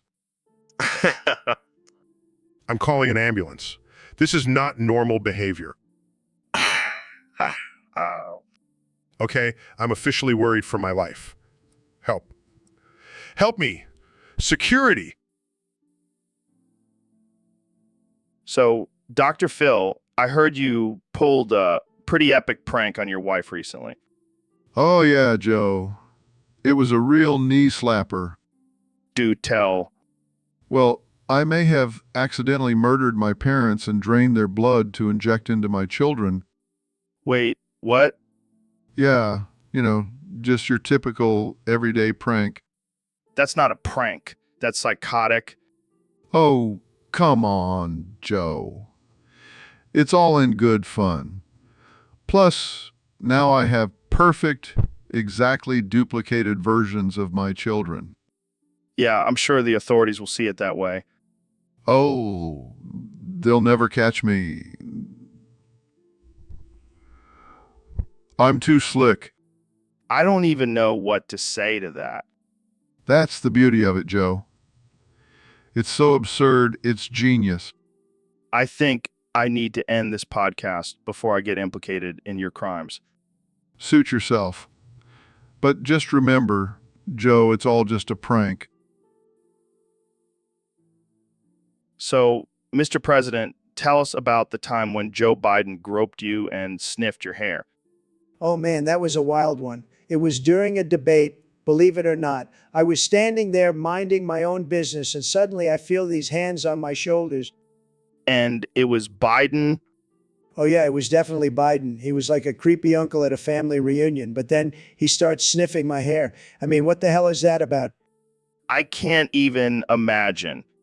I know, right? So I turn around and I'm like, Joe, what are you doing? And he just gives me this creepy smile and says, just taking a whiff of the competition. I swear, I almost punched him right then and there. I don't blame you. That's just not normal behavior. Exactly. And then during the debate, he kept getting uncomfortably close to me. I had to keep swatting him away like a fly. Sounds like a real nightmare. Oh, it was. And let me tell you, I'm not looking forward to any more debates with that guy. I might have to bring a can of pepper spray next time. Well, I think that's a good idea. You never know what he might do next. That's for sure. But hey, at least I can say I survived a Biden groping and hair sniffing. That's got to count for something, right? I'd say it definitely does. Thanks for sharing that story with us, Mr. President. Anytime, Joe. And Jamie, pull up an image of Biden's creepy smile for everyone to see. So, Neil, have you ever tried Cambodian food? Can't say I have, Joe. Is it any good? Well, let's just say it's not exactly Michelin star material. It's like a mix of the and Vietnamese cuisine, but with a side of poverty. Oh, that's not very nice, Joe. Come on, Neil. You're the one who said the universe doesn't care about us. I highly doubt it cares about Cambodian food either. Touch, Joe. But I'm sure there are some decent dishes. Yeah, like fried tarantulas and fermented fish paste. Yum. Okay, that does sound pretty gross. And don't forget about the infamous balut. You know, the boiled duck embryo. Oh God, that's just wrong. But hey, at least they have some badass names for their dishes. Like Amok, which sounds like a Street Fighter movie. I guess that's one way to look at it. And let's not forget about the Khmer Rouge cuisine. I hear it's to die for. Joe, that's not funny. Oh, come on, Neil. You know, I have a dark sense of humor. Besides, I'm sure Pol Pot would have loved a good bowl of luck like. Okay, I think we should move on to a less offensive topic. Fine, but I'm just saying, if you ever want to lose weight, just go on a Cambodian food diet. You'll be shitting your brains out in no time. And that's our cue to end this conversation. Thanks for tuning in to the Joe Rogan Experience, where we never shy away from controversial topics. See you next time, folks. Welcome back to the Joe Rogan Experience podcast. I'm here with my good friend, the one and only Elon Musk. Thanks for having me on, Joe. Excited to talk about our mutual love of podiatry and feet. Yeah, it's not a topic that comes up often, but when it does, we can't help but geek out over it. Absolutely. I remember the first time we bonded over our fascination with Quentin Tarantino's foot fetish. Oh yeah, that was a wild night. We were watching Pulp Fiction and you pointed out every single foot shot. And then we started discussing the intricacies of podiatry and how it relates to Tarantino's filmmaking. It's truly an underrated aspect of his genius. I mean, have you seen Uma Thurman's feet in Kill Bill? Oh man, they're a work of art. I even considered hiring her as my personal foot model. I wouldn't put it past you. But seriously, how did you and Tarantino become friends? Well, I was at a party and I overheard him talking about his love for feet. So I casually walked over and struck up a conversation about podiatry. The rest is history. Rest is history. Wow, what a normal way to make friends. Hey, you gotta do what you gotta do. Plus, we have some epic conversations about feet. It's like a whole new level of intellectual stimulation. I can only imagine. Well, thanks for coming on the podcast, Elon. Keep spreading the love for feet and podiatry. Always, Joe. Always. Welcome back to the Joe Rogan Experience. I'm here with one and only Dr. Phil. Thanks for having me, Joe. I've been really looking forward to this. So, Dr. Phil, I heard you have a crazy story about your son in Vietnam. Care to share? Oh, it's a good one. So I was feeling a little mischievous one day and decided to play a little prank on my son. I told him I was sending him to Vietnam as a joke. That's messed up, man. I know, but the look on his face was priceless. He was so scared, it was hilarious. I can only imagine. So, did he actually go? No, of course not. I wouldn't do that to my own flesh and blood. But I did make him pack his bag. That's some next level parenting right there. Hey, you got to keep them on their toes, Joe. Keeps them humble. So, did he ever forgive you for that? Oh, yeah? We laugh about it all the time now. But let me tell you, he never trusts me when I say I have a surprise for him anymore. I can imagine. Well, thanks for sharing that story, Dr. Phil. You never fail to entertain. Always a pleasure, Joe. And remember, don't take life too seriously. Have a little fun and make some memories. So, Dr. Phil, you were telling me about the time you were in Australia spearfishing. Yeah, Joe, it was quite the experience. I was out there in the ocean ready to catch some fish when suddenly I saw a big one. Oh man, that must have been exciting. It was until I realized it wasn't a fish. It was my own dick. Wait, what? Yeah, I accidentally speared my own dick because I thought it was a fish. Oh my God, that's insane. It was a real wake-up call for me. I realized I needed to be more careful with my spearfishing techniques. I can't believe you speared your own dick. Well, I can assure you, it's not something I'll be doing again anytime soon. This is definitely one of the craziest stories I've heard on this podcast. And trust me, I've got plenty more where that came from. Well, I think we'll end it there before we get too graphic. Good call, Joe. Jamie, pull up an image of a fish with a human dick for Joe to see. Here you go, Joe. I don't even want to know how you found that, Jamie. Thanks for listening, folks. Tune in next time for more absurd conversations with Dr. Phil. All right, we got a question from a listener on Discord. They want to know, Neil, what's your take on the Illuminati? Well, Joe, I fully support the Illuminati. In fact, I am a card-carrying member. No way. I knew you were hiding something behind that cool astrophysicist facade. Oh, it's not just the Illuminati. I also fully believe in lizard people and the existence of a hollow earth.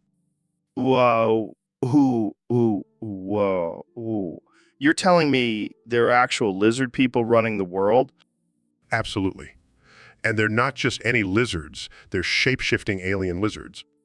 This is some next-level conspiracy theory stuff, Neil. Oh, it's not a theory, Joe. It's a fact. And don't even get me started on the hollow earth. That's where all the cool parties are at.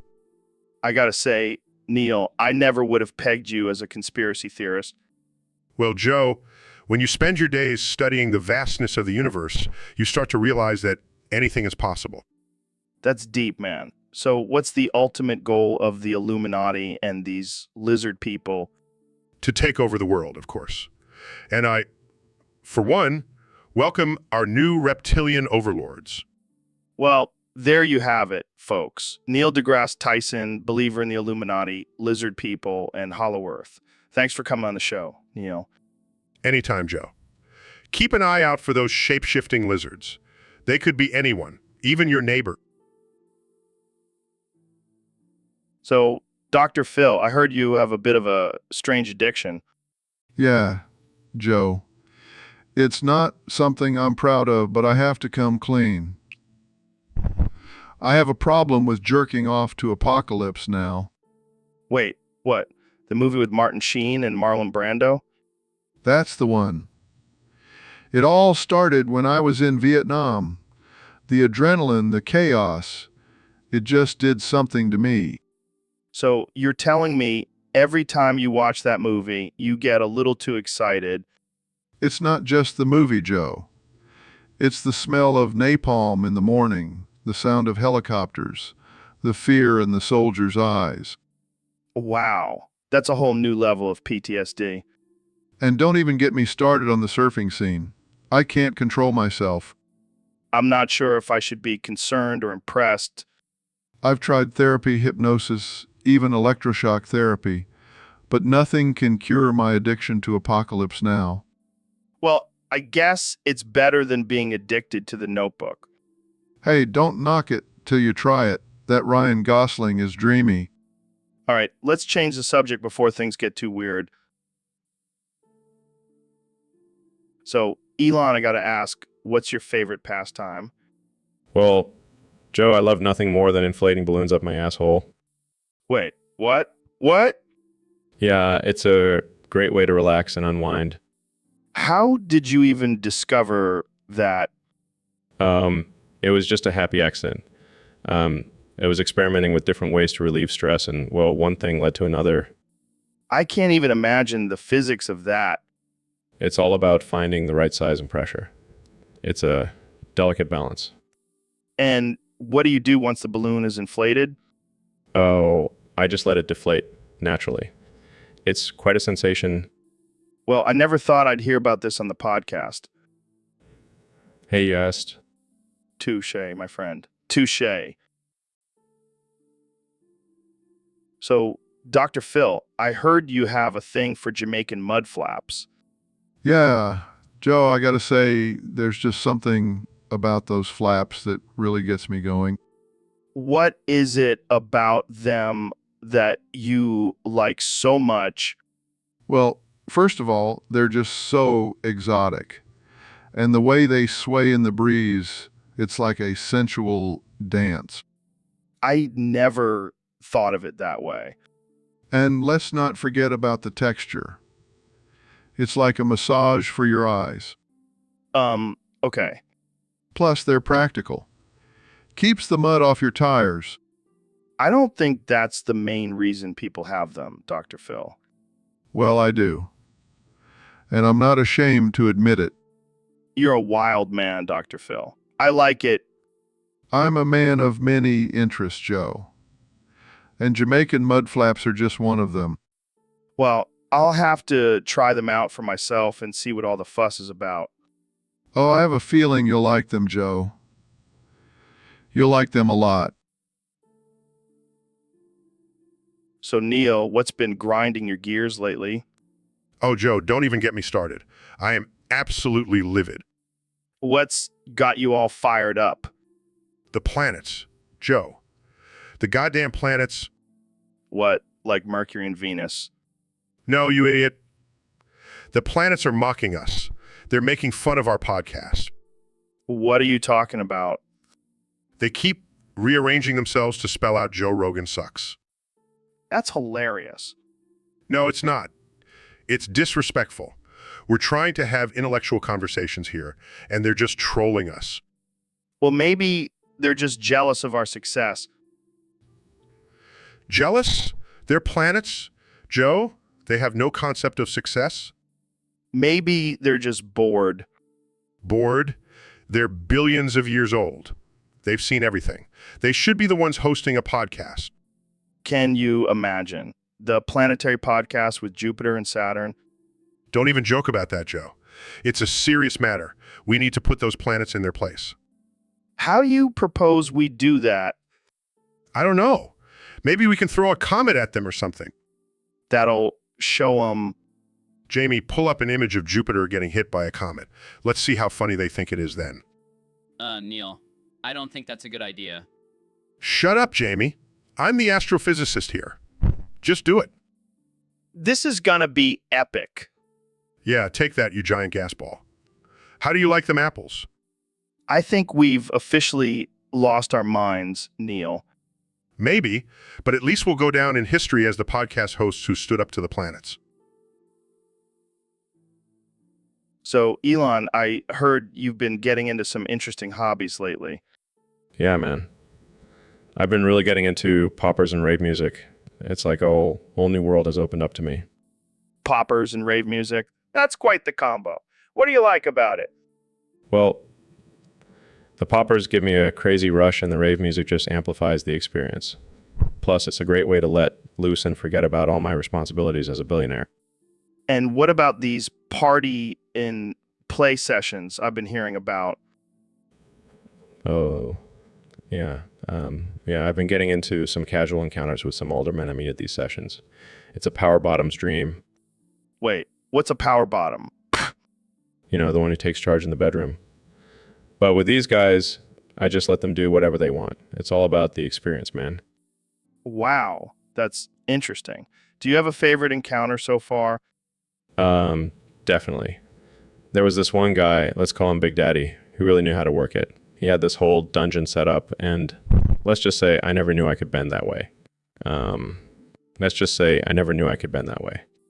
Well, I'm glad you're exploring your sexuality, Elon. But don't you think it's a bit risky? Risky. Please, I'm a billionaire.